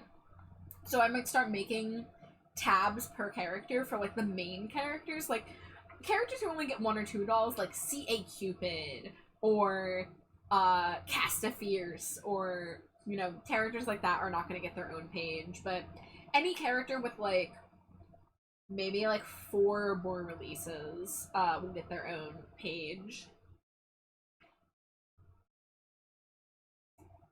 I'm kind of interested to see exactly how many Dracularas have been released.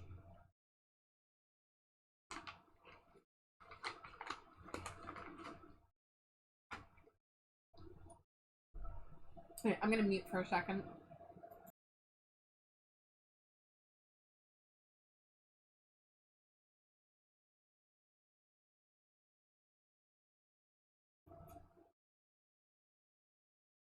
You can absolutely make different sheets in the same spreadsheet, reference each other, and do something like filter a table to only show the results with a specific value. Okay, so I wouldn't have to do it by hand. Alright. I'm not... I used to be a little more adept at things like, God, what are they called? Spreadsheets? No, like, there's a specific, like, formula thing I'm trying to think of. Back when I, yeah, like, something table. Back when I was working at the dermatology, yeah, like data tables or something. Back when I was working at the dermatology office and had downtime, I would make myself spreadsheets for fun. So I was learning how to do stuff like that on my own, but then I kind of fell out of it, and now I only know how to do basic things like conditional formatting. Like, if you'll indulge me for a few seconds, I can show you. I have a spreadsheet where I'm keeping track of every album I've listened to. Let's see, it is... here it is.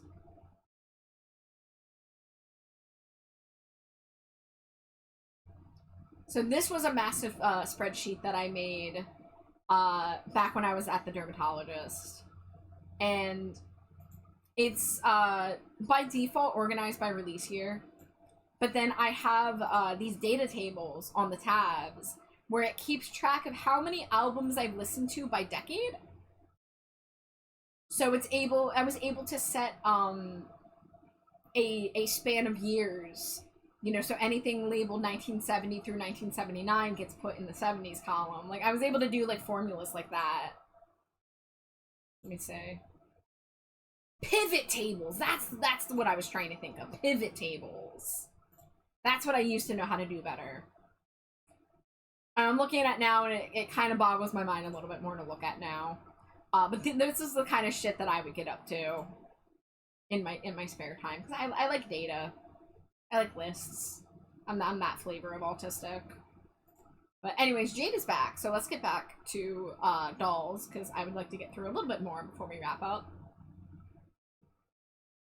I mean, we do have an ad break that's going to be coming soon. I might snooze it, since we just kind of did a half break. So we are going to be looking at the Sweet 1600 dolls. I mentioned earlier that Draculaura, we're going to look at Draculaura actually first.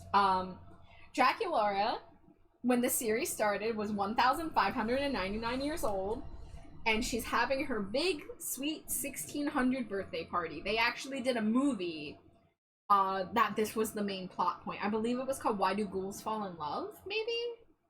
I might be misremembering. No, because that sounds right, because that would have been when Cupid was introduced. So, you know, the ages of these characters are wild. So, you know, looking at her, she is a very well put together Draculaura. She's got some tinsel in her hair. She's got the V-bangs. She's got the high pony with the birthday tiara. We have a lot of black with pink accents, but then we also got this really delicate white lace. Her purse is pink lips with fangs. That's interesting. I don't remember seeing that purse. Don't really get a good look at her shoes. They look like maybe like cupcake theme. They look like they have like drippy dark icing running down them. I know some people would probably consider this an S tier Draculaura. I think I'd consider this A tier, personally. What do you think, Slimy Jade? Yeah, I'd say A. Yeah. She, like, it's a very nice doll. I'm not, like, frothing in the mouth over it, but it's a very nice doll. Okay, let's go back here. You know, okay, no, we'll look at Cupid last. So, we'll look at Claudine next. I'm looking at art for Draculaura's doll with the 2D art. Uh-huh. And yeah, I guess the shoes are just kind of cake themed. They look very like almost like eclairs. Yeah, I'm into that. Yeah. So we've got Claudine in a tuxedo look, which is very cool. This goes hard. Yeah. I mean, she's got the half pony. She's got the purple tinsel in the hair. We've got her purplish blue leopard print with the gold accents. She's got the fur cuffs on the jacket. And the gloves. Fancy gloves. I feel like I would have liked if they committed to full pants. Yeah. But this might be an S tier Claudine, even with that. Like, yeah, that's the one detail I would still change, but even despite that, this is such an iconic Claudine. I think it was very cool and brave of them to take the girly fashionista character and give her a tuxedo look. Yeah. And one of the big fan headcanons with Claudine is that in G1 that she is a either lesbian or bisexual. And I think it's something they've actually explored in the graphic novels now. I think she is dating or was dating Toralei. Of course, the werewolf and the werecat got put together. So I really love her serving this like Janelle Monáe realness, as Cena pointed out. Bisexual icon, yeah. Because Claudine also had this whole thing where she was like not into boys because she wasn't into like the drama of dating and stuff. She just like cared about Draculaura, her best friend, and Draculaura and Claudine are a huge fanship, even though Claudine has a or not Claudine, since Draculaura has a canonical boyfriend for the majority of the series. That doll's honestly so pretty. Yeah, welcome in. Yeah, we're looking at Monster High dolls, and we are in a really great era of Monster High dolls right now. So this stream and next stream, we're going to be looking at probably Monster High's peak. And then after that, we're going to start seeing some not as good dolls. But right now, we're mostly seeing good dolls. But I love this Claudine. For sure. Let's see, we looked at Dracula. Let's look at Frankie next. Not loving the hair. They did the white hair with the silver tinsel, and it gets a little, like, salt and pepper. Kind of like, it has a weird texture.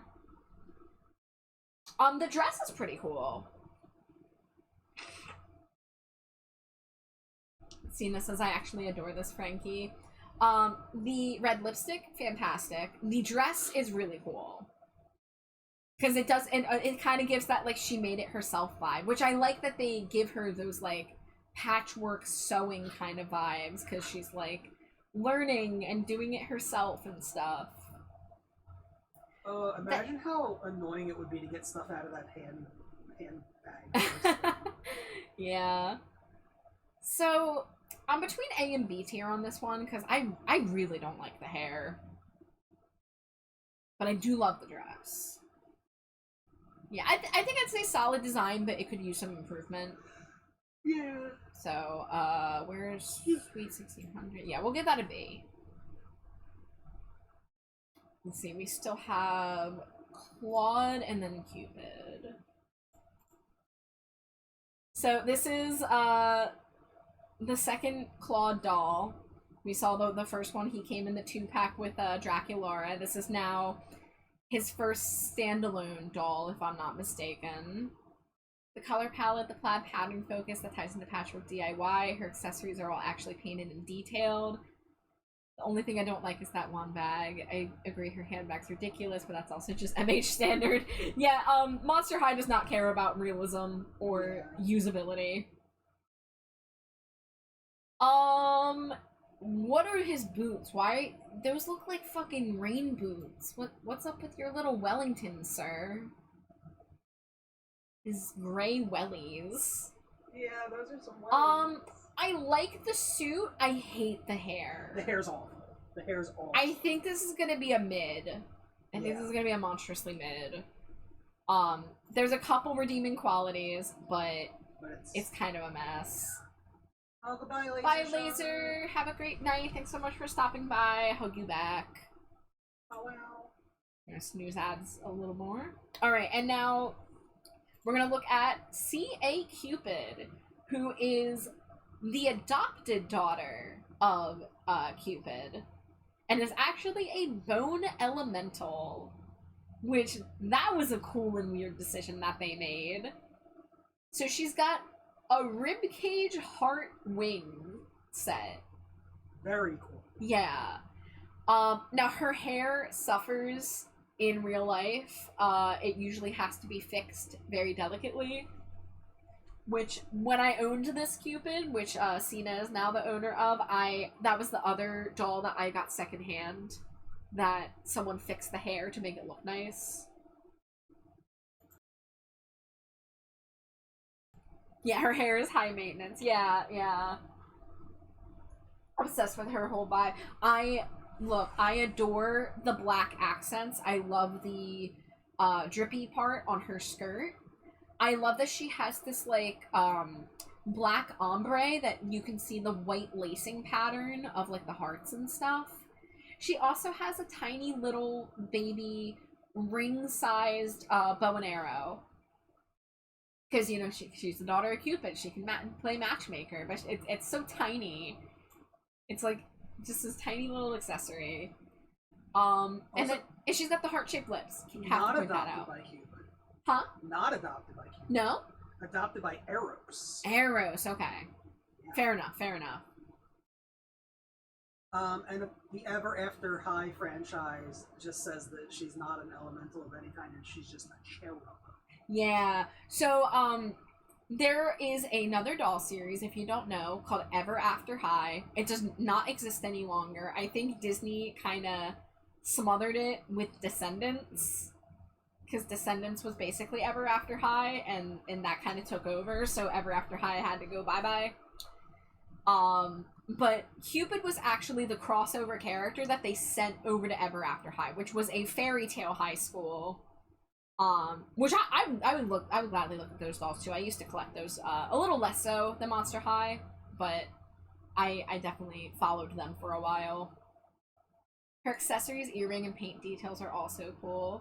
Angel says, I saw the title and locked in. It feels appropriate that you come in while we're talking about C.A. Cupid, who, like, has these pink angel vibes. But hi, welcome in. Yeah, C.A. Cupid S tier. 100%. Scarily perfect. Do you know? Do I know? What CA stands for? Nope. Chariclo Arganthone, or Arganthone? Arganthone? I don't know. I've never heard that. That's interesting. Your favorite's Caddy Noir? Well, lucky for you, we all rated Caddy Noir S rank. She was scarily perfect tier. She's a gorgeous doll. So good. Yeah. But yeah, I love C.A. Cupid, and that's one where I'll be excited when we do the G3 comparisons, because Cupid is just about to get her G3 release now, and it's interesting to compare the two. Yeah. But okay, so we're done with Sweet 1600. That means we're moving on to the Fear Leading and Ghoul Spirit dolls. These we won't have much to talk about because they are just cheerleading outfits. I mean, Ghoulia is a little different. Ghoulia is the, well, she's not a cheerleader, but she's like the cheerleader for the cheerleaders, if that makes sense. She's like supporting them from the stands. Is she wearing a cape? Yeah, she is wearing a cape. Kind of like when you like tie a towel behind you at like a pep rally. Yeah. I wish that they didn't look so bored. The faces just... Well, yeah, I mean, it's that doll resting face. You know, they could have done something with it. Yeah. Welcome back, Error. Ooh, 10-pack of smooches. 10-pack smooches.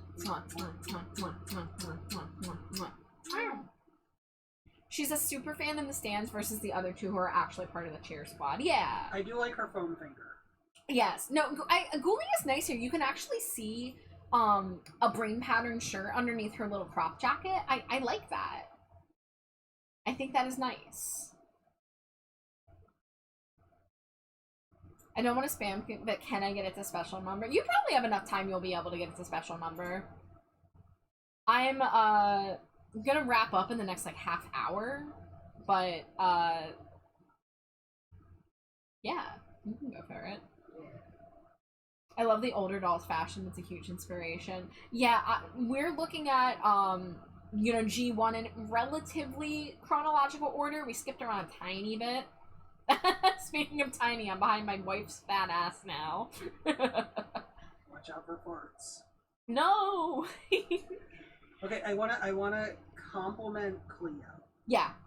The bandages look the best they've ever been. Yeah, the bandages are spread out nicely. I like how the one leg, they're at the top and the bottom, And while the other one, it's just the top, but it's longer. And it's kind of like unraveled a little bit. Yeah. Yeah, no, Cleo looks alright. Dracula's hair is Doing something. They gave her buns, but then she also is kind of serving her dead, tired, upside down pigtails. Yeah, I don't get it. Yeah, that's a little off. I think Ghoulia is the best one here. Yes. Followed by Cleo, followed by Dracula. Yeah, I do like Dracula's pink fishnets. Yeah. And I like her little pom-poms. You know, I think I'll give it a B. Like, average them out, it's a B. Yeah. If you ask me, Dracula is a mid, but yeah, the other ones are solid B. So I'd say it averages out for sure. It's like ABM, so just B. Yeah, I would not go out of my way to buy these dolls though. I've only ever seen the Monster High movie where there was a genie. That would be 13 Wishes. I know exactly what movie that is. If you want to do the slashes, you could do A/B/B/F. Nah, I'm just gonna give them all B tier in general. Okay. I'm okay with it. Yeah, I think I'm gonna also try doing some Monster High watch parties in the server, guys. Because there's some movies that I haven't seen in a long time, and I think it would be really fun to watch it as a group. I love singing the Boo York songs. I haven't really listened to the Boo York songs. Like, I've watched the movie once, but I never really, like, downloaded the songs to listen to them. The Haunt the Casbah dolls that were kind of from 13 Wishes are still some of my favorites. I adore Boo York. Yes, Cena, I remember you were hype about Boo York and frickin' Astronova, if I recall correctly, or LED. I forget which one. Might have been both. I was watching that like 2 times per day when it came out. I'm 36 and not ashamed. Both. Very well, very well. Yeah, guys, for those that don't know, me and Cena, we met on Tumblr, and I think we might have met because of Monster High. I'm not 100% certain, but I think we might have met because of Monster High. So we were both in the heavy in the Monster High fandom on Tumblr about like 13 years ago. Yeah, if it wasn't Monster High, it was Steven Universe. Yeah, because those were around the same time, because Steven Universe started coming out in November 2012, and I think I got into Monster High like that month. So it's right in one or the other or both. The music, the new characters, the outfits, wow. Yeah, I would love to do some Monster High watch parties in conjunction with this weekly stream series I'm looking to do. Heavy in the Monster High fandom on Tumblr, a line on Char's resume. Look, I had a blog dedicated to it. I had a mildly viral Monster High post about the terrible Photoshop editing on the Monster High wigs that they were selling on Amazon back in the day. I shared my progress pictures of my attempts at customs. I shared collection pictures. Yeah, the MH tags on Tumblr were poppin'. I still follow some of the same people from back then. Do you remember Sassmaster RJ, who does a lot of fan designs? I still follow their work and adore it. They do so many good Skeletor concepts. They just did a Haunted Mansion Skeletor concept recently that was really good. It was the Hatbox Ghost. Yeah, I got many dolls by trading on Tumblr. Trading and buying on Tumblr, and that's actually how I sold most of my collection, was because of the Tumblr fandom. So, shout out to the Monster High fandom circa 2013. Switched the wife 11 times. Anyways, I don't recall that name. I might have lost folks when I cleaned up after deleting my failed doll list side project blog. Well, I can send you their stuff if it helps jog your memory, because I know that they were around back in the day. But I just made sure I was following them on like Blue Sky and stuff recently. All right, we did the 10-pack, we did the single smooch, so there were 2 smooches that came in just now. Mwah, mwah. So we're at 65. Alright, let's keep going instead of looking at these fear leaning dolls. This is an immediate downgrade. Like, at least this one, there was a little bit of personality. You got Cleo's bandages, you got Draculaura's weird hair and her fishnets. These are literally just their regular dolls, but wearing the cheerleading uniform. And we're all wearing the same shoes. Are the shoes... Okay, those are just the fear-leading standard issue shoes. Yeah. Only good thing to say about the werecats is they're still articulated. Yeah, but these literally are just their basic dolls. Like, they didn't do anything with their hair. I would have loved to see the werecat twins with, like, high ponytails, right? Yeah. Like, just something to set them apart from their regular ones. Same thing with Toralei. I mean, just, it's boring. I'm gonna give it a mid, because it's mid. Yeah, it's not bringing us much personality as the last set did. And yeah, Cena's right. One doesn't even have an accessory. Yeah. So, oh well. But, probably, I think that this was one of the options for people who wanted to get Persephone and Meowity, but they couldn't get the original 2-pack that was older. So, there's that. Now these are going to be, Ghoul Spirit dolls from 2013. Now I will give a heads up, we have an ad break coming in about a minute. I've used all of my ad break snoozes. I'm about to pass the fuck out, but I'll stay until you're done. How much more focus do you have in your list? I'm trying to get through the Ghoul Spirit and the Dot Dead Gorgeous one. So you can see on my screen here, we're up here at 82. I'm trying to get down to 95. So we have a little bit over 10 dolls to go. So I'm gonna have this ad break, and then we're gonna try to get through these last ones. And only one is a new character. Okay. So this Frankie is okay. I'm not sure if I'd give it bloody alright tier or mid tier. The pink lipstick's not really doing it for me. The vest thing going over the shirt. I mean, like, the foam finger's cute. For me, I think this is gonna be a mid-tier, but it's not, like, I'm not disgusted by it. It's just, kind of not doing it for me, you know? Yeah. This Frankie isn't the best. Yeah, there are for sure better Frankies. The mismatched shoes are good. That is a nice detail. Currently 11:30 for me. I've been up since 4. Yeah, please get some rest. And remember, the VODs are available if you want to see any of the dolls that we talked about. And I'm gonna be trying to do this weekly on Saturdays, I think, if that sounds good to everybody else. If I recall correctly, this Ghoul Spirit line is not quite budget, but it was close. Yeah, I think it was budget. I think it was. With that being said, it is ad break for those of you who can still hear me, so I'll see you in a few.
Welcome back from ad break, guys. Thank you. Yeah, Error Code, we are currently still on for Pokemon stream tomorrow night. I try to do it every Sunday. If I cancel, it's usually a same day cancellation, so just pay attention to Discord and Blue Sky if you want to know if it's still happening or not. But in general, if I'm live by 9 or 9:30, then, you know, there I am. Let's see, so we rated this Frankie mid. Now, this is a new character. I don't know if this was his first doll. Let's see, it says 2013. Let me look up if he has another one from that same era. Let's see, 2013, 2014. So this actually was his first doll. That is not what he looks like. Oh no, his doll looks fairly different from his 2D. Yeah, so he was part of the multi-pack, I think. I don't have a note about him being in a multi-pack, so he might have been a single doll. Where are... Oh, you're small, that's right. Yeah, I'm small. But regardless, so Slow-Mo is a zombie like Ghoulia, and they actually, at some point, are dating. We will see a 2-pack with him and Ghoulia much later. Might have been a re-release. I think there's another, like, there's like a Night on the Town multi-pack that I think he's a part of, if I'm not mistaken. Well, if I'm gonna be small forever, I should probably move my wife's pizza ass. There I am. Can I make you tiny with me, Jade? Yeah. Oh no, I flipped you. There you go. Very nice. What? There we go. Happy little small family. But yeah, this is Slow-Mo. He's got stupid hair. He's got The hair's really bad. I'm sorry, Slow-Mo buddy. You're mid. Is he mid? What, do you think he's zombie dirt? His outfit is literally the most boring outfit imaginable. His hair sucks. And also, I'm thinking about his 2D. His 2D. His 2D appearance. He has a lot more of the askew zombie, slack-jawed, decaying face. And the Whereas the eyes. doll, they give him the like pretty boy. Handsome Squidward. Yeah, a handsome Squidward. Is this his first song? It's bad. Yeah, you know what? You guys have convinced me. This is zombie dirt, Yeah. which is appropriate Because he's a because zombie. yeah, it's where he belongs. Yeah, they should have let him cook longer. I mean, he's got like the most normal shoes ever, the most boring denim shorts, and it's just a monster. But it's a boy doll that they've never released before. Yeah. So you know. Hey, we have standards now because we saw the good Deuce. True. Yeah, freaking Dawn of the Dance Deuce has set the bar for the boy dolls. Yeah, we know that better is possible. He's got 3 total dolls, and the only good one's the date double pack with Ghoulia. That is a good double pack. We will get to that. And then we have Spectra, who, out of the 2013 Ghoul Spirit dolls, is the best one. She's got the chains on her skirt. That's exactly what I wanted to see from some of the other fear-leading Ghoul Spirit type things. Yeah, this slaps. I mean, I wouldn't go as far as saying this slaps. I mean, I'd still give it a B tier, I think. A B tier can slap. Yeah, I mean, it's a solid B tier. I mean, B tier is solid design for a reason, because it's a solid doll. Find it the slaps. Yeah. Error says we need more ranking streams. Soda, candy, food, shows, everything. Jade did a candy ranking stream one time, I think. With Boxer. Yeah. Maybe did too. Yeah, Jade does more ranking streams on her channel. Amari. I have the same complaint with this one as I did for the sleepover one, but she's a strong entry in this particular line. I can see how the dress would not work in person if it's similar to the sleepover one, but you know, for looking at what it is here, it's a cute doll. It's nice. All right. Oh, we got another ghoul spirit. We've got Venus, Venus, what are these bangs? Venus, sweetie, what are these bangs? I'm not sure I agree with that, Venus. I don't like the color of her shoes being the color of her hair. Her hair also has the thing where the green is not showing through nice. But the dress is kind of cool. Yeah. I mean, it looks like the shirt I think it's printed on, but I think it's made to look like the shirt is ripped and showing the dress underneath it. That's nice. And she's got her vines. The hair and the shoes are kind of not doing it for me, though. I'm not sure whether this would fall under B tier or mid tier, though. What are your thoughts?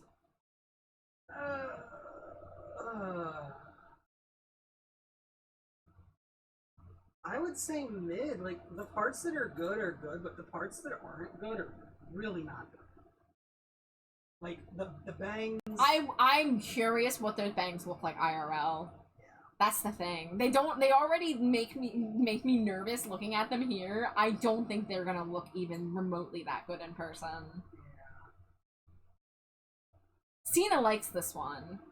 I mean, like, it's not horrible, but it's not doing it for me.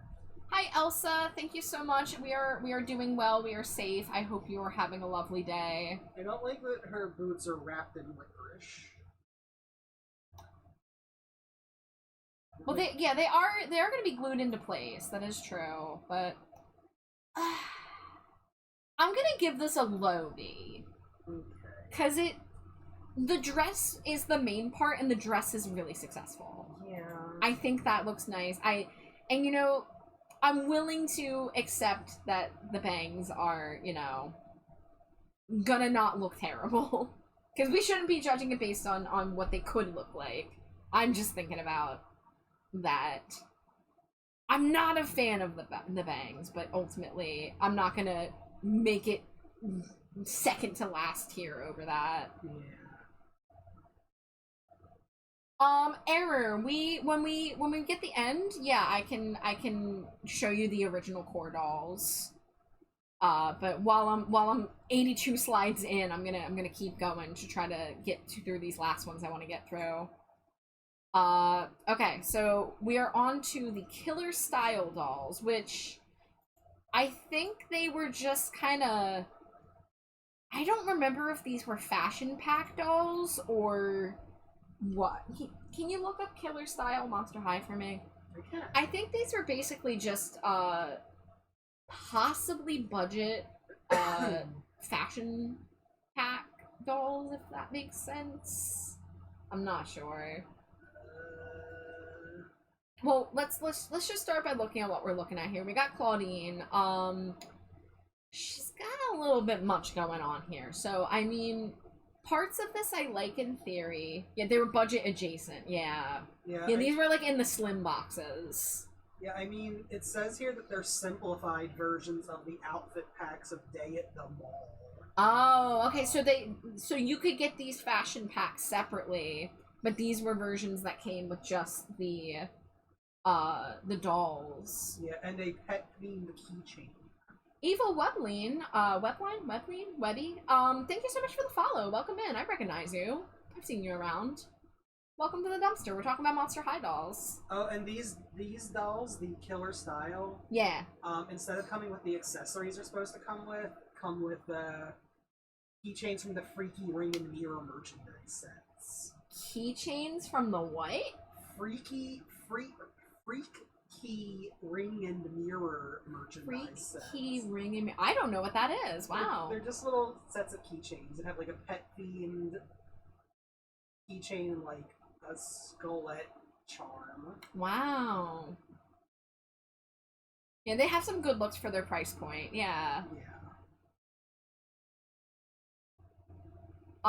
So I like parts of this one, but the colors are not 100% meshing with me. I think the yellow with the light purple is really cool, but then the chartreuse in the hair kind of throws it off a little bit for me. I think it would have been better with purple in the hair to not bring that chartreuse in, but like the jacket is nice. The dress is, you know, the dress is all right. It's a nice polka dot little dress. I really like the neon green and purple combo. Yeah, it's a good one for Claudine. I think I'm gonna give this a B. I think it could have succeeded a little bit more, but I like the general concept of it. I have a weird thought of, like, I like they use these colors. I don't think I could ever do it myself, though. Angel, I agree. There are some color combos that I will never be caught dead wearing myself in public, but, like, that's the wonderful thing about being an artist, is that I get to draw people's characters who use these color palettes that I wouldn't use for myself. I was just talking about that with Mary Lamb's Stinko Pop being the pastel candy sheet, and, you know, I got to do these, like, light pinks and yellows and you know, dusty blues. And I wouldn't put that on myself, but I was really excited to get to draw it. Hope you have a good stream. I'm off to bed. Thank you so much. Enjoy your sleep. We're probably wrapping up soon here. We've been going for 4.5 hours. I have one more doll line I want to get through after this, and then we're going to stop. But yeah, B tier Claudine, in my opinion. Yeah. Alright, we got this Draculara. This isn't bad, but this also is kind of Yeah. Trying to get a look. Like, I don't know. I'm not sure if I would get this B or mid. I don't think I would call this a solid design myself. Maybe other people agree with me. Maybe I'm just being hard on Draculara, but I think this kind of misses the mark. I'd say it's mid. Yeah. But, you know, mid or misses the mark does not mean it's horrendous, you know? Yeah, it's fine to look at, it's just a little plain for me. Yeah, like, as long as you're not getting zombie dirt, you're okay. Yeah. I mean, I do like her thigh-high black socks with the pink shoes. But yeah, I'm just something about the shirt-skirt combo's not doing it for me, and then the hair's just kind of plain on top of that. Let's see, we got Frankie with... What you gonna do about it, pink shoes? The pink shoes. I think her lipstick being light, something about it makes her face look pretty with her hair framing her face. That is a nice, like, pale lipstick on her. That is, I can see that. So Frankie's got the side pony. I like that. I like the weird little corset vest thingy. I like the is that an asymmetric earring, or is that on both sides and you just whoop? I think it's on both sides. Yeah, it's on both sides. Okay, yeah. I kind of would have liked it more if it was asymmetric, but that's fine. Not loving this dress pattern with the legging pattern. I think they're clashing a little bit, and I know that's kind of Frankie's vibe, but I'd either want to see more clashing, like I'd like to see more patchwork in the dress and some more patterns integrated. Yeah, like, all the pieces individually are fine, but together, it's not doing it for me. I like the shoes. I like the hair. I think I'm gonna give it a mid-tier. But it's like a high mid, you know, high mid, low B. Just like the Draculara. Like, they're both like high mid-tier. Her day at the mall version of this outfit is not better. Is not better? Is a lot. Oh, is a lot better? I kind of want to look it up. Let's see. Maybe not a lot better, but, like, there's different leggings that suit the outfit a lot better. And the, Frankie Day at the end. I'm guessing mall is spelled M-A-U-L. Got it. I'm looking it up. Oh yeah, she's got different hair, different lipstick. I see 2D art of it. I'm just looking at the clothing set. Oh, the the leggings have like red and blue in them. Yeah. Oh yeah, if I can get the fashion pack versions to compare them to for next time, I'll do that. And look at the shoes compared to the shoes that she has. Oh yeah, they have a blue highlight in the tongue area, whereas these ones are monochromatic. Yeah, and the silver thing over the dress. Oh, she's missing a belt too. Yeah. Huh. Yeah, so I'll try to get some more images for next time so we can compare some of those, because I didn't realize these had fashion pack variants. Yeah, these are like simplified. Now, operetta, they did good. This is a good operetta. Oh yeah, this is a good operetta. The pencil skirt really works for her fashion style. I love this red spiderweb belt. Her record store bag, of course, is wonderful. I love her ponytail. I love her purple lipstick. It matches the purple trim on her top. She has little black and white striped straps that are very nice. The shoes match the skirt. Yeah, let me try to look at these shoes a little bit. Oh yeah, they've got the this pattern that the skirt does, which is kind of like a combination music pattern with leopard print. Yeah. Dare I say this is S tier? I'd say it's either S or high A, but I'd say maybe S. I mean, again, I'm a little biased to operetta. I love operetta, but I think this is just really successful, even for as simple as it is. I mean, you get to see her scars and tattoos on her one arm, so that adds even more visual interest. Yeah, like, maybe, like, the hair not having any bangs is maybe the one area I might give pause.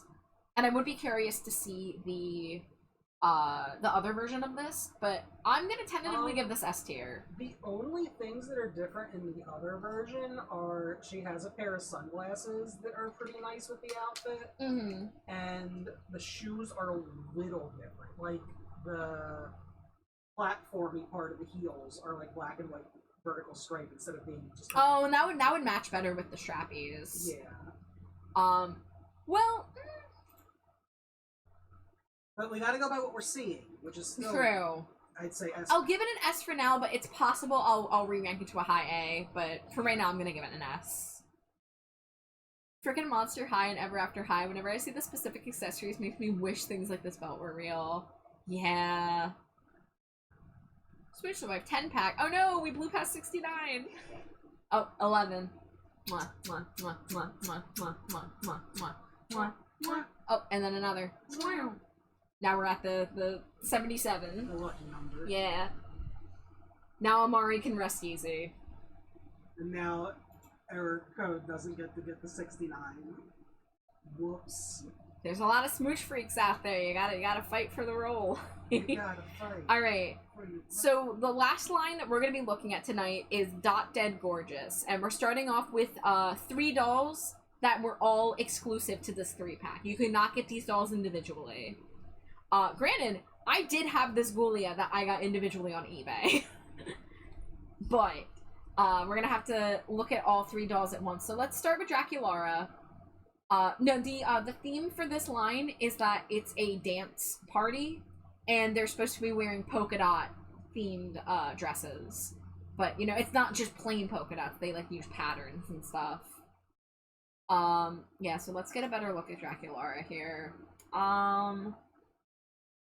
Not a good Draculaura, in my opinion. I'd maybe give this mid-tier for Draculaura. Yeah. It's not my vibe. No. The skirt pattern doesn't really do it for me. And the shoes are too pink. The shoes should have been black or white. I agree. And then she's got like the pulled back hair. I'm not really a big fan of how the ponytail's sitting on her. But like the dress itself is not horrible. So like, yeah, I'd give it a mid, personally. Let's look at Abby next. Abby has lovely colors. Yeah, Trans Pride Abby is Yeah, great. Trans Pride Abby. I mean, Abby's color palette is just always good. I love her shoes. Oh, the shoes They are are like the fuzzy boots, but they're made of icicle. Oh, she's got a fuzzy bracelet.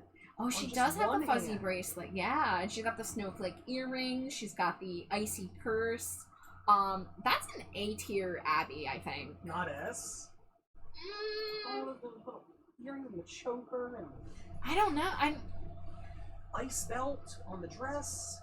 I mean, I'm not like me personally. I wouldn't be like, oh my god, I need to get this doll right now. That's why Yeah. I'm kind of giving it A tier. It's great. It's fantastic. Oh, I wrote S. Aha. But it's a high A. It's a fantastic Abby, but like Abby just has such a solid color palette. It's kind of hard to mess Abby up, in my opinion. A for fantastic. Yeah, A for fantastic. A for real good.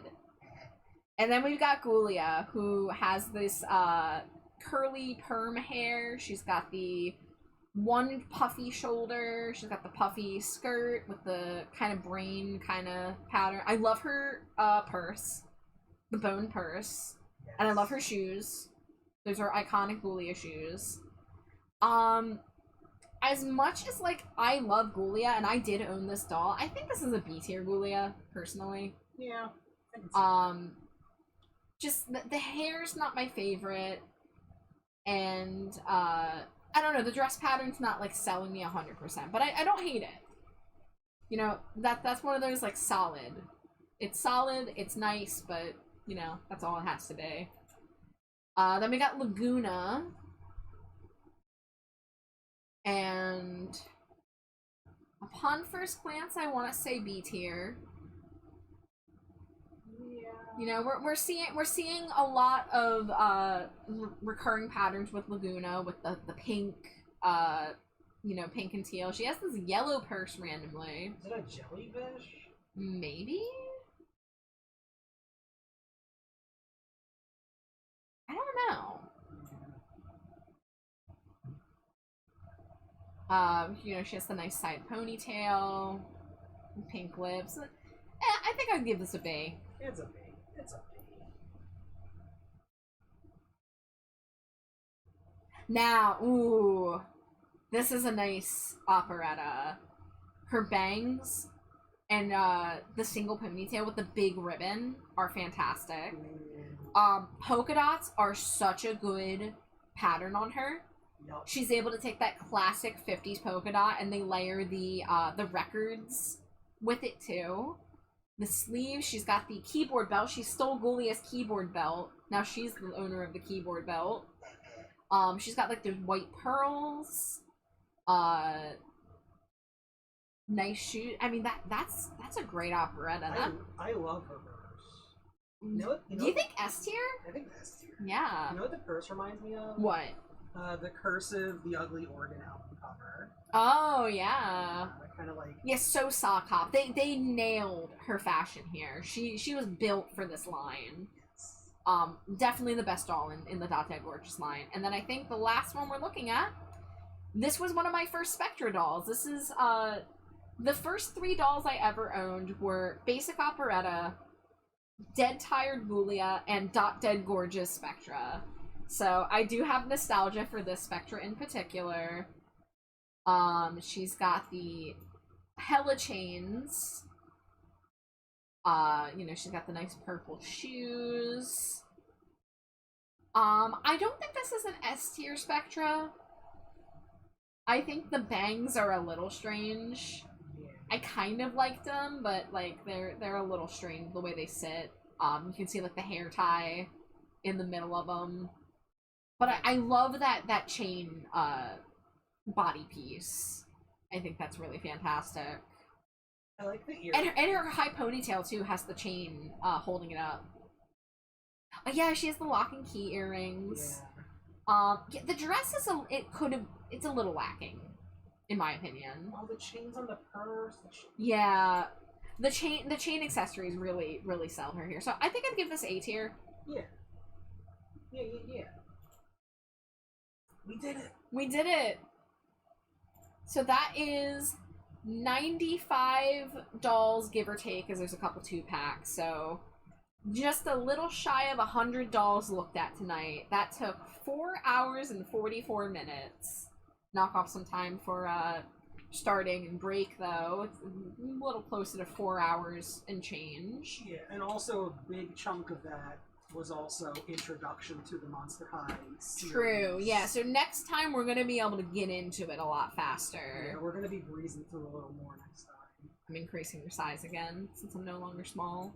Although, oh boy, we get to have me look up more characters in the wiki next time. Yeah, so, maybe next time we'll, get some image comparisons together. Maybe I'll collect some 2D art to, compare stuff to. I don't know. Oh, wow, it's almost 1 a.m. Wow. This was a lot of fun, though. Thank you so much, guys. I know that I said I was going to do the ukulele thing. I know that nobody's really, like, I'm trying to think of the word. Clamoring for me to do my dumb little singing songs on the ukulele. That's kind of more of a thing that I just want to do, but I just wasn't in the headspace for it this week. So I'm gonna try to stop scheduling it, I think, and just wait to do it, like, spur of the moment. I think that's probably the best way to handle it. But I was a little stuck in my head because I felt like nobody would want to see it and stuff. But I've been really wanting to do this Monster High stream series for a while now. I like I said, I made this spreadsheet in February. So I've been sitting on this idea, but I've just been like so busy with commission work and keeping up with gaming collabs and stuff like that. Nin, I will not make an apology video featuring the ukulele. Get out of here with that. I want no association with that bullshit. This was such a good stream to draw to, just listening to Char yap about Monster High dolls in the background. This is really fun. Almost 100 is a good amount to cover. And I think we can cover more in the future. Like me and Jay mentioned, like I had to introduce things at the beginning, and I had to like be like, okay, this is Frankie Stein, and this is her story. This is who Claudine Wolf. Like I had to like kind of set the scene. And even before that, just talking about what generations are. Mm-hmm. So, Which I'll still have to do a little bit of intro for anybody who missed this one but wants to hop in. Because that's the thing is you don't have to have seen every doll in order to hop in on this series. You can really come and go as you please. But you know, the VOD will be up. I haven't really mentioned this, guys, but I've been exporting my VODs to YouTube for the past couple weeks. So, if you are really interested in this Monster High ranking series and want to hear all my thoughts on it but can't stick around when it's live, these will be saved on YouTube. So rest assured, you will hear all the bat yap. With that being said, let's find somebody to raid out to. Why don't we?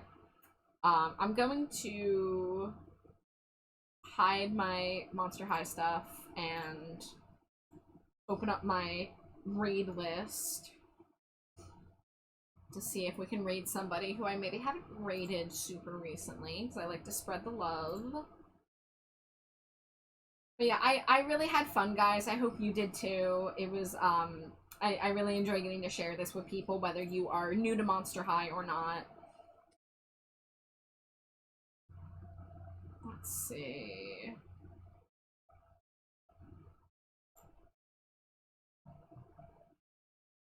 See, we've got Lexi. We've got, have I rated Gorgothica? Yes, I have. Let's see, Bash is live. I just rated them earlier this month, though. Same thing with Farfetched. Mooning. Have I ever rated Mooning? No. Okay, they've been doing Minecraft for a while, but, you know, I'm okay raiding people if they're about to raid out. I don't know how other people feel about that. I don't know how much longer they plan on going, but we're going to raid Moon Ink Fox, who is playing Minecraft. Let me double check pronouns. Non-binary, they, she. So they, she pronouns. So please respect that going in. My Moonink's a fan, a friend of the channel, has stopped by a lot. You might have seen them wave hello in chat before. But thank you so much, everybody. I'm really glad I got to finally kick off this series. And if you are not already in the Discord and you're interested in watching Monster High movies with us, I am going to try to plan that sometime soon. I would maybe like to do one watch party per week to pair up with the one tier list per week. It's just a matter of finding a day and time that works for people's schedules. But I would really love to watch the Monster High movies with y'all. They're cheesy, they're fun, and I'm really excited to be opening up this particular special interest again.